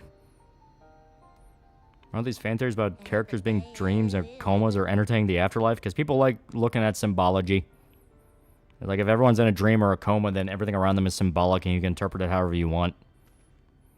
Well, for $2, lol, would you still love chat if we were spiders? I would burn you all. Reincarnated characters reliving their past lives isn't that unusual in Asian media, so I don't really find that direction odd for Legend of Zelda. Well, they have established Legend of Zelda is a continuous timeline that just keeps happening. One thing I can't deal with is dead shit, dead birds, dead mice, etc. It's a no-no. I'm at least relatively desensitized to dead stuff.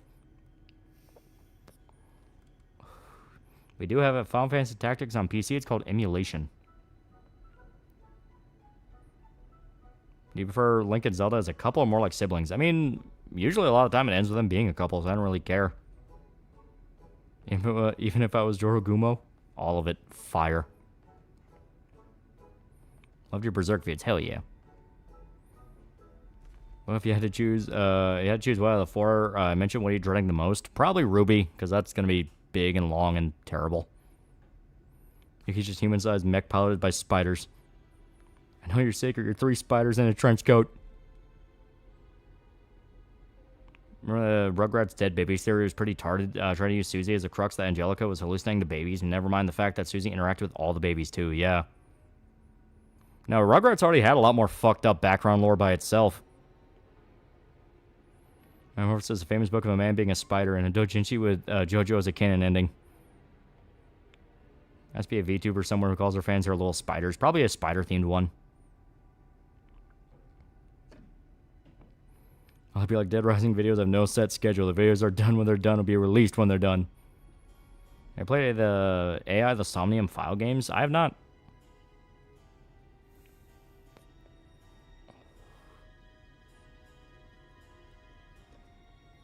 Yeah, spiders are crickets I can't deal with. Still freaks me out when you hear the crunch when you kill them. Zelda and Link are constantly reincarnated because of Demise, who had placed a curse on them. Only SS is an incarnation of Hylia. Oh.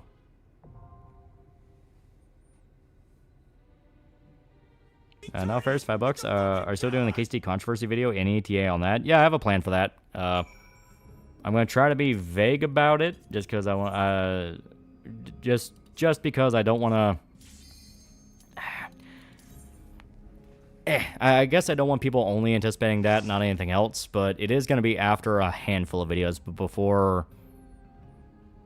before the Dead Rising 3 one, the most I'll say. We know you're Steve, the spider eater, eats 100 spiders a day for dinner, make the average person eat 8 spiders a year statistics. Negative Flash gets autistic Zelda and Link video is funny because the fact that almost every incarnation of them end up together. Biggest complaint with Shadowbringers, they never call Rin Miniphilia. Yeah, Tommy was a preemie baby, yeah.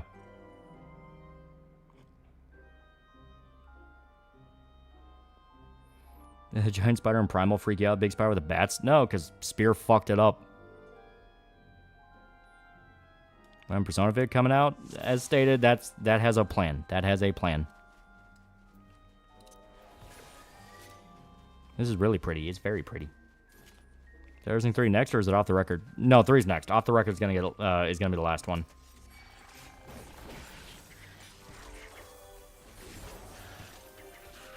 What are some videos you're planning? Last day I'm gonna do Mega Sex LR. I'm gonna do my Pat Labor. I'm gonna do Big O. I got a handful of ones I'm working on. I mean, yeah, I know people ship Zelda and Link, but what about the companions? Midna's a gimme because she's around Link more. Wasn't it eating spiders in her sleep made to show how much bullshit people want to believe? Basically.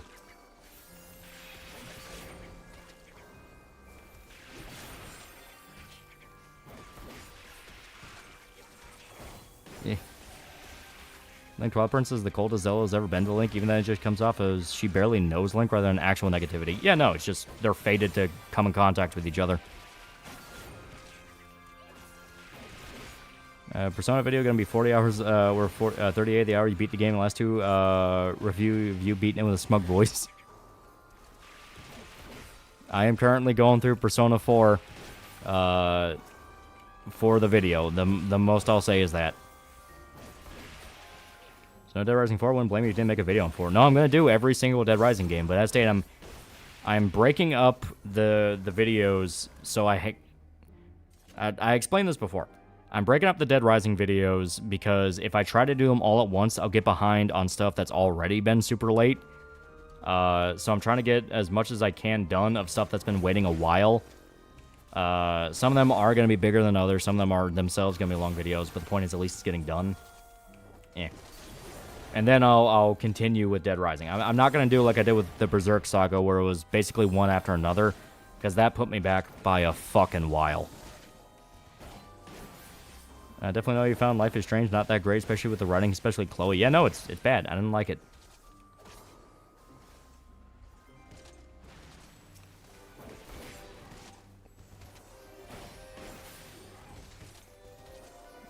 I like that only plays a bit of Chucky's dead mom's soul being placed in the toy he hated. Look, Chucky, it's your ma'am. Where's my Duke Nukem video? Why she ain't never touched Persona game? Saw Link and Ilya more as a couple than Link and Zelda and Twilight Princess. What about giant spiders from Harry Potter?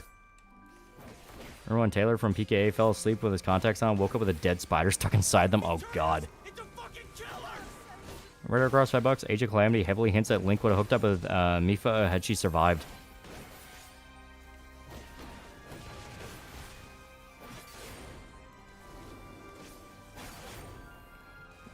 Oh, hey, don't forget the old Persona character is secretly gay or trans. Should we call her an ambulance? No. We'll make her into a toy.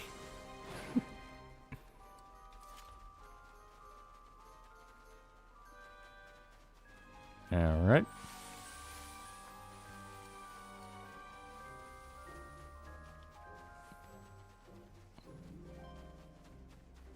Okay.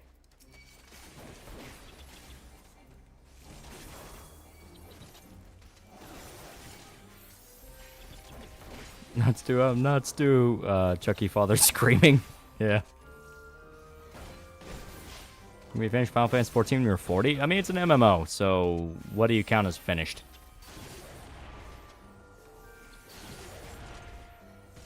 There we go.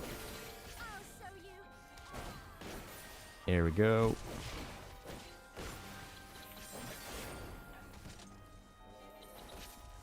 Here we go.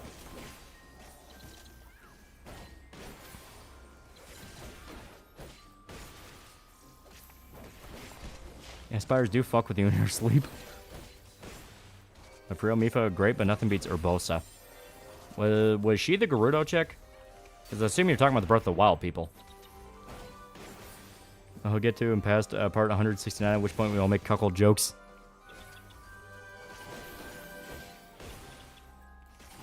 There we go.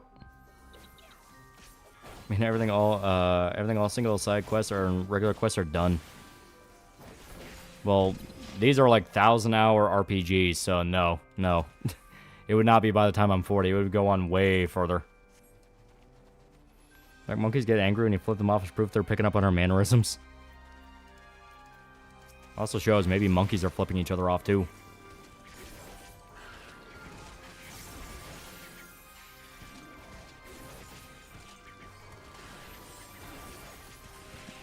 There we go. Don't forget the VA for Raziel from Soul Reaver, also voiced Drew Pickles and Angelica's dad. Yeah.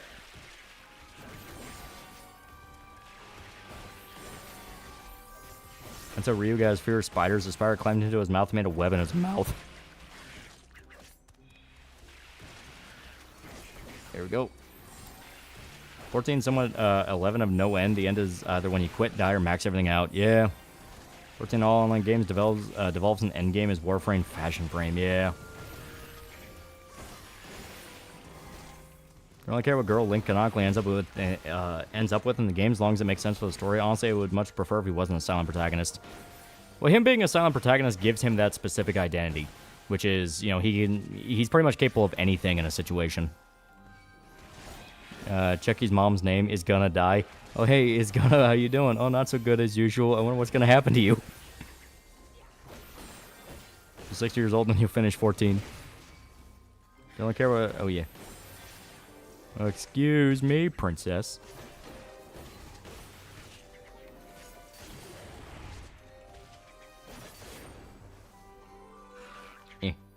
Persona, I remember somebody saying, somebody said females are more willing to share their male partners than Kirsten. No, she won't. Yeah, no, like, no, that's bullshit.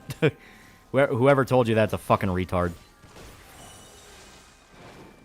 There's a reason we moved past the harem system for society, because it don't fucking work.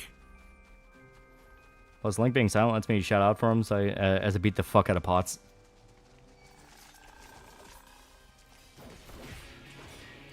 Monkey's paw curls and Link talks and sounds like he did in the cartoon. What's your favorite South Park episode? I really like the Christmas Critters and Lemmy Winks episode. Those are really fun. Oh, we've talked about this tons of times. All the Christmas episodes are fucking great. They're all hilarious. I love the global warming one where Cartman and Stan blow up the dam and cause the ecological disaster.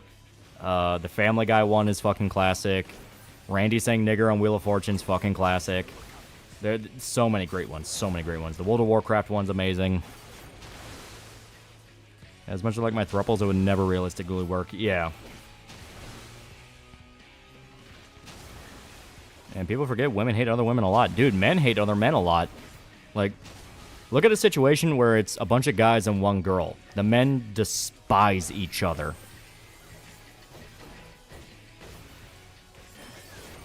Yeah, just look at Chinese dynasties for why harems don't work. More Hot Pockets. I'm so the Careers Gerbils was great, yeah. Imagine Link being voiced by Yuri Lowenthal or Johnny Young Posh. The word was nagger, Mr. Marsh, yeah.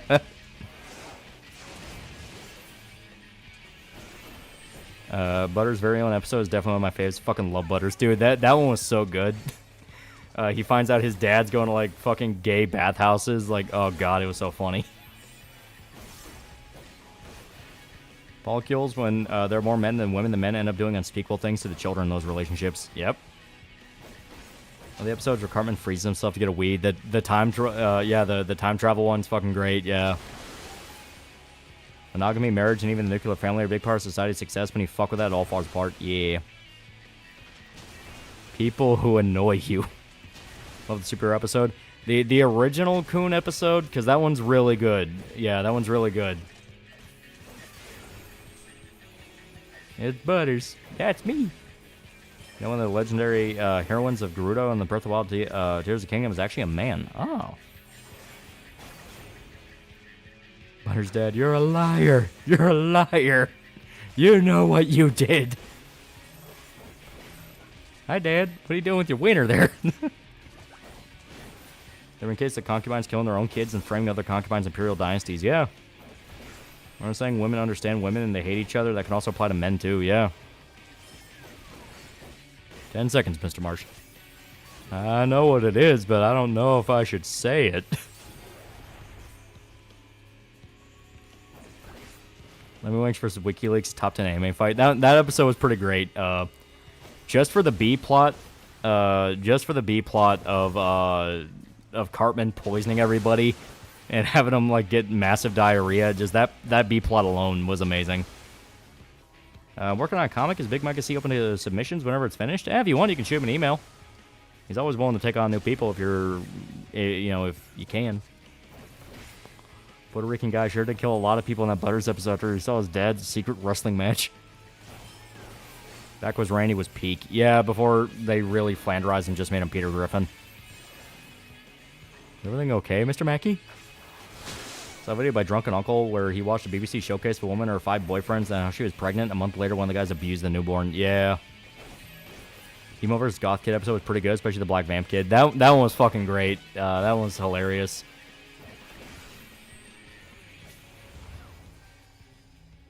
Idea of a harem is hot, but real life harem means you get stabbed in your sleep by a scorned wife.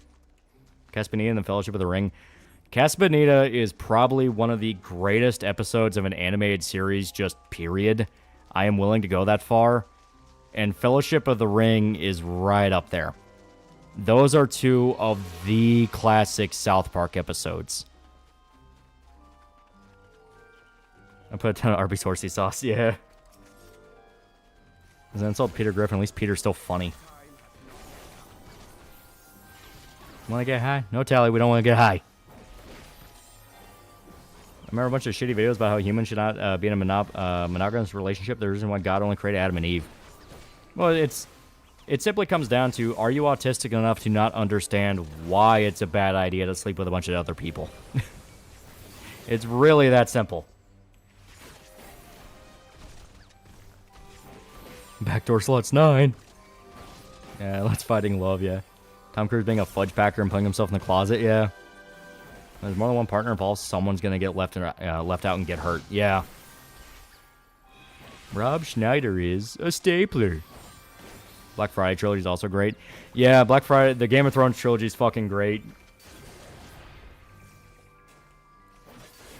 Mainly because whenever they do those big events, you can never... You always get the feeling of they either love this subject matter they're talking about or they think it's the dumbest fucking thing in the world. But they're able to make both sides of it happy. Was that the passcode? No, that's the theme to Funky Town.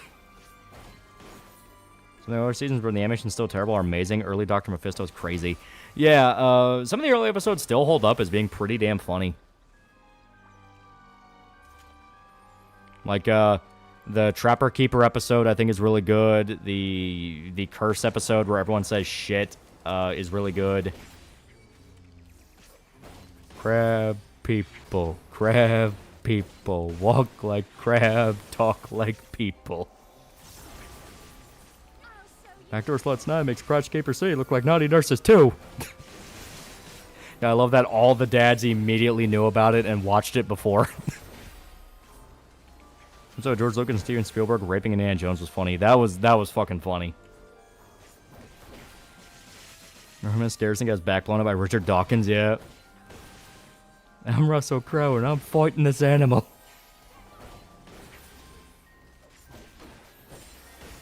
My housemate tried the whole poly thing and it only took a month for it to turn into a chaotic shitstorm. Yeah. I love Cartman singing Black Cow and he is speechless. Yeah. Planetarium episode and the Christmas episode of Manson. Yeah, that was pretty good. It's gonna be like a pig scene. Oh god. Episode was made today. It would be Neil ripping Joel.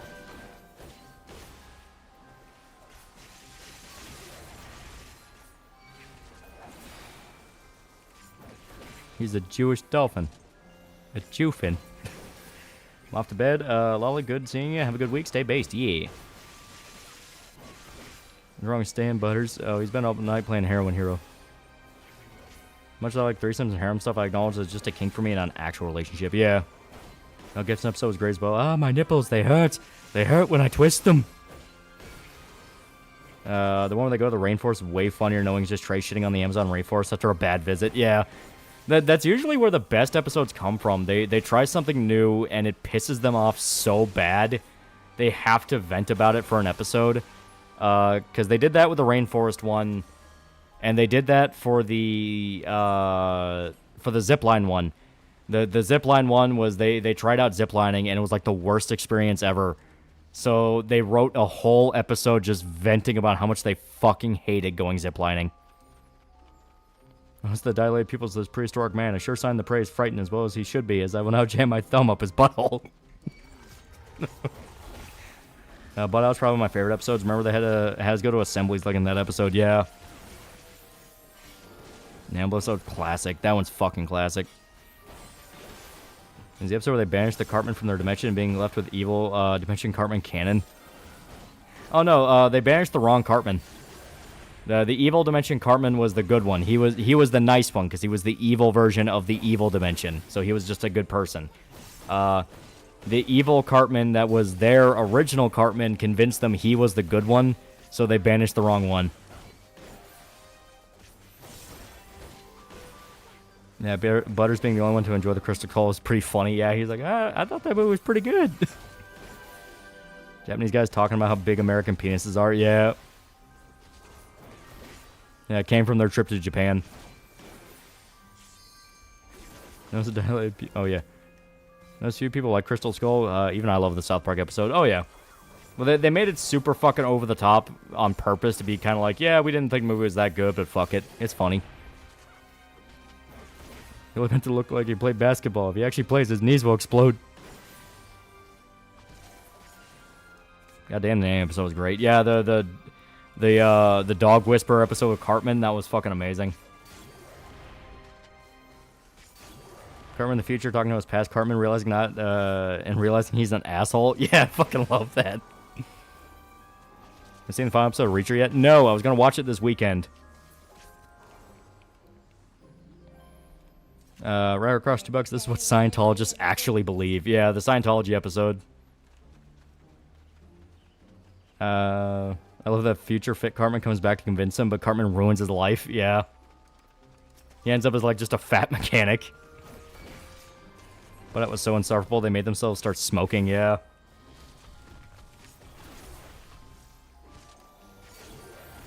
I remember the episode where they snowed in at the hospital and Jenner goes out and there are velociraptors. Yeah, God, I'm trying to remember that episode, but the joke of it was Kenny was constantly being put in different situations where he would probably die because they had Kenny go out and restart the generator, and that's when they warned him about the velociraptors. But Kenny survived all the way to the very end of the episode, and I think something really small killed him. Remember when George Lucas was the most hated person for ruining Star Wars and Indiana Jones? That was before we knew just how bad Star Wars could be.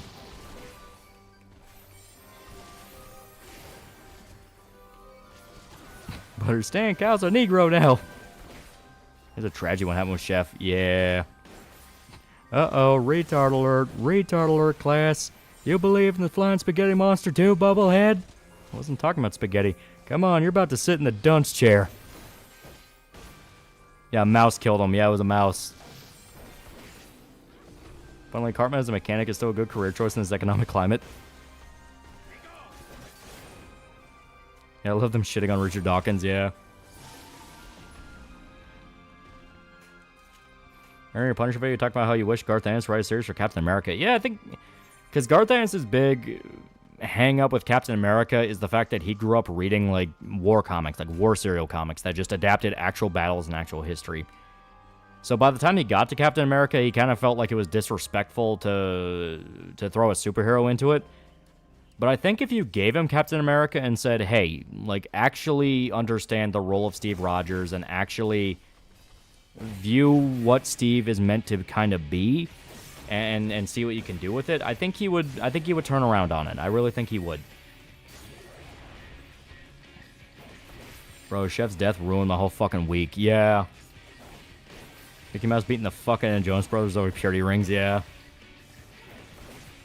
Whether it's acting or not doesn't matter. Trying to recreate the porn scenario itself isn't a good idea. Yeah, don't do that. That's what Super Adventure Club actually believes, yeah.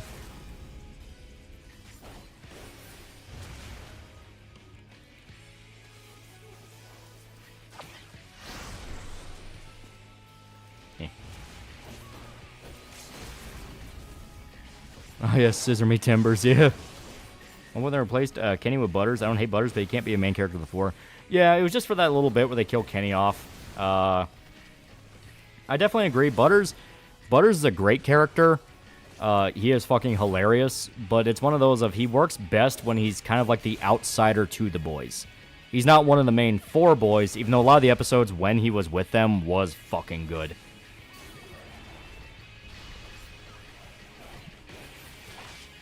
Oh, dude, he shot him in the dick, Butters. Yeah. This is Nambla, yes, and North American Marlon Brando lookalikes. Yeah.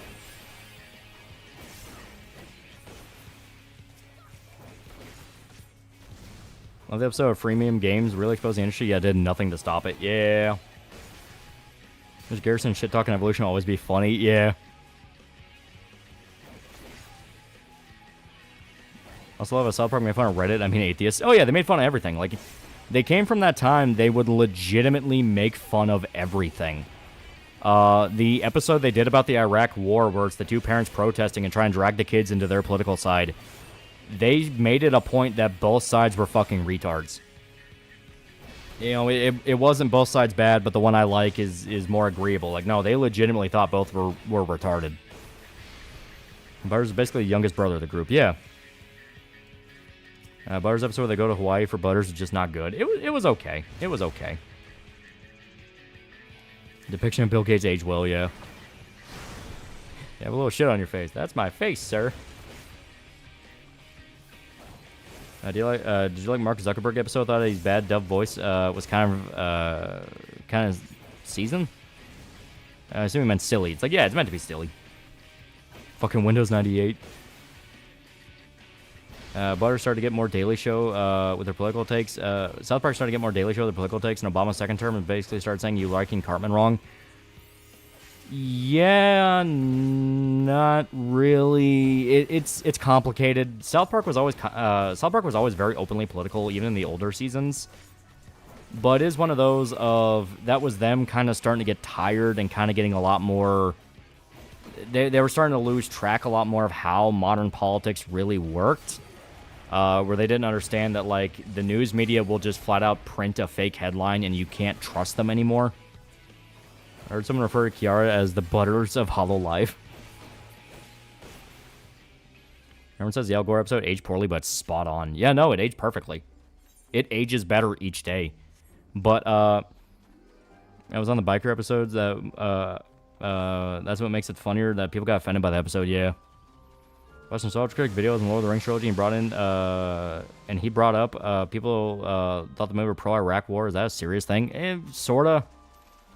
I don't remember a lot of it, but I do remember hearing about it.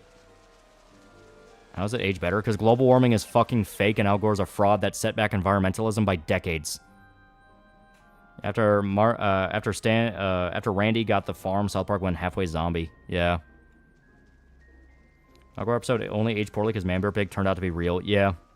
Cops and Robbers episode was great. Oh, yeah.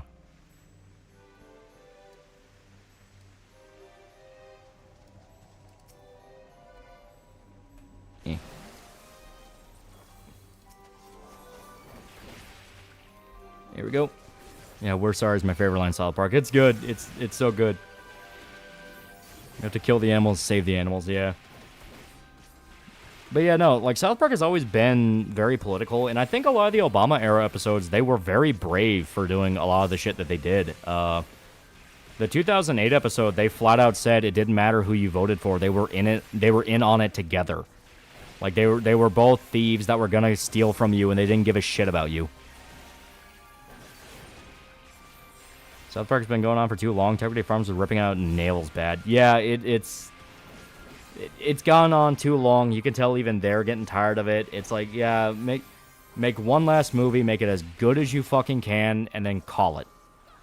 You know, the post-COVID special actually had a lot of moments that were really fucking funny. Like, you know, Cartman being happily married with a wife and children that he genuinely loves was like one of the best jokes they had in a while. Yeah, remind me again when Florida was supposed to be underwater? Yeah, dude, you have sex with children.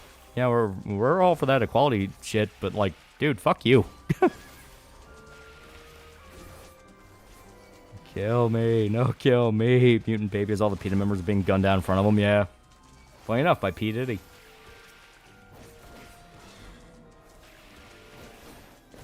Yeah, my parents believe cow farts contribute to greenhouse gases. Yeah, it's like the planet will not evolve something that will kill it. You know, that doesn't make any sense. 2008 Obama episode where they stole the Blue Hope diamond and got Ike to fake all their deaths only for Obama to continue being president. Yeah. Randy got fired and Obama elected and threw a fit. I thought everything would change. Yeah. I know Cthulhu wasn't the only one who ruined Justin Bieber. Makes that scene slightly sad. Yeah.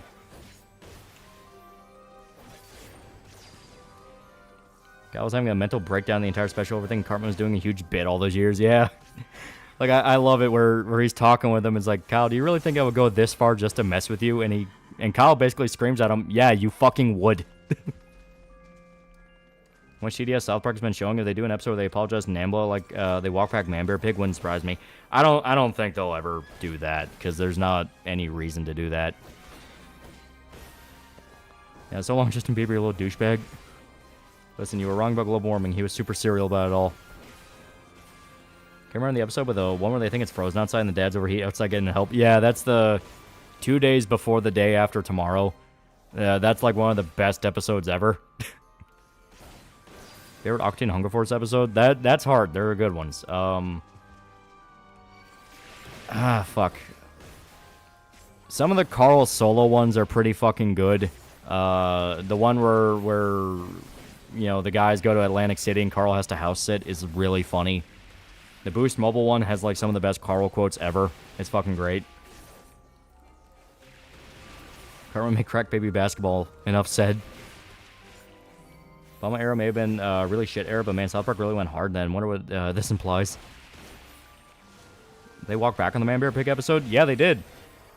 They walked back on it a year or two ago, I think. No, it had to be 3 now. By just straight up going, Man Bear Pig is real. Basically going, we now believe in global warming, which it wouldn't have been so bad if there weren't multiple, way too long, minutes-long scenes of them literally apologizing to Al Gore and going, we were wrong. And they make Al Gore, like, rub it in their face. There's even a part where Stan tries to go, well, there is a bunch of shit you got wrong, and Al Gore throws a hissy fit about it. And Stan basically has to shut up and stop talking about it. That's where it got really insufferable. Do you believe in global warming? No. I believe global warming is actually the thing that is specifically holding back any useful environmentalist policy. Because anytime anyone wants to point out, maybe we shouldn't put chemicals in our water, some retard screams we're all going to be underwater in 5 years. Al Gore was wrong, though. We know he was wrong. Yeah. If you watch An Inconvenient Truth, it feels like a parody documentary now. With how doom and gloom it all is, it feels like a fucking parody.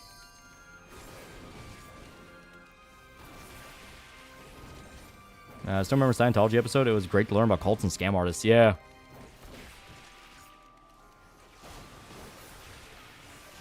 It just sounds like a accumulation ritual, so they can keep making a fortune. Maybe.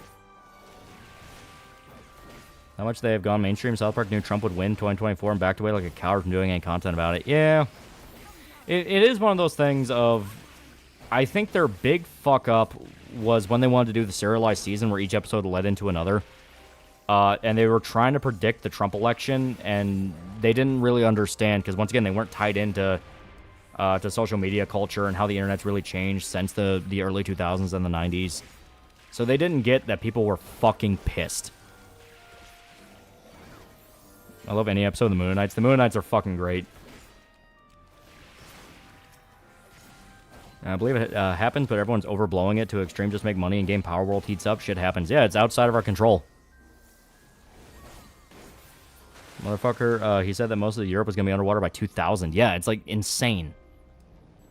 It's shit that by the timelines he was predicting, we would have seen drastic, visible action. You know, if the world was going to be... If America was going to lose half its coastlines by, like, 2002, we would have started seeing it physically happen by 2000. Things like the COVID special, Man Bear Pig felt more like corporate interference. That's what I think. I think some of it was corporate interference. Inconvenient Truth is like one of those sci-fi movies that establishes many space colonies would have in 1990. Yeah. One issue was that they tried to pre-plan season 20 while simultaneously talking about current events, where they still kind of improvised season 19. Yeah, it's like no.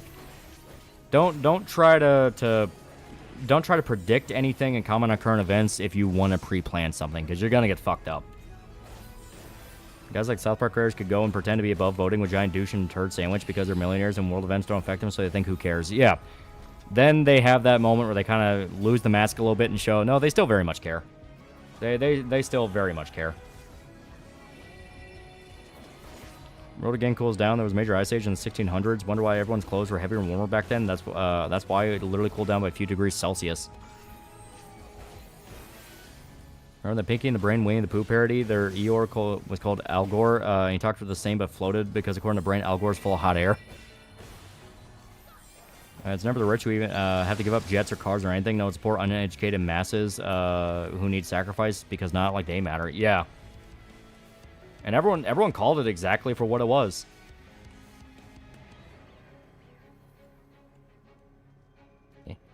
I forget this fight's really gimmicky, but it's really cool with the gimmicks.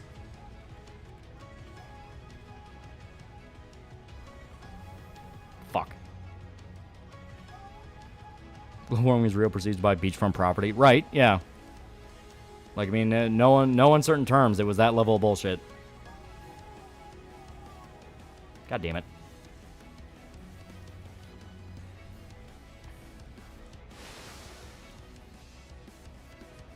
Okay, there we go. I love platforming and non-platformers. Like when Carl and Shake brought a Russian prostitute. That episode's hilarious. Leopard acts like they've been edgy and punk when they've been mainstream Hollywood since 97. Only a couple independent projects to their name. Yeah. It's just kind of the life cycle of anything that wants to be edgy and punk. It'll eventually become the thing it wants to be. Or wants to rebel against, I mean.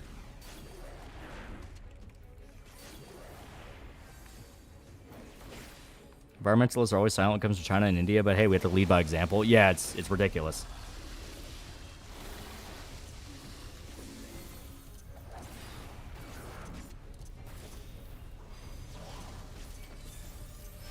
I'm clicking everything. Jimmy Chungus, $2. What do you want at F-17? If they're gonna stick with action combat, I want them to flesh it out more to where it's not just doing the same basic 3-hit combo. To be fair, I think it was 5-hit combo. And hotkey actions, I wanted to be more of a dedicated action game.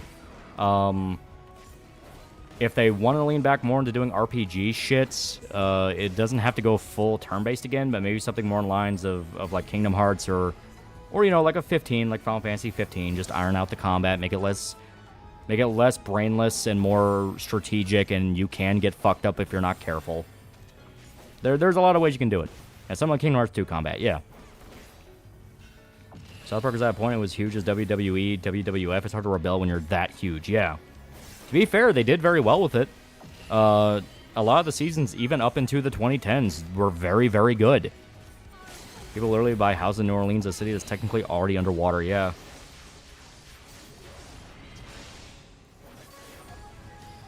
It wasn't proven that calculations that the Paris Accord uses explicitly fucked over the West and that they're calculating that India will reach their max carbon footprint in 20 years. Yeah.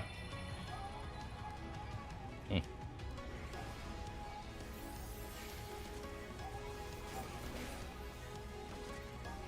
Maybe press turn. I mean, press turn wouldn't be bad. You know, kind of do like the Persona SMT thing. That could actually be pretty cool.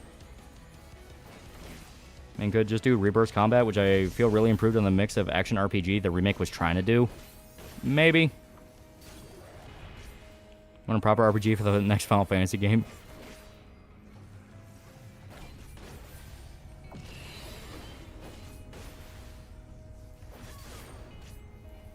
Carl's piece of $2 just makes 17's combat like the old Kingdom Hearts. That's kind of what I feel.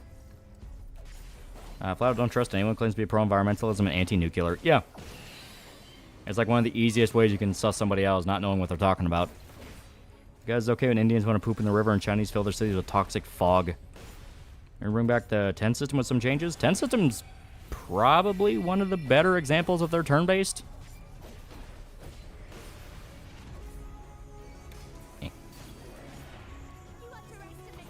Liberals of the balls call you stupid for watching Crowder or Blaze, and they demand you get politics from comedians turn late night hosts and actors didn't finish high school.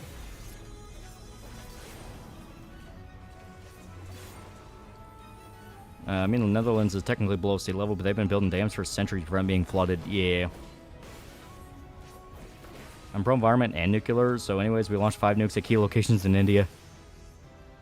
Oh, you don't understand. Remember Chernobyl? Making fun of Cloud and anti-vaxxer was annoying. Yeah. A lot of the post-COVID special really felt like... It felt like they wanted to make fun of both sides of it a lot more, but something happened about halfway through, and they were told, no, you have to make fun of the anti-vax side. You have to. Because now that's another one, that's another political position they had that just aged like fucking milk. Because all the shit's coming out about how like the vaccines were legitimately dangerous and should not have been pushed to market, and they are fucking people up and leaving up shitloads of side effects. If I hear environmentalists talk like Captain Planet, I'm ignoring them. Yeah, here in Canada, we already have Indians shitting in the major waterways. Imagine living in a place where you have to check to see if it's safe, if it's a safe day to breathe the air. 17 should have an FF9-ish art style, I think. Something less realistic. That would be cool. Go back to almost the more Studio Ghibli type style. That'd be dope. Yeah, and all Chernobyl proved is that commies and their damn bureaucracy were too stupid to boil water safely. Good night, everyone, and watch out for spiders. Nuclear power should have been the future. Environmentalists and oil companies crippled us, and politicians who were getting paid off. Yeah. I never forget all that footage of the climate protests from a couple years back where those hippie cocksuckers left piles of garbage burning public trash cans that bought picket signs. Yeah. Not to mention the COVID special with the scenes involving QAnon. They, like South Park, didn't do their usual research with it being obvious feds. Yeah. Oh, yeah, when South Park was making fun of PETA, I think it was funny, but I would have made it out despite them caring for animals. They were horrible and keep them alive. My sisters and mom took the vax, and I'm worried about them one day. The only reason I didn't take it is because I'm allergic to penicillin. So when are we getting those? If you or a loved one been affected by mesothelioma type ads for the COVID vaccines, give it 5 years. Yeah, it'll be a new anthrax vaccine in 10 years. Remember when they're trying to make everyone use electronic cars by 2030? You know, that FF would be better served trying to go for a unique stylization than chasing photorealism. Yeah. I definitely agree. Having each game kind of have its own visual style to it would probably be best. Chasing photorealism is good for when you really want to push one of the games and you're just and you want to show off like the engine and the tech you have, but it also is a double-edged sword because that's a lot of money you got to burn on it. Or the animated series, do you think damaged the reputation of nuclear power plants? Simpsons. Every single political opinion The Simpsons had is hilariously wrong. Not just wrong, dangerously wrong. People push solar and windmills have interest in manufacturers of solar and windmills. Yeah. India should find a way to convert shit to renewable energy. Can't afford gas, just buy an electric car, Stephen Colbert. Yeah, right? And frogs are evil. Electric cars being mass burnout. Times are changing. I'd say South Park should have made an episode apologizing to Michael Jackson and Al Gore because we know more about MJ and most climate change evidence is elitist double standards. Your Punisher video when you say it's easy to tell a writer hates the Punishers when Ann Nocenti wrote him into a crossover Daredevil. Yeah, you can just always tell. Simpsons political takes age worse, second only to Seth MacFarlane's. What about the whole Simpsons predicted this? There's like 5 examples. Meanwhile, there's a ton of other running gags they had that just didn't work. Yeah, look at Ted's Hillary Clinton joke. Dangerously wrong how. Simpsons sold people on the idea that nuclear runoff poisons the very land around it and destroys it and makes it to where you have three-eyed fish and all that. Also, that's run by corrupt businessmen that don't know what they're doing and will fuck you all over. Nuclear power is incredibly safe. The only runoff you get of it is literally just hot water, which is a problem. It is a problem to dump out gallons of hot water into an ocean without thinking about it. But anything like toxic waste or anything like that is more in chemical plants. And on top of that, the disposal for radioactive material has been standardized for a while. You bury it in the desert. Yeah, electric trucks are nowhere near good enough to be used. They made Homer a complete dumbass at times working at the plant. Yeah. At least it goes gaga to the Elysian. Why do they call it nuclear power? Because it's nuclear. Like, it's nuclear power. I don't think Final Fantasy should be chasing expensive, hyper-realistic visuals considering return of FF16 sales-wise. Well, it's not like the visuals fuck 16 over. It's just more the fact of, I get it in the sense of they shouldn't be chasing the budget, yeah. Also, I still say the episode making fun of Crystal Skull and special editions, while still really funny, felt more like South Park following the crowd. A little bit.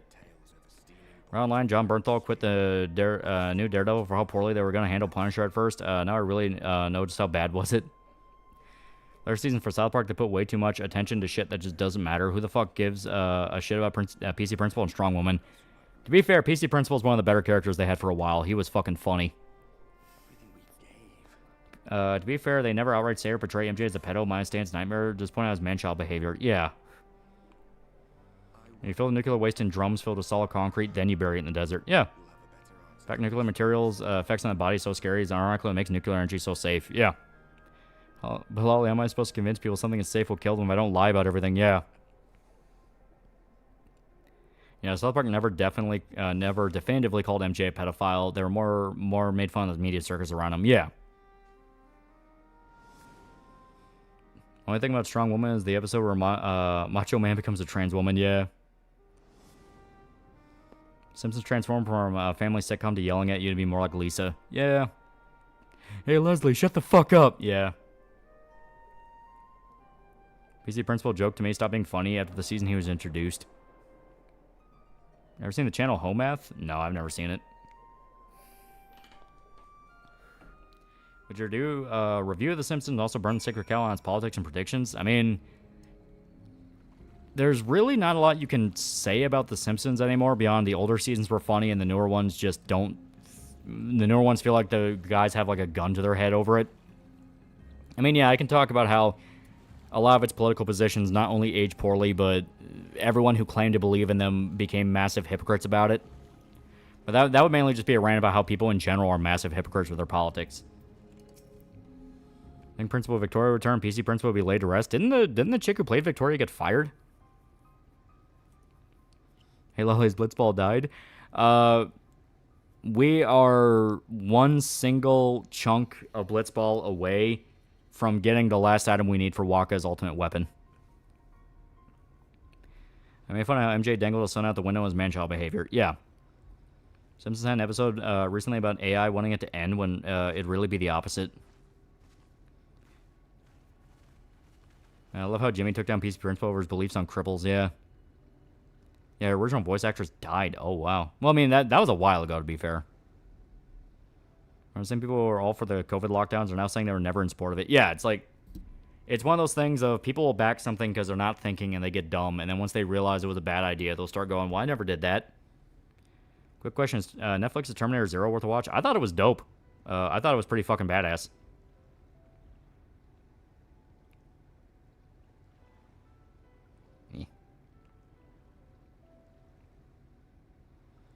No, Victoria's played by a lady who does 99.9% of the voice, female voices. Okay, so maybe they did just want to retire the character.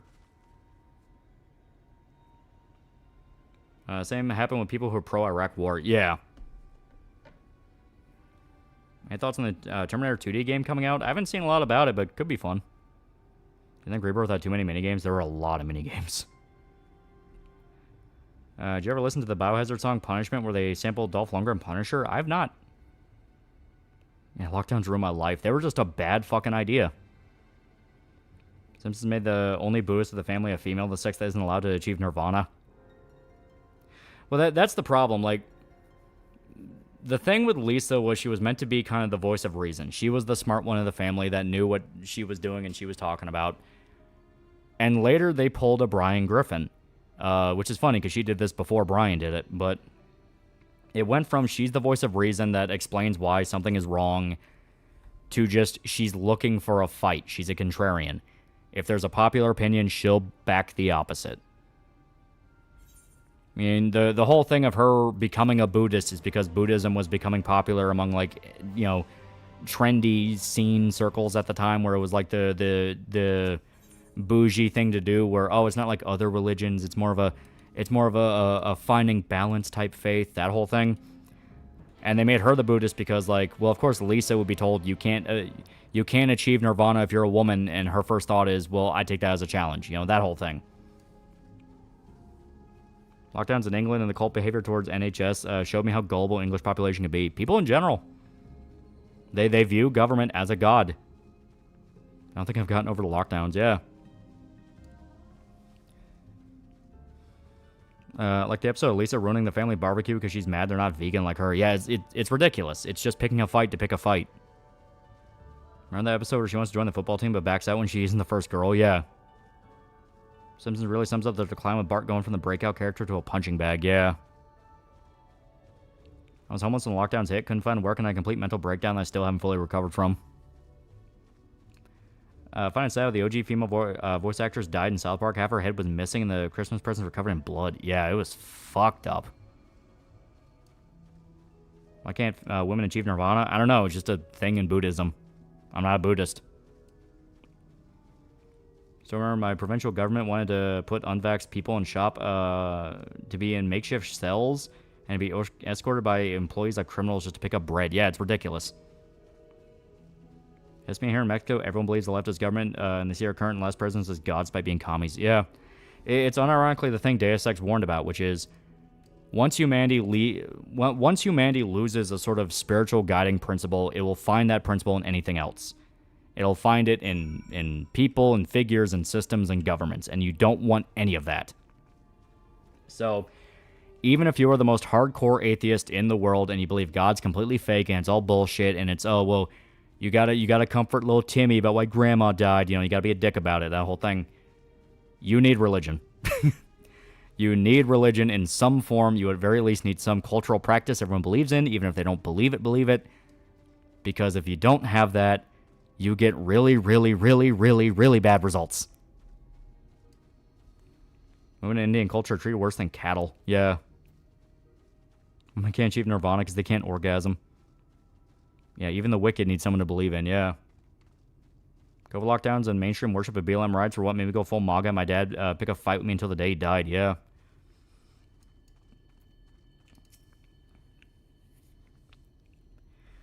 Funny moment in the recent season where adult Lisa achieves nirvana after decades and says it was all wasted time before dying. Yeah. Man needs something bigger than themselves to believe in. Yeah. Hollywood, cough, cough, Sodom and Gomorrah. Remind me of all the kids I knew in high school worship the Amazing Atheist. Yeah. And look at the Amazing Atheist. Look how he fucking turned out. A reminder, most of the most deadly and oppressive regimes the past 100, 200 years are done by groups who are anti-religion. Biggest issue is that they put religion in politics. That's, while I believe too much leniency is a bad thing, but damn, does it get extremely annoying. Oh yeah, I mean, that's true of any system. There's supposed to be balance. You can't get too extreme on anything because extremes are what kills everything. Yeah, faith gives you purpose. Most atheists I know are depressed and nihilistic. Yeah. That banana ruined the online legacy of Amazing Atheist. Forever on Lolly's on site list. Yeah. Illinois courts are still backed up with cases from the lockdowns. I like to handle my dad's estate sometime before I'm 30. The main thing, at least with me, is I just don't think religion's for me. I'm not an atheist, but I just feel like I don't belong to religion. At the very least, have some respect for it. You can fuck with the woke without violence, unlike they do. Just go to a comic book store with a blue-haired employee wearing a Punisher shirt. Not to mention zealotry. Well, I mean, zealotry is true of any ideology. There are atheists who are full-on zealots. I was dorming during COVID and had to quarantine for a week once. They forced to stay in the room for a week, and eventually I was like the hotel room, seeing an apocalypse now. Jesus. Yeah, look how amazing atheists and the people who followed him turned out to be. If the band is all it took, he wasn't that amazing to begin with. It's why I say don't shame people that don't believe like you do. You can poke at them, you can prod, you can make a jab, all that. But if you try to shame them, if you try to be an asshole, if you try to go full Amazing Atheist Richard Dawkins, the minute they have something on you, they're gunning for you. And they ain't fucking letting up. I'm Skullface Garcia for $10. It's like that South Park episode where everyone in the future is an atheist and it's utopia, but people are still killing each other for stupid things. Yeah. With that little structure, that's how we got overclocked hypergamy, no-fault divorces in society with the most single-parent households of all time. COVID messed up my sense of time. Took me a couple years to not think it was 2020. Explain the banana. Amazing Atheist shoved a banana up his ass, and the video leaked. I hate seeing Lisa be successful and Bart be a failure because she's like Ryder's baby. Like, it would be interesting to see Bart succeed and Lisa fail due to her hubris. They've done situations like that. They've outright said that Bart will eventually become a Supreme Court justice. Allied Atheist Alliance is the best name. At least she was in a better life compared to what she had with Armored Skeptic, yeah. How would you record that shit? He sent it to a girl he was interested in. Yeah, he also dunked his balls in hot oil, yeah. Richard Spencer had an interview a few years back regarding everything as he views he ruined the spiritual essence of society and lots of illegal immigrants ruining everything. No, he did his job. He's bragging about doing his job. His job was to fuck everything up. He doesn't regret a goddamn thing.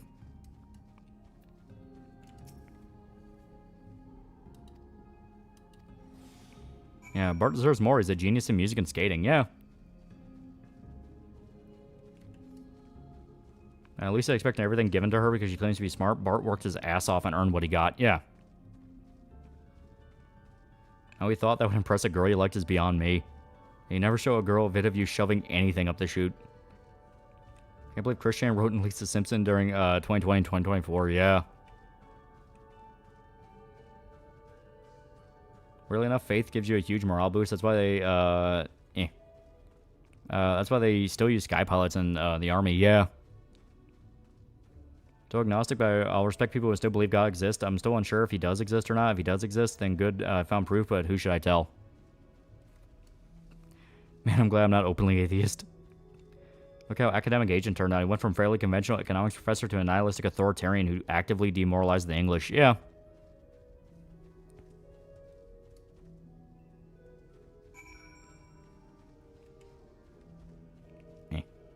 Remember my dad was so happy about the COVID handouts. Now he's freaking out about how we're in a recession. Yeah. Realistically, Lisa would end up as a bitter activist. Yeah.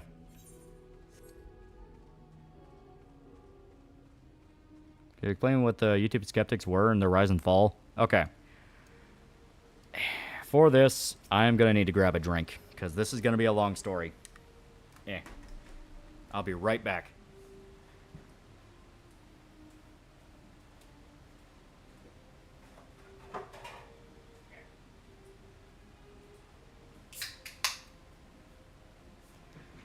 Okay. I chugged my zero sugar Mountain Dew. Let's fucking do this. Okay. YouTube skeptics were around 2006-7 time frame, around the time Richard Dawkins wrote The God Delusion. For those that don't know what The God Delusion is, that was Richard Dawkins' breakout book that kicked off the trend of internet atheism. It's what created kind of the four horsemen of atheism and made it a social trend to be an atheist. And Richard Dawkins' book asserted that not only does believing in God show that you're not intelligent, but you are full-on delusional. You're no different than like a schizophrenic, basically. And it was just all these like very bitter personal attacks towards anybody that was religious because he was writing it for rage bait. Those that don't really know who Richard Dawkins is, he is a classic example of he'll poke at literally everybody else, and the minute you make fun of him, he gets pissy. You know, that kind of thing. Yeah, his history to some of you is a refresher course for me. Yeah, fucking right. Well, when Richard Dawkins' book came out, you had kind of a new interest in atheism and atheist ideology. So you had guys like The Amazing Atheist pop up, and there were a few other people as well, Thunderfoot, some other motherfucker I don't remember the name of, Armored Skeptic. It was a circle, you know, it was a circle, and they called themselves the Skeptics. So the thing with the Skeptics is they were exactly what they said they were. They were skeptical. They wanted to look into anything. You know, we want proof. We want my proof. Was Crowd a skeptic? I think he was. Cult of Dusty, that was the guy I was thinking of, yeah. The redneck guy. So the whole thing is very anti-religion, very pro-atheism, and that was just kind of their thing. It was atheism on top of being as edgy as humanly possible and trying to offend as many people as possible. That's how guys like TJ got a following. Yeah, Atheism Unstoppable was another, yeah. So as the circle got bigger, it was kind of one of the first big communities on YouTube, because all of them were on YouTube at the time. And eventually, they ended up bubbling up to the point of they were having, like, fan meetups and conventions. It was a thing, you know? TJ Kirk became one of the big names on YouTube. He fucking collabed with Your Movie Sucks, you know, that kind of thing. And the thing is, they were insufferable. They were the most annoying motherfuckers in the world. Yeah, man, I forgot about it's legal for Christians to execute non-Christians in America. Yeah, the biggest persecution complex you could ever imagine. Cult of Dusty has a really infamous clip where he says being an atheist in America is like being a nigger in Jim Crow, so we should just own it. We should just call ourselves niggers. And people are like, are you... what? What the fuck are you talking about? Yeah, don't forget about Steve Shives. Yeah, Steve Shives as well. So it was this circle that genuinely believed they were fighting Big Brother in 1984, and Big Brother had a Bible that was beating him over the head, that kind of shit. So they were really obnoxious, really up their ass, all of this shit.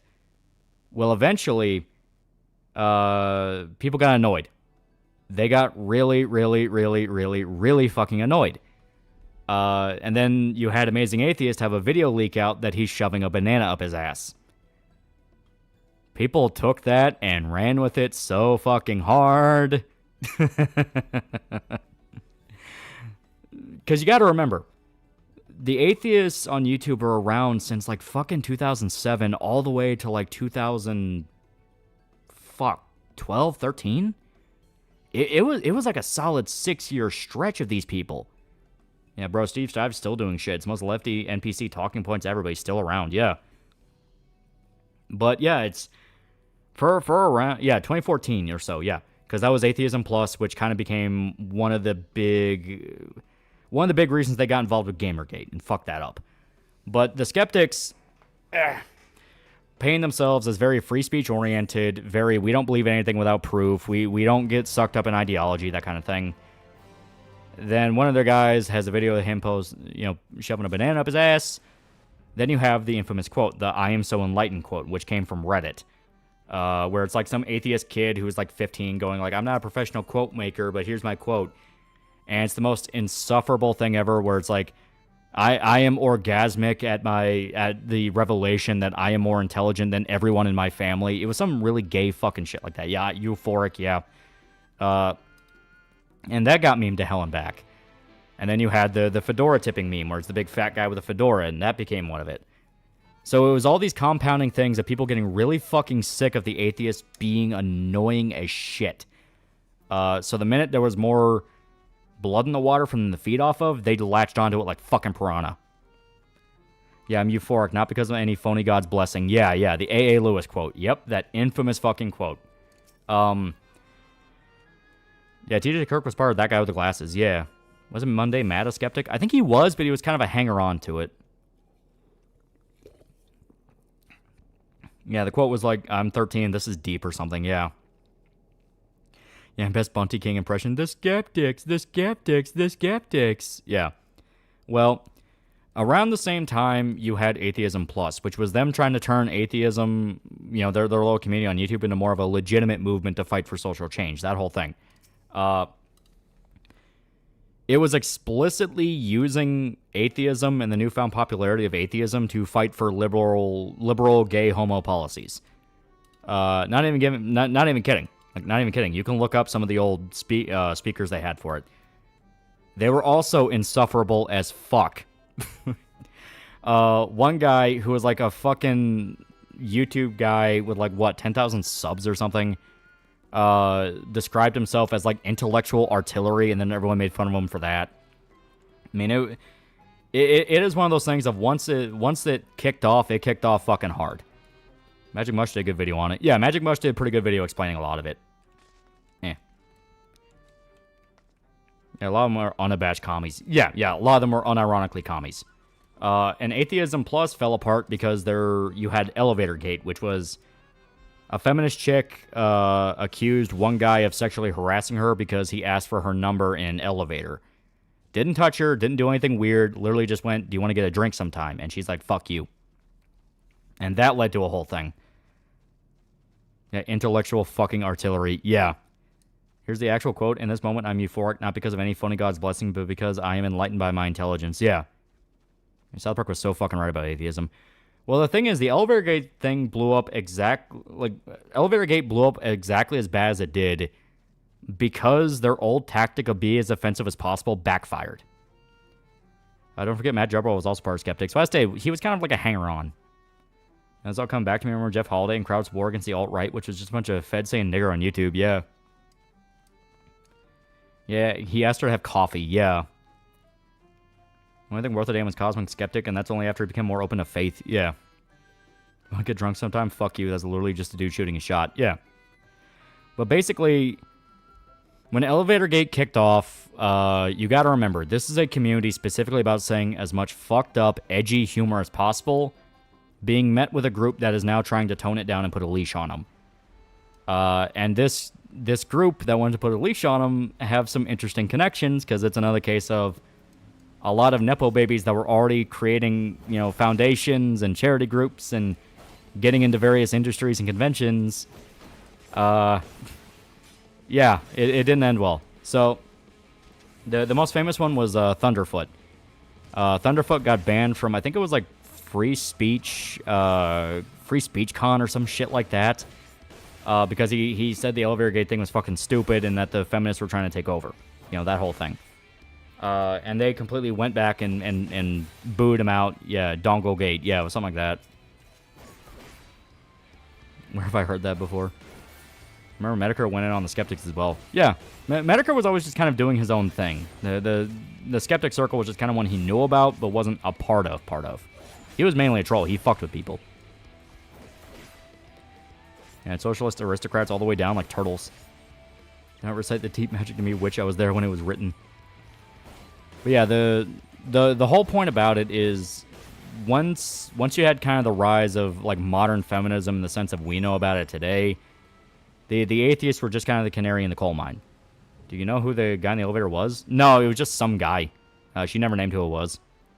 Remember Humongous? But yeah, it is a thing where some very big blow-ups that happened because of Elevator Gate was shit like Richard Dawkins quoting the girl that did the Elevator Gate story, who talked about the guy in the elevator harassed me. And he basically told her to shut the fuck up, and she was a cunt, and at least you're not living in the Middle East. TJ Kirk got in a lot of trouble for a separate incident where there was a different feminist chick that was raped before and was quoting a lot of like feminist shit at the time. And he basically told her, I hope you get raped again, and went in like graphic detail of how he wanted it to happen. So they were so used to, well, if I just say edgy enough shit, they'll go away, they'll get offended and they'll leave. Not realizing they were now dealing with people that will then turn around and use that against them and actually weaponize their words. So they were basically hit with this new, I guess, enemy, if you want to put it right. Like, I don't know the right terminology for it, but yeah, they were now dealing with people where, there you go. They were now dealing with people where the exact opposite thing you want to do is say something stupid, because then they will fuck you over. They can fuck you over.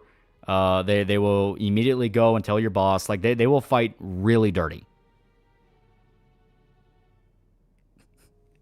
Yeah, remember when Sargon said I wouldn't even rape you? Yeah.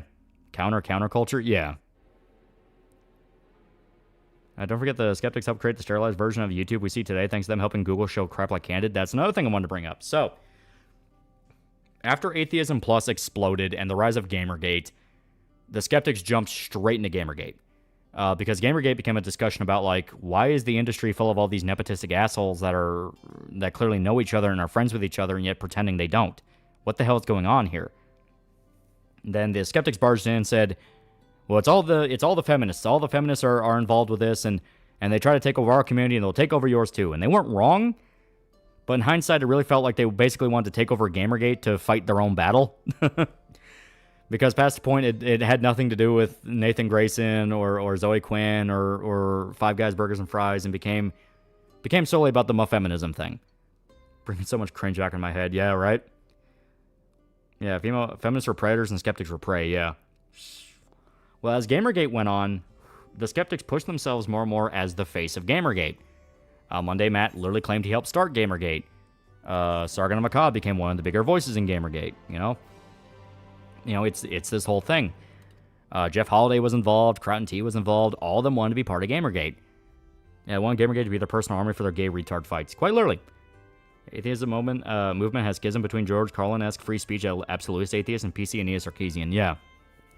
Well, later on down the line, as Gamergate kind of petered out and died, because once again, it turned into nobody's doing anything and these people are really shady and they're fucking each other over, you had the Candid debacle. The Candid debacle was, you had this app that claimed to be a free speech alternative. This was around the time YouTube and Twitter started banning fucking everybody. Everybody. So you had an app called Candid that claimed to be free speech, free speech circle, but managed free speech. If you say the wrong things, you'll get segregated into your own little bubble that you can still be edgy in it, you can still do all that, but no one will see you. Shadow banning. It was shadow banning the app. And on top of that, guys like Harmful Opinions, why am I even saying guys? It was just Harmful Opinions himself. He's the one that did it. He's the one that worked. He dug into it and found out there was a lot of weird shit, like how it was keeping data on all of the users, despite specifically saying it wouldn't do that. It would not delete child porn that would be uploaded to the app. It would just save it to a separate server. It was doing a lot of weird shit. Yeah, not shadow banning, it was throttling. Yeah, throttling responses. You'll get less and less responses. All this weird shit. And it got to the point where the CEO of the company that owned Candid started stalking Harmful Opinions. Literally. Openly stalking him. So he knew right there. It's like, okay, something's going on here. And when he tried to tell all the skeptics about this, they told him to fuck off. They told him to fuck off. It didn't matter. He was crazy. It's nothing. It's a nothing burger. He just looks nuts over and over and over and over again. It was advertised as free speech without trolls and bad actors, and all the people that worked on the app all had connections to Google. Yep. So you had guys, once again, like Sargon, Mundane Mats, Quartering to an Extent, TJ Kirk, all of these guys who would shill it. All of them. Turns out, they were helping test a censorship bot that was later bought by Google and is believed to be the algorithm YouTube uses to this day. So if you want to know why the YouTube algorithm is such a fucking asshole and it fucks you over and it's awful and terrible and no one likes it, yeah, you can thank the skeptics for it. And when called on it, all of them said, well, I needed the money. To which I say, no, the fuck you don't.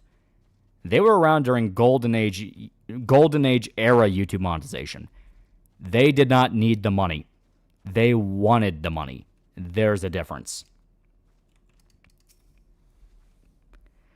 Only heard about Gamergate thanks to Alpha Mega Sin talking about it and Zoe Quinn and Anita. Yeah. I think when we get 80, we recount our story of the 50 years internet war to our grandkids. Yeah, they're Nepo babies too. Yeah. Yeah, let's be real. They're greedy. TJ multiple times throughout the years was outed as just being a greedy fuck. Like he just grifted his audience shamelessly.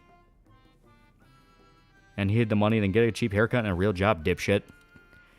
And don't forget about the part Candid paid all the skeptics to effectively do smear videos on Harmful. Yeah, literally paid them all to do smear videos on the guy digging into the company. Skeptics made their god, now the now rules over them and us with an iron fist. Yeah. Yeah, now TJ's basically a nobody. Yeah. Whatever happened to autism is unstoppable. So that's basically the rough story of the skeptics. It is a very pretentious crowd of douchebags that burned any goodwill people had because they were just douchebags that thought they were smarter than everybody else. Then they were out as hypocrites, and all of them are hilarious failures. Yeah, TJ would flat out ask his fans for money multiple times. Yeah. Literally, not even for anything important. Not like, well, I got to pay the bills, and I'm really sorry about this. It was literally, well, I want a leather jacket. I'm not kidding. It was literally, I want a leather jacket. YouTuber made more money than U.S. president at the time. Yeah. Yeah, thanks, YouTube, for buying said algorithm. Without it, you wouldn't allow me to not refute Holocaust deniers with evidence and said deniers still commenting G as the Jews. Yeah.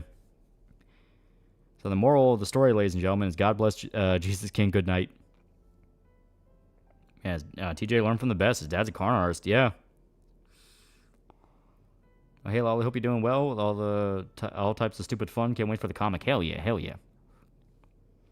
Tell me the jacket thing is a joke. Watch the Magic Mush video. He shows it off. I also remember Bunty King the cuck. Was it a members only jacket? Yeah, hey guys, give me money so I can get laid. Amazing Atheist. Yeah, he literally did that. No kids, wasn't that a great story? Jacket was lambskin, not leather. He used the money that was meant for his website, not productive for the jacket. Yeah. Yeah, Thunderfoot's anti-Elon's perk now, yeah. Who's TJ's dad? Like an unironic scam artist, like went to prison for it. Yeah, all modern internet politics come from the skeptics, yeah. Yeah, drunken peasants, yeah.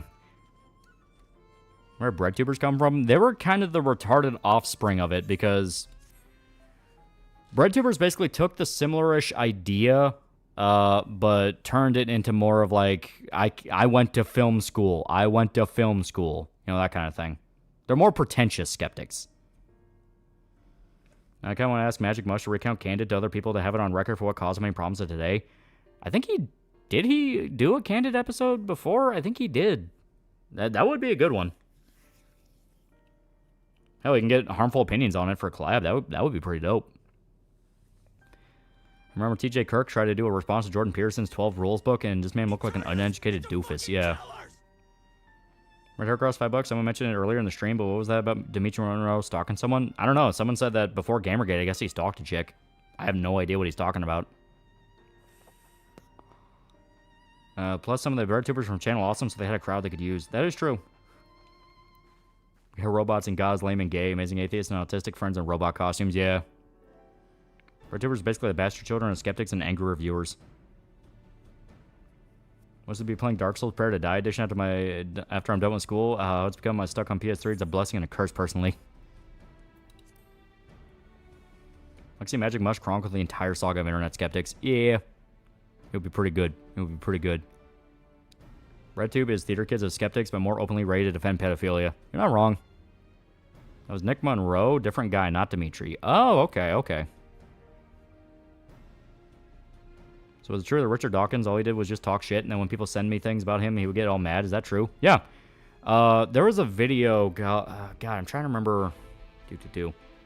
I'm trying to remember the guy who made it, but there was a guy who actually went and did a whole video kind of chronicling the rough rise and fall of internet atheists.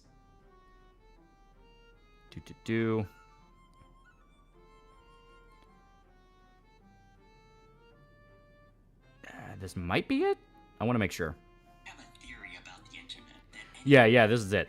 It's called The Rise and Fall of New Atheism, Crazy Internet History. The upload is by a guy by Mitchell, but the actual channel... Oh, no, okay. The original is still up. Okay. Here, I can put this link in chat. It's a pretty good documentary that does explain a lot of it. Yeah. But it would go into times where Richard Dawkins would be... he would be offered chances to debate a really well-known Christian philosopher at the time who, you know, this wasn't like, you know, Joe Bob, the local preacher boy that read the Bible a few times and can quote some scripture. This was a guy that was like a literal theologian, like actually studied the Bible and could tell you it inside and out without even looking at the damn thing. That kind of guy. And he would always go, hey, I would love to talk to Richard Dawkins. I would love to talk to Richard Dawkins. And he would always blow him off and pretend like he was scared of him. And it was this thing where he never really understood that of like, dude, why are you so unwilling to talk to me? So it kind of hit everyone of, oh, he needs a soft target. He needs a guy that is really easy to get in a verbal trick and get in a verbal trap in order to make him look dumb. Anyone that actually knows what he's talking about, he'll freak the fuck out.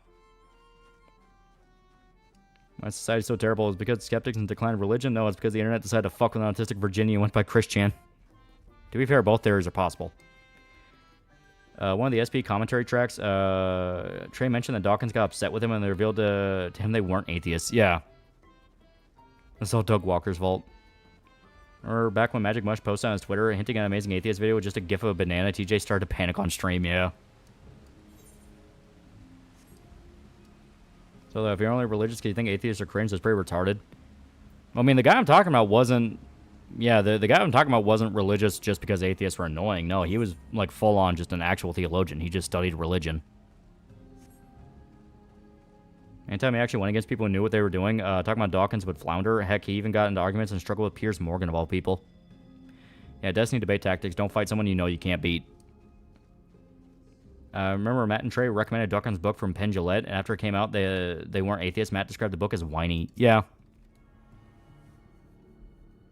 I need to tell you something. I'm athletic. Damn, sorry to hear that. I hope things get better. Make sure to stay away from high places. Reminded of half this shit, and my God, would have hated 2010 Gabby. Zumas and Alpha are not flocking to religion the way you think they are. Yeah, no. They're not flocking to religion as an actual belief system. They're flocking for the aura of religion, how it makes them look. What are your opinions on Fullmetal Alchemist? It's fucking classic. Everyone should watch it at least once. You want to listen to BreadTubers? I just give a phone call to theater kids I knew at Magnet High School I went to. I'm still waiting for Destiny to use debate tactics during his trial, and Judge would be so fed up with him and eat him alive. Which is better, old or new? Are you talking about 2003 and Brotherhood? Brotherhood follows the actual manga story way better, but at the same time, 2003 has a lot of added elements that are really fucking cool. Like, Dante is just such a fucking bitch. Or a farming god. Yeah, they're farming the vibes. Yeah. Yeah, I like both. Yeah. Atheism always be swayed with bananas covered in mud. I was like 12 in 2010. I'm pretty out of control back then. Yeah. Do you think Lisa Simpson's spirit animal of Lindsay Ellis? I'm happy Edward got a happy ending. Yeah. I'm happy Alphonse got one. One thing that Dankula said about Destiny that I agree with is that he challenges someone to a debate and switch up the topic midway to make it easier for him to win. Yeah. Everyone knows what Destiny does. They know his tricks. They know what he does. They can spot in real time when he uses them. It's just one of those of once you're caught up in the heat of the moment and you have to do your best not to just scream at him as much as you want to, which can be really hard in the moment. You know, it's that kind of thing. That's why guys that are able to kind of figure him out and suss out, oh, this is what he's doing, and are able to avoid a lot of his tricks and just flat out say, you're trying to do this right now because you're scared, they end up making him look like a jackass. I know too much about what Destiny does. MC Shredder's Revenge dev team are doing an X-Men arcade beat 'em up. Yeah. Could be cool. Remember when Dawkins was back in some indie game exclusively for Linux? That was just a way less functional version of Spore. Dawkins is a fucking dweeb. Yeah, like Medicare. Yeah, Medicare sussed him out really well. He just fucked with him.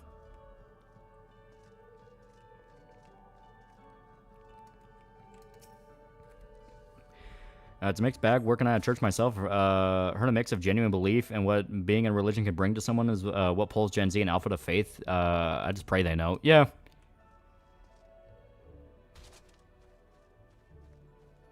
Destiny tried that shit with Mr. America and he was just fucking with him. Yeah. Yeah, Medicare made it easy because he called him out. Yeah. Remember that Bill Nye debated a Bible thumper nut job? Yeah. Well, since you work at a realtor office, do you plan on buying a home even though you can never truly own it due to property taxes? Yeah, I mean, eventually I am going to buy a home just because I'm reaching the point where I kind of have to give myself a new big goal. It's like, all right, what do I want to have done by the end of X time frame or this time frame, you know, that kind of thing.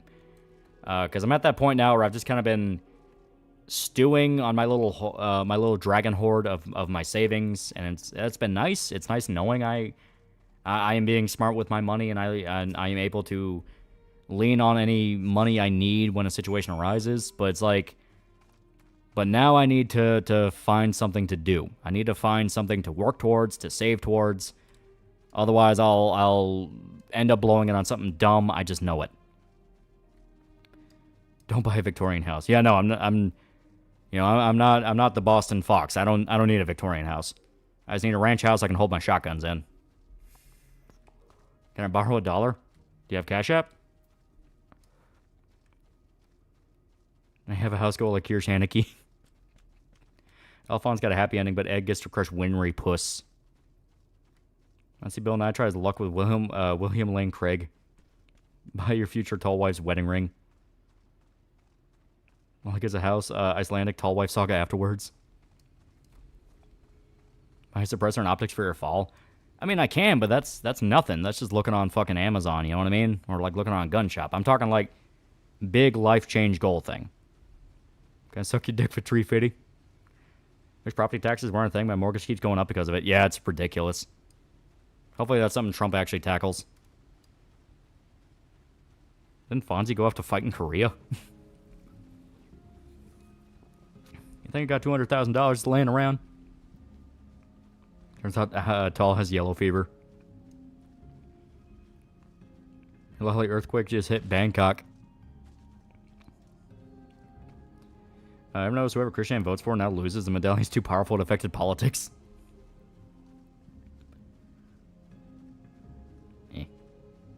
Much I love the design and look of southern plantation houses. They're not really for me since I'm a tall 6'2" motherfucker. Yeah. I mean, you can have them reworked and still the original style, but enough to kind of fit modern people. It's my big enough house for my mom to live in the rest of her life, and once I know she's safe, I can make my own way. Yeah. Like, hell. Part of me's even thought, like, what if I just, like, save up enough money to help pay off my parents' house, and I can just buy it for them, and they can move? Because they've talked for fucking years about how they're going to move down to Florida. They're going to find a property in Florida they like and buy it, and they're going to move down there. So I've kind of been wondering, like, I could just buy the house from them. You know, that's something to think about. I'm already going to buy my my dad's car. After I squirrel away a little enough money, you know, once I squirrel away enough money, my mom's going to buy a new car after she pays off hers, and then she's going to give her old car to my dad, and I'm going to buy my dad's old car. So we're kind of doing like a three-way trade. Tall, dark-skinned tomboy, taller than him. I pity his pelvis. He ever finds his dream girl. You know, it's like Muay Thai training. You break a little bit of it, and it gets stronger each time. Can I borrow $30 for a new RAM? You got Cash App? Neighborhood next to me is all giant mini mansion, bunch of assholes ringing property taxes. Who's your favorite Fullmetal Alchemist character? Mine is Hughes. I love Scar. Scar is like so fucking cool. He has so many badass moments. I think this whole culture war will eventually end. Eventually. I think it'll always keep going in its own way, but it'll eventually die as we know it. Quitting Muay Thai to training one's pelvis. What car's your father's? It's a Mercedes. It's really nice. And I want to buy that motherfucker. He's been rubbing it in my face for fucking years, and I want to buy it. So I'm 50K right now. I want to move out, but with everything that happened to my mom, I just want to make sure my dad's okay. Yeah. Colonel Mustang's a bro. Mustang's pretty fucking good. He's one of those guys. He's unafraid to fucking throw down when it comes to it. He fucking lit up Lust. Old Merc sedan or SUV. It is one of the sleek ones. And we all know Lolly's favorite Futurama episode is the Amazonian episode. I blame that episode for a lot of things. Now I think about it, there was a lot of big ladies in my entertainment as children. Like a fictional monster, if they were real, would destroy all this culture war. Hope another woman doesn't run into that Mercedes like your Jeep. Don't put that evil on me. Don't put that evil on me. You know how low that nails it down? I mean, when I hear a sleek Mercedes, I always assume it's like the little sedan ones, you know? Kind of like the low of the ground ones, because that's one my dad's got. So I thought that's what you were talking about. You know, buy your mom's house, it would be the greatest gift, fuck you, of her entire life. And tall women are great, can't lie.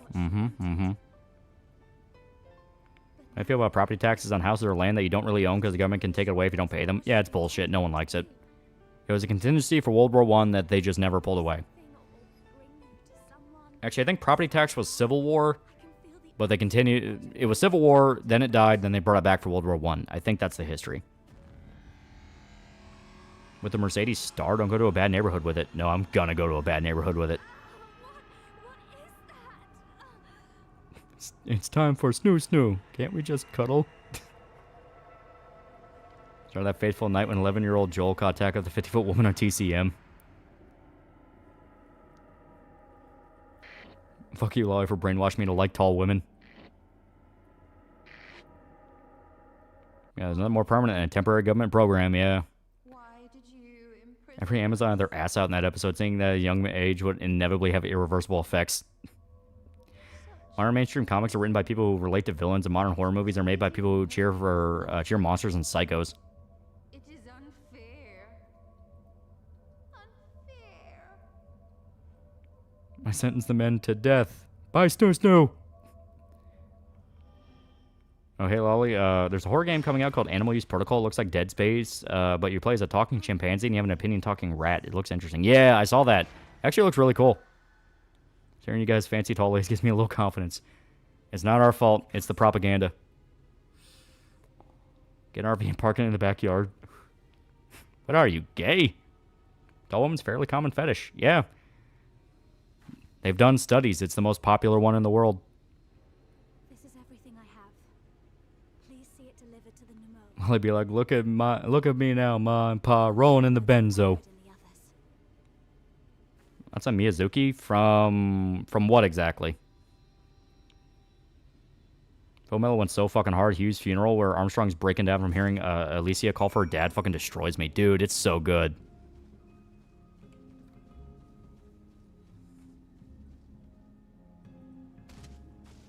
Short King. The spirit is willing, but the body is broken and bruised. Really, I thought it was Fuda. No, it's Tall Woman. You can look it up. Oh, fuck, it's the Yakuza Shoto when seeing your Benz. I have a truck and a bunch of empty car bodies that I'm hearing from my dad. Also, an entire building filled with random shit like a red wagon filled with nothing but deer antlers. Things like the original Star Trek are written by people who are combat veterans, police officers, etc. Things like modern Star Trek are written by children of writers who went to English school. Yeah.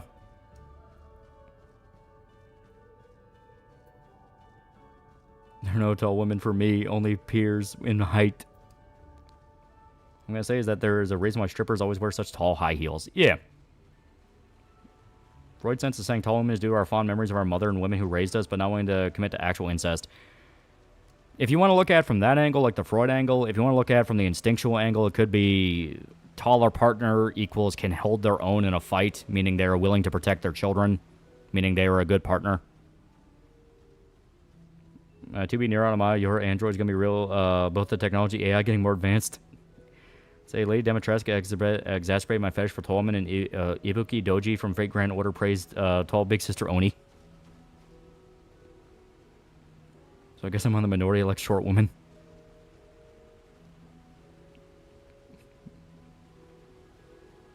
Mars, that little guy hasn't done anything yet, and you know it's going to be good.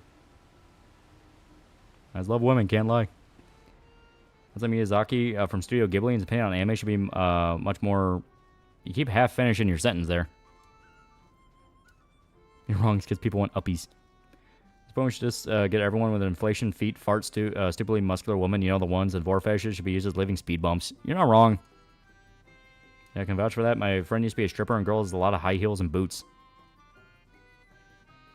What'd you do if you find a hot 8'9" woman who's into you? Other to ask for uppies and snoo snoo. I'll try my best not to say something stupid. Do you like the Insidious movies? Because RE Village, Lady D reminds me of the Ghost Mom. Insidious 2, Ghost Mom, a serial killer. Bride takes over the dad's body. I didn't catch that connection at all. To be fair, it has been a long time since I watched Insidious.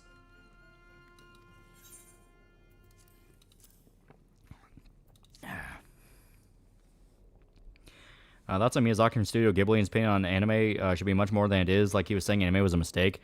He's always just kind of been an asshole. Like, Miyazaki's whole thing is he kind of views himself as like, yeah, I'm not in the anime industry, I'm in the art industry. He's kind of a prick. You fumble it like liquor store girl. You're not wrong. Go shoot through the roof. Oh, cool. Pogo sticks. Wait, why are they even pogo sticks in the attic?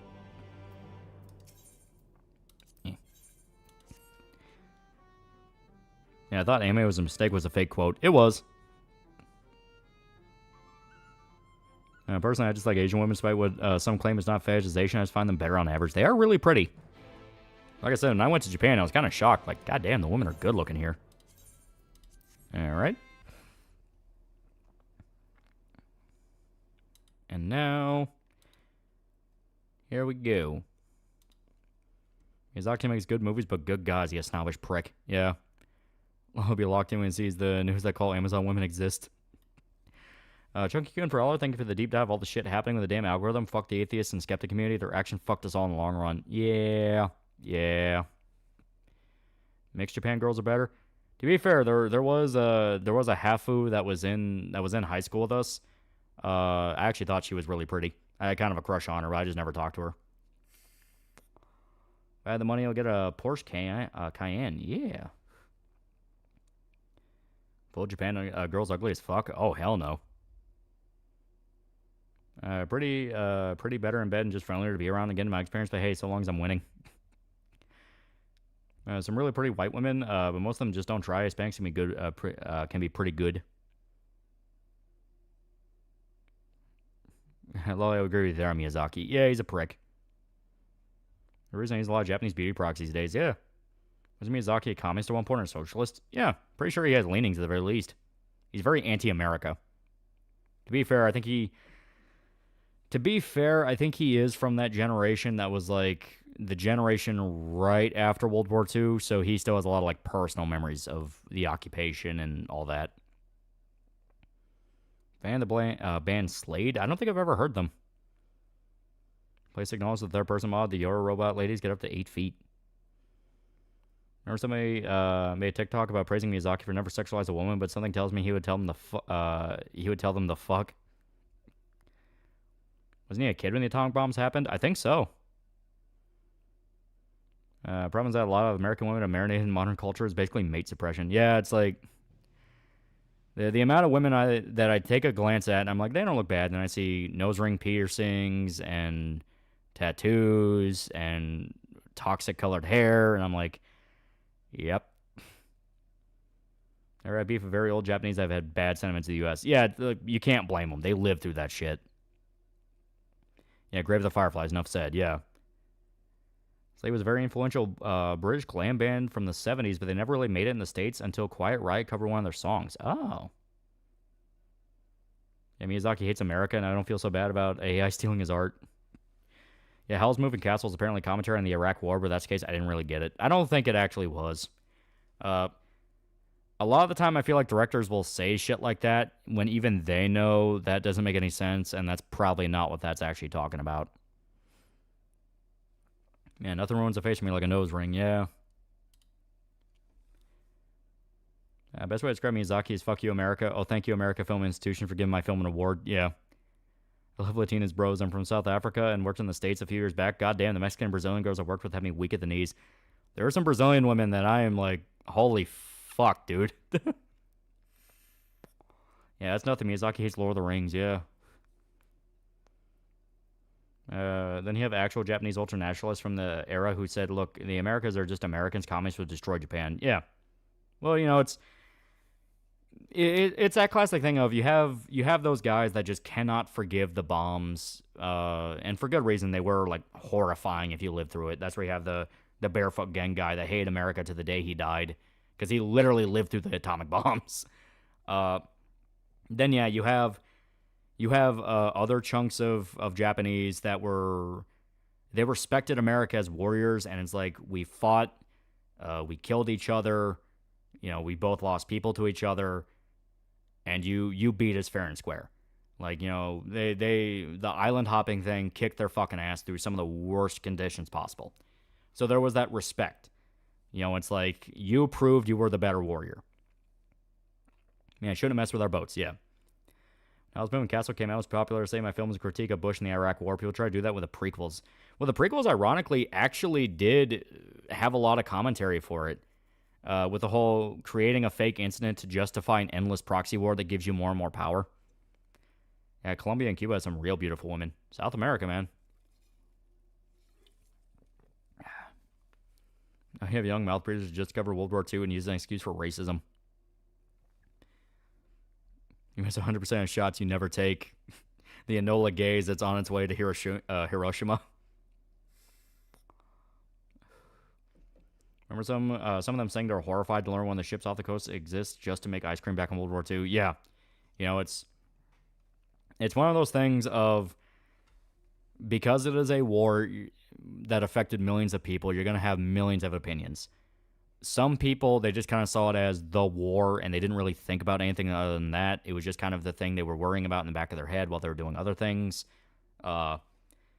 Some people, they can never forgive Japan or America for what happened, and they just live with that hatred for the rest of their lives. Like, there were World War II vets that fought in the Pacific that refused to buy Mitsubishi for the rest of their lives. If it was a Mitsubishi car, fuck you. I'm not buying that shit. Because Mitsubishi made the planes that attacked Pearl Harbor and was a major manufacturer for Japan during the war. So to them, it's like, fuck you, I'm not buying that shit. Jalen, what was the point of attacking Pearl Harbor? It seemed like the attack only fucked the Axis. They believed that was the majority of American battleships placements at the time. And they were kind of right. There were a lot there, but they also just weren't able to hit as many boats as they wanted. They hit a lot, but they couldn't sink a lot of them. Yeah, Roger from Mad Men. Yeah. Man, I kill 50 man. Yeah. Yeah, we have Ford and General fucking Motors. You're riding horses. What the fuck? Yeah. Yeah, they missed the carriers. Yeah, that was the big thing. They missed the carriers.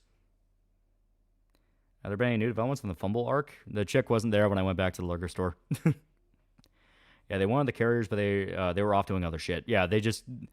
By the time America mounted kind of a counter, they just ran out of time and couldn't hit the carriers, and they had to get the fuck out of there. Yeah, they took out like 30%. Yeah. Yeah, Japan needed to beat America for it could bring its full strength in full. Yeah, because America was embargoing Japan for oil to limit their campaign in Indochina.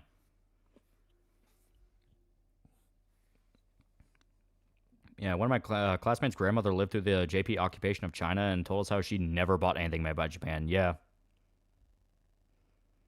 Originally, Warner Bros. Wanted Watchmen to be set in present day and be commentary on Iraq. Wasn't going to have George Bush, and it was going to have George Bush instead of Nixon. Snyder pushed back on it. Yeah. Well, it wouldn't have made any sense, you know. Watchmen needs Cold War politics. Well, this Japan boom boom talk makes me want to rewatch Godzilla -1. Yeah, it also backfires made America order new battleships to replace it with Iowa classes. Yeah, it was like one of the biggest backfires in military history because of how America hit back. Because not only did it result in us upping battleship production, it got America motivated into the war. And because America was motivated into the war, you had a lot of people coming off the Great Depression getting jobs in factories. And because they were making arms, they were making supplies for the war, everyone's buying war bonds, it kicked up the American economy. So the American economy, now having momentum due to prepping for war, basically just outspent everybody else. Just more guns, more bullets, more guys to throw at them. I don't know, even if Pearl Harbor had a 100% casualty rate, would that really have saved them? America would have still gotten involved. It's a good question. Yeah, America was supplying everyone, yeah. Yeah, America back then was the 6'9" muscle guy that wants to stay out of it and someone sets his car on fire. Yeah. Yeah, Japan with Mitsubishi, Germany with Volkswagen, but Italy had Ferrari, Maserati, and Lambos. Yeah. My grandma used to tell me about the Japanese internment camp she saw during World War II right on the border of the reservation. Yeah. Then what does it say about Christopher Lee since he was in the war? You mean like what did Christopher Lee do at the time? He did a lot of shit. He did espionage shit. He did commando shit. A lot of stuff. That guy's history is fucking nuts. You know who I hate most? The people who pull by America push Japan into a corner. Japan had to commit Pearl Harbor. Yeah, no, that wasn't really what happened. Yeah, he was intel commando. Yeah, he outright said he knew what it was like to kill people. You know, he had that famous quote of Peter Jackson told me what it was like to stab a man in the back, and I said, I know. My father's old boss, when he was an apprentice back in the 80s, served in World War II, would leave places if he saw Asians enter. Yeah. Yeah, MI6 before MI6, yeah. Destroying every ship in Pearl Harbor would have just made the Pacific War longer. Japan's industry couldn't keep up with America, and they couldn't sustain their fleet as well. Yeah. Yeah, Lee met Rasputin's daughter and killers, yeah. Very interesting man, that guy. Didn't Ford help the Germans in World War II? America was still openly trading with Germany right as World War II kicked off. It was really Churchill trying to get us involved in the Europe campaign that kind of came to an end. Because that was a big thing. When America said they didn't give a fuck, they meant it. They didn't give a fuck. They sold to everybody. Part of the reason the Soviets were even able to have as much of a counterattack as they did after Stalingrad was because America was selling them guns. Christopher Lee, can you keep a secret? Reporter, yes. Good, so can I, yeah. Superman said slap a Jap with war bonds and stamps, yeah. I would say a mad lad, as Dankula put it, yeah. As Dankula said about him, went to get milk and now Yugoslavia is no longer a country. Funny enough, to the sheer volume of U.S. involvement in supplies, there's still crates of Thompson SMGs and M19 11s lying around some ex-Eastern Bloc warehouse. Yeah. Yeah, tractors, Ruskies love them. Just smashed a big booty chick from the Nam. Hell yeah, hell yeah. Good shit. Top of that, Japanese Navy and Army were at each other's throats over how the war should be fought. Yeah. Revisionists love to downplay America's role in the war and that Russia did all the work. I wonder how many tanks the commies would have made without Yankee steel. Well, it's like, if you look into America's push after Normandy and the campaign through Africa, America fucked up Germany. Fucked them up. Because it was Patton that crushed Rommel. Just completely blew him to fucking smithereens and tore through him with his tanks. Then you had Normandy, Utah Beach, which is like one of the most famous military engagements in human history. Obviously a lot of it's because of Saving Private Ryan, but everyone talks about D-Day. Everyone talks about just going up the beach.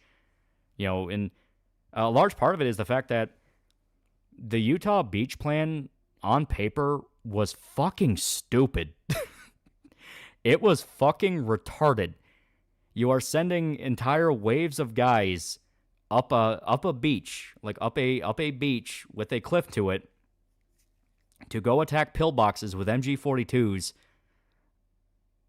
and it just fucking worked. It is one of those of you are sending guys into a literal fucking meat grinder, but because those guys were just hard as nails and they just didn't fucking die, it worked. Which actually explains a lot of battles that America got involved with. You have like the Battle of the Bulge, which was Bastogne, where that was another case of the Germans were fucking hammering America over and over and over again, just slamming them with artillery and tanks and just surrounding them at every corner. And the guys involved with that just didn't fucking die. Like, they just didn't fucking die. They should have been. There were multiple battles. Yeah, Operation Market Garden. Yeah, that whole thing. There were multiple cases where, like, these guys should be fucking dead, and they just didn't die. And still during Normandy, Germans had like a 2-to-1 casualty ratio, and it's fucking nuts. Point du Hoc was the point part of D-Day that saw a massive cliff where our guys use, I kid you not, grappling hook cannons. Yeah. Still stand by that the Russians were worse than Nazis and we didn't need their help. Oh, yeah. I fully agree. U.S. arms the Soviets, then we go to war with the commies. U.S. arms the Mujahideen, we go to war with the jihadists. Noticing a pattern here. America has retard strength. Yeah. You don't need strategy when your swords are American made. Well, it comes down to a thing I heard once. I'm trying to remember who I was talking to about it. I don't know if it was like a family member. It might have been my dad. It might have been one of his buddies. It might have been one of the guys in the Discord that was in the military. But it came down to the fact that what set America apart from a lot of other world militaries was that American training specifically revolved around accuracy. You had to know how to shoot your fucking gun. You had a basic accuracy you needed to achieve. That ended up becoming so important to America's progress simply because, as it turns out, oh, right, killing more guys per engagement does pretty fucking good work. You can get a lot more done if the other guy is dead. Yeah, America's industry, not just soldiers, yeah. Yeah, German command basically went, what the fuck is wrong with these Americans? Yeah. In fact, but the fire department suggested boat-mounted ladders for Point du Hoc, yeah. Individualism and a standard semi-auto rifle, yeah. Grand was a majestic weapon of war. Yeah, how convenient. America's like Rome, no one took it seriously, and everyone thought Carthage would wipe the floor with them, then couldn't believe they won thrice, yeah. Yeah, American soldiers knew how to shoot and being able to think for yourself and follow orders, yeah. True, the CIA have psychics. They say they found the Ark of the Covenant. Yeah, they have a Jedi program. I'm not even kidding. That's what it's called. That's why snipers so deadly. Good range and good accuracy. Yeah. Not mistaken, but World War II also saw the change towards utilizing human-shaped targets instead of cloth or point targets. Yeah. Yeah, more Americans grew up shooting too. Yeah, it was a bunch of country kids. It was a bunch of country kids that were on the farm, so they had to get used to shooting guns and all that. They were accustomed to it. Even Eisenhower knew the operation would fail and cause so many lives that he had his letter ready to admit failure and to resign as supreme commander. Yeah. And Grant is one of the few good Canucks in this world. Stalin, meanwhile, throw more buys and meat grinders to the buys, clog up the gears of the German war machine. Yeah. And the people wanted to say Russia fucked up the German side of us. Yeah, it's... The Russians earned their reputation due to brutality because the march to Berlin was brutal. They killed everything that moved. They were vicious. But America, what set it apart was they killed every single German that moved, but they did their fucking best to keep civilians alive. So it's this thing of their job was harder, and they still got it done. What's really funny about the Russians is actually shown Codwell at war during Berlin. You can kill surrounding soldiers, and Reznov commits. Dmitri knows about Russian mercy, yeah. I started Goats is the only movie I know that covered the Jedi program, yeah. For esoteric psychic stuff, look up Arizona Wilder. Rabbit hole goes deep. Yeah, Russians raped the shit out of Berlin. Oh, they fucked it up. They were vicious. Hey, did you get some time during the stream to gush about the VO work on the teaser trailer for Cyberpunk? That was a fun vid. Oh, hell yeah. Yeah, they did great. I talked about it before. The two ladies that voiced in the short, they did fantastic, and they're very enthusiastic. They outright said, if you ever do this again, call us. So, hell yeah. Yeah, Soviets gang raped female Germans ranging from 8 to 80. Yeah, it was nasty. It was human depravity made flesh. Well, in fact, America fought one front and 3 fronts. Russia only fought one. World at War made a point that the Russians did much worse things if you chose to be violent to your enemies. Yeah. Well, that was the retaliation. You know, that was Eastern Europe. They killed your people. They invaded you. They took women and children and shot them. So when the shoe's on the other foot, you show them why you don't do that. Austin here, looking forward to another promo with them. Seeing two ladies bounce off one another was fun. Yeah, it'd be great to have them do like a live stream where they talk about what it was like to read it. It'd be cool. See, the cheapy PFP drama shit's fucking stupid. I have no idea what you're talking about. Just remember to get your brother involved in future writing ventures. I definitely want to. I really want to.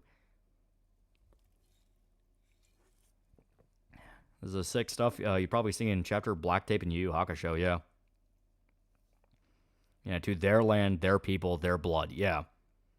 After Stalingrad, Russians were baying for Hitler's blood like a pack of mad wolves. Oh, they wanted that man dead. Let's not forget about, there's one American soldier who managed to take down a bunch of German soldiers. His name is Vito Bertoldo. Soviets killed and raped everything that moved from Germany, Poland, Hungary, Romania, Ukraine, including Allied POWs. Yeah, they were just fucking nuts. But you get a bunch of pissed off Russians, give them a gun, and tell them to go shoot somebody. They're going to fucking do it. American approach World War II, guarantee that our enemies become our future allies. Yeah. They made a tank with 90mm, and a crew added extra armor using metal they found, including the front of the enemy tank on turret called the Super Pershing. Reason why Hitler took the easy way out and knew what Russian was going to do to him. Oh, yeah. But unfortunately, Hitler escaped to Argentina. Seeing Jack Kirby talk about fighting in World War II one of the few times you can ever hear him curse. Yeah, it's really cool listening to those old guys talk about like their stories and their histories, you know? When I worked at the, because I worked in the kitchen to a VA retirement place for a little bit, hearing some of the stories from the old men, and they're like these little old men, you know, they're hunched over with their little cane, and you know, they're sitting in their chairs slurping their Jello. And I'm talking with some of the nurses, and they're like, yeah, that motherfucker fought in Korea, and he killed like 3 guys, man. Like, he's fucking nuts, man. You know, and all this shit. And it's like, god damn, man. Fucking crazy to think about. And as the Russians, there were multiple points in the Cold War where the Soviets wanted to nuke communist China, and we had to keep telling them to stop being crazy. That's on the theory the Russians killed Hitler and made it look like a suicide. I don't buy it. Why deny it? Yeah, why deny it? They would... Also, if they got their hands on him, it'd be a lot worse than shooting him in the head. Like, they would have went full Mussolini on that motherfucker. Yeah, it was a fucking massacre, yeah. Well, those old men have lived their lives. I will never forget, to my dying fucking day, I will never forget the little ritual they all had. I think I've told this story before. When I worked there, you had all these different guys from different eras. A lot of them like Korea or Vietnam. You know, that kind of thing. So they were old men, like their 60s, 70s. But he had some guys that were older into like World War II. And there was the oldest of them was like this little old Native American dude. Like literally looked like a withered skeleton. He just sat in his wheelchair all day. He couldn't chew solid food. I mean, he was like this little withered old man. But every single day, at every single meal, he would be wheeled out to the table first. He would get his food first. All the guys would sit around him, and they waited until he started to eat before they started eating. And I was always curious about that. I was like, why is that? You know, it's like, is this just them being compassionate? They understand that, like, you know, he's not all there. Like, what's up with that? And one of the nurses explained to me, oh, yeah, that guy is a fucking badass. He fought in World War II, Korea, and Vietnam. All three big conflicts from his generation. So the men respected him. Like, you don't fuck with that guy. That guy is the leader. That guy's the cool guy. Yeah, and he's just this little old withered native dude just sitting in his wheelchair slurping his jello, and I'm sitting there like, God damn. He fought in all three? He fought in all three. Yeah, all three back to back. Yeah. Yeah, it's Slavic culture to have meat grinder tactics here. It must have been like 40 by Vietnam, and he fucking went. Yeah, 3 big wars, man. His balls of steel. Yeah, it's like, yeah, fucking warrior. Dude, it was fucking wild to hear about. I was like, God damn. Must have been a sad day when the world lost that special Indian. Yeah, it's like, because, yeah, he did die. You know, I did eventually learn he did pass away, but he was old as hell, you know. Makes sense. But it's one of those of like, God damn, that man was a fucking living relic of history, you know? Like 200 years ago, he would have been out in the fucking Wild West shooting at outlaws, you know? He would have been Squanto. He would have just found fights to fight him. Yeah, brass balls and 9 lives. Do you have dementia? He did, but it was never like aggressive dementia. He was just kind of in that catatonic stage dementia. He would eat and he would react if you said something that he didn't like. He would just kind of like curl his face, but he was very passive. He just sat in his little chair. Like that one Finnish guy that flopped 3 times just to kill commies. I've seen Rogue Heroes, cool series about the SAS during World War II. Oh, I love it. It's super good.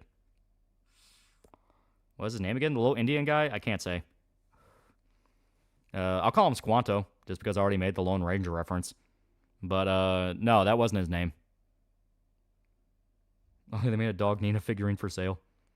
Yeah, bro didn't have PTSD, he had nostalgia. Back when I was in school, we had a World War I vet come out and talk. Literally 90 years old when he talked, but since he's passed, yeah. Learn what his families are up to and try to learn more about him if you can. I want to hear the story myself. Dude, it was fucking nuts. Yeah, that's so sad. Dementia ruins so much. Yeah. Any ideas how many slit eyes I've killed young Grasshopper? I just not want to say his name because he thinks we'll track him down. Well, I mean, I literally can't say his name. It's a HIPAA violation. I don't work there, but it's still like a massive HIPAA violation. I just don't want to. I don't want to do. Guy has all our respect. Yeah, it's like, and like I said, it was this little ritual they would do over and over again every single day. It was, you know, they would all get to the table. They would wait for him. When he started eating, they would all eat. You know, they recognized him. You know, I think he was. I'm pretty sure he was a gunnery sergeant by the time that he was retired.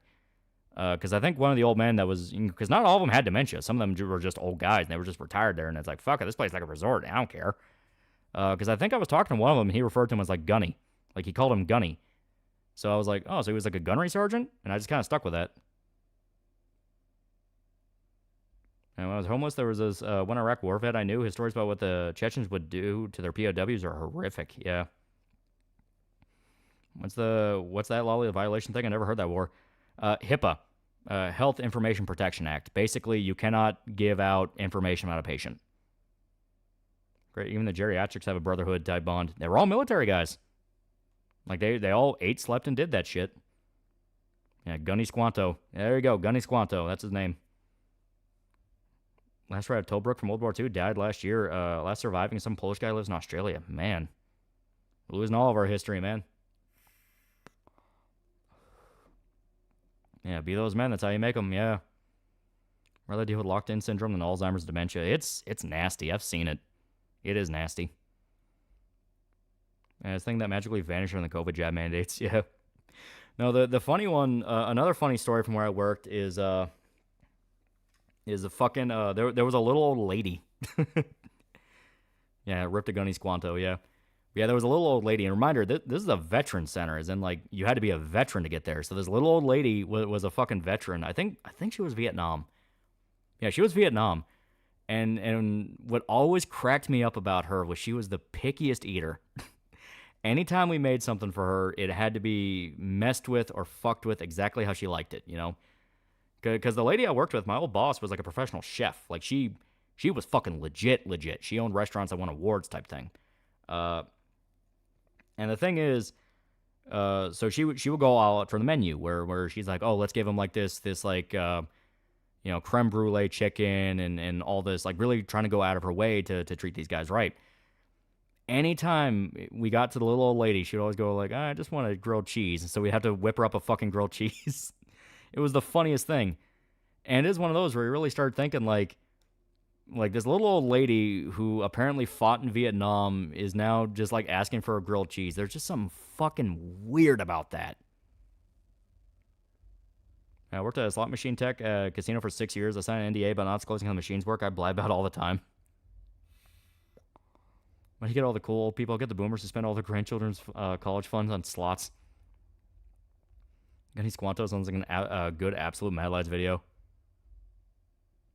So was the little Indian man a Marine code talker? I didn't know what he was. Like I said, it's because I mean I never asked for the story. I didn't really think about it. But all I know is they called him Gunny, and he fought in World War II, Korea, and Vietnam. Linda Cubes, my new obsession, is very good. She gets the grilled cheese. Wait, Loli, now are a veteran? If you are, then thank you for your service. No, I'm not. I worked at a veterans center. I worked in the kitchen. They're past their stage in life where they're soldiers, now settled down. It happens. I know, but it is still weird to think about. Like, you do get kind of curious about, like, who were you in your heyday? Because think about it like this, okay? Estee, this little old lady who I think fought in Vietnam, was a woman who fought in Vietnam. How often do you really hear about female soldiers that did that? That is one of those things of you really kind of step back and start going, God damn, you're fucking like, you're crazy. How long ago did you work there? Oh, this was years ago. It was like before COVID. I actually got out like at a really good time because, yeah, I wasn't there when COVID happened. That fucked that place up. Yeah, next to none. Yeah, right?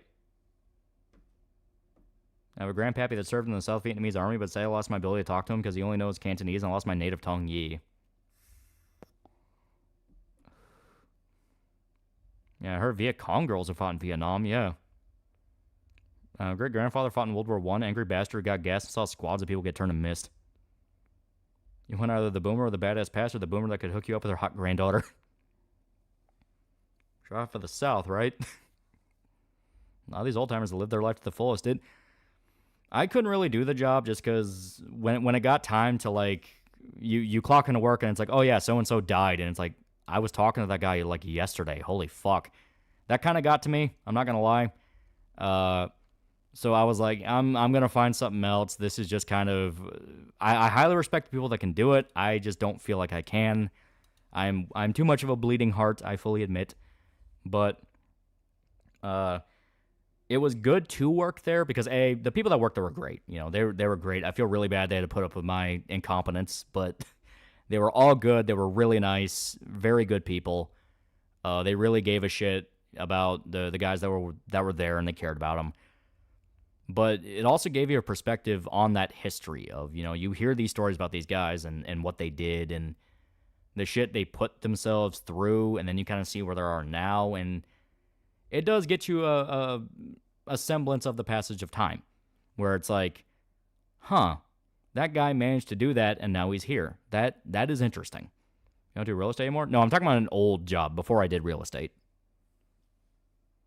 My dad had a buddy who ran a 1% biker club who was a Vietnam vet. Took me to meet him once, and the guy looked and acted my dad's age, 40s, 50s. That says it all. She probably was CIA. Yeah, it's possible. Yeah, I really need to have the stomach for nursing homework. Yeah. Civil War vets up to the 1950s. Yeah. Fucking Wyatt Earp lived all the way to what? Fucking 1930s? Because he was like in old school Hollywood. Yeah, no warrior safe from the enemy that is time. Yeah. Yeah, call center, vet medical assistant, real estate. Damn, Lolly, have a good CV. I was not a medical assistant. I was a kitchen assistant.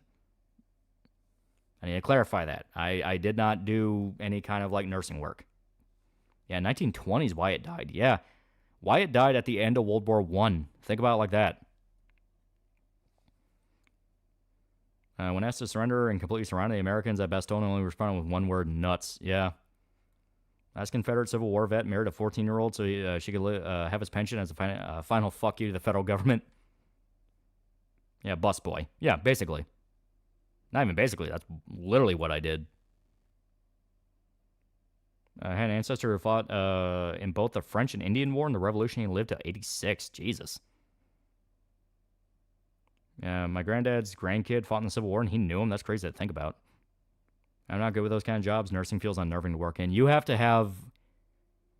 nursing is one of those jobs. You have to have a lot of empathy for people, and you have to have a lot of balls. Because you have to deal with a guy that can potentially get violent with you, and at the same time understand this is the worst day of his life right now. You know, it is a very mentally taxing job on top of physical. You ever hear any war stories from the old folks themselves? Not really, just because I was never really in the room long enough to hear them. Like I said, my job was set up the food and break it down at the end of the day. I would mainly hear it from the nurses, you know. You know, guys who would like fought in World War II. We had one guy who was on Normandy when it happened, you know, that kind of thing. You saw The Father? You talking about the movie? Yeah. It's heartbreaking. I could never do it. Saw it with my own eyes. I couldn't handle it. Can't even get through everything at the end of the time. Yeah, it's, like I said, it's painful. Yeah, unfortunately, you get a lot of terrible people that work in nursing, yeah. Yeah, John Wayne met Wyatt Earp when he was a prop boy for silent film actor Tom Mix. He said he based his on-screen mannerisms on him, yeah. And he'd be able to handle dealing with people and have a steely will to handle the very sad parts of nursing, yeah. Yeah, empathy I do have, and the mental task that I'm not good with. Yeah, and you have to do a lot of it. It's like 14-hour shifts. Yeah, my grandma's dementia fucking sucks, yeah. Nurses that oversaw my mom are very good to her. They loved her and told her they cared for her, even if they weren't a nurse. They loved it when my sister brought her dog. Yeah, there are a lot of nurses that are just genuinely really good people. Song 1960 by Motorhead, sad considering how many people lied to join World War I and died, yeah. And true, I've almost had my wrist broken by someone giving care, and you have to know how to de-escalate. Yeah, it's just one of those things. That's why you need to finish your story, Lolly, so it can last forever as your legacy. It is funny to know that Doc Holliday was pissed at Wyatt Earp for getting a Jewish girlfriend. Doc Holliday was a 4chan shit poster way ahead of the curve. You see, Shad Versity tried to defend the AI Ghibli trend by calling it Ghibli arts type uninspired in the first place. He could just say it's funny. He could just say it's funny. Currently live at home. My granddad's senile. That's hard enough, and he's family. I can only imagine dealing with multiple people with it. Dude, it's hell. I feel so bad for people that deal with it. Grandpa used to train war dogs in the Soviet army, and my dad was a kid during the Nazi occupation of Serbia. He was a partisan and would throw grenades in their Nazi trucks. Jesus, man, that's a hell of a fucking story. Like, knowing that's not even like a great uncle or like a great-great-grandfather. Like, that being your fucking dad, that's fucking wild to think about. As someone said, the most common word on the battlefield is mother, yeah. Stories of elder abuse, especially done by their kids, is shit that terrifies my parents. Care about your relatives? You make sure to go to a home that bothers to hire people that speak English as a first language. Just think making 9/11 look like an anime is funny. Why you gotta be a fag about it? Never associate with people named Shad on the internet.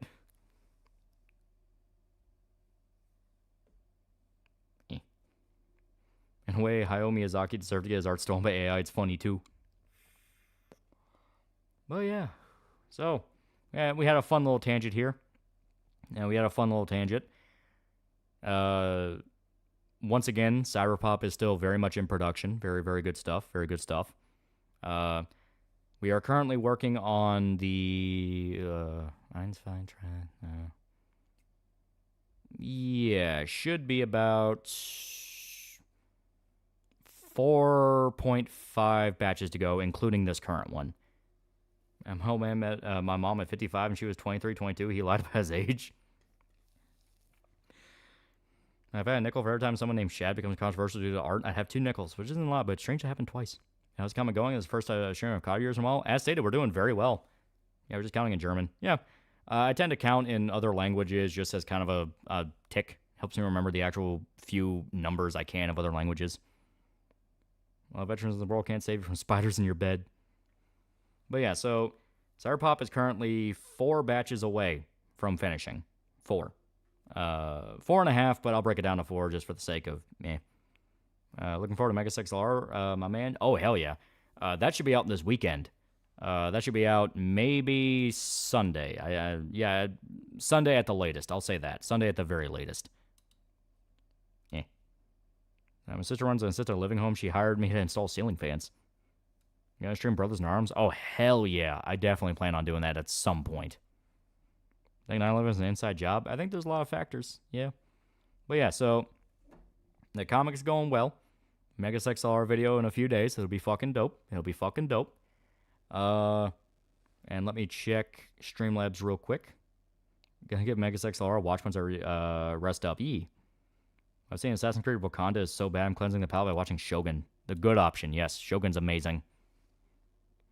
Uncle was on the Gulf War and hunted Saddam. Didn't catch him. He was out when they did, but he said Saddam slept at a different palace each night. Oh, yeah, I fully believe it. He was moving around.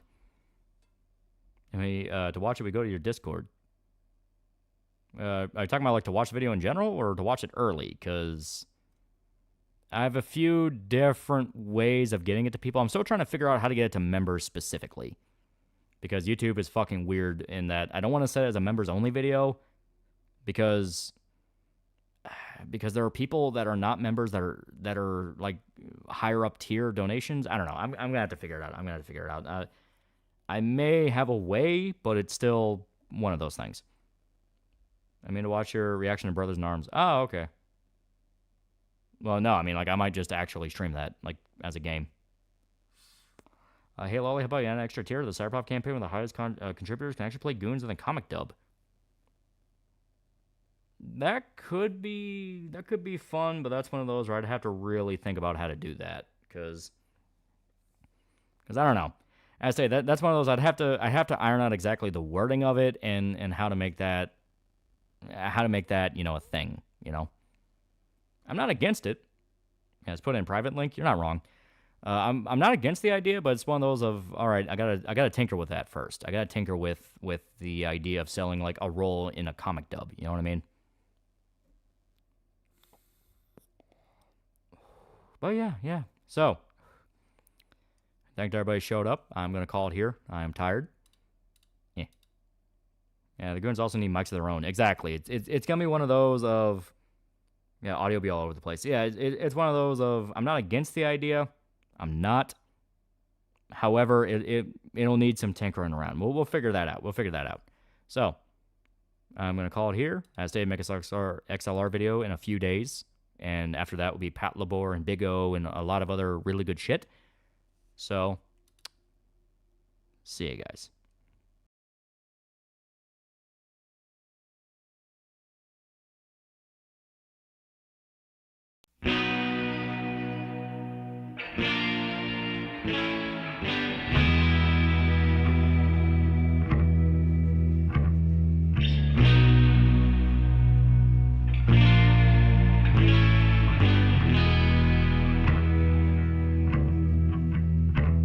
It's quiet.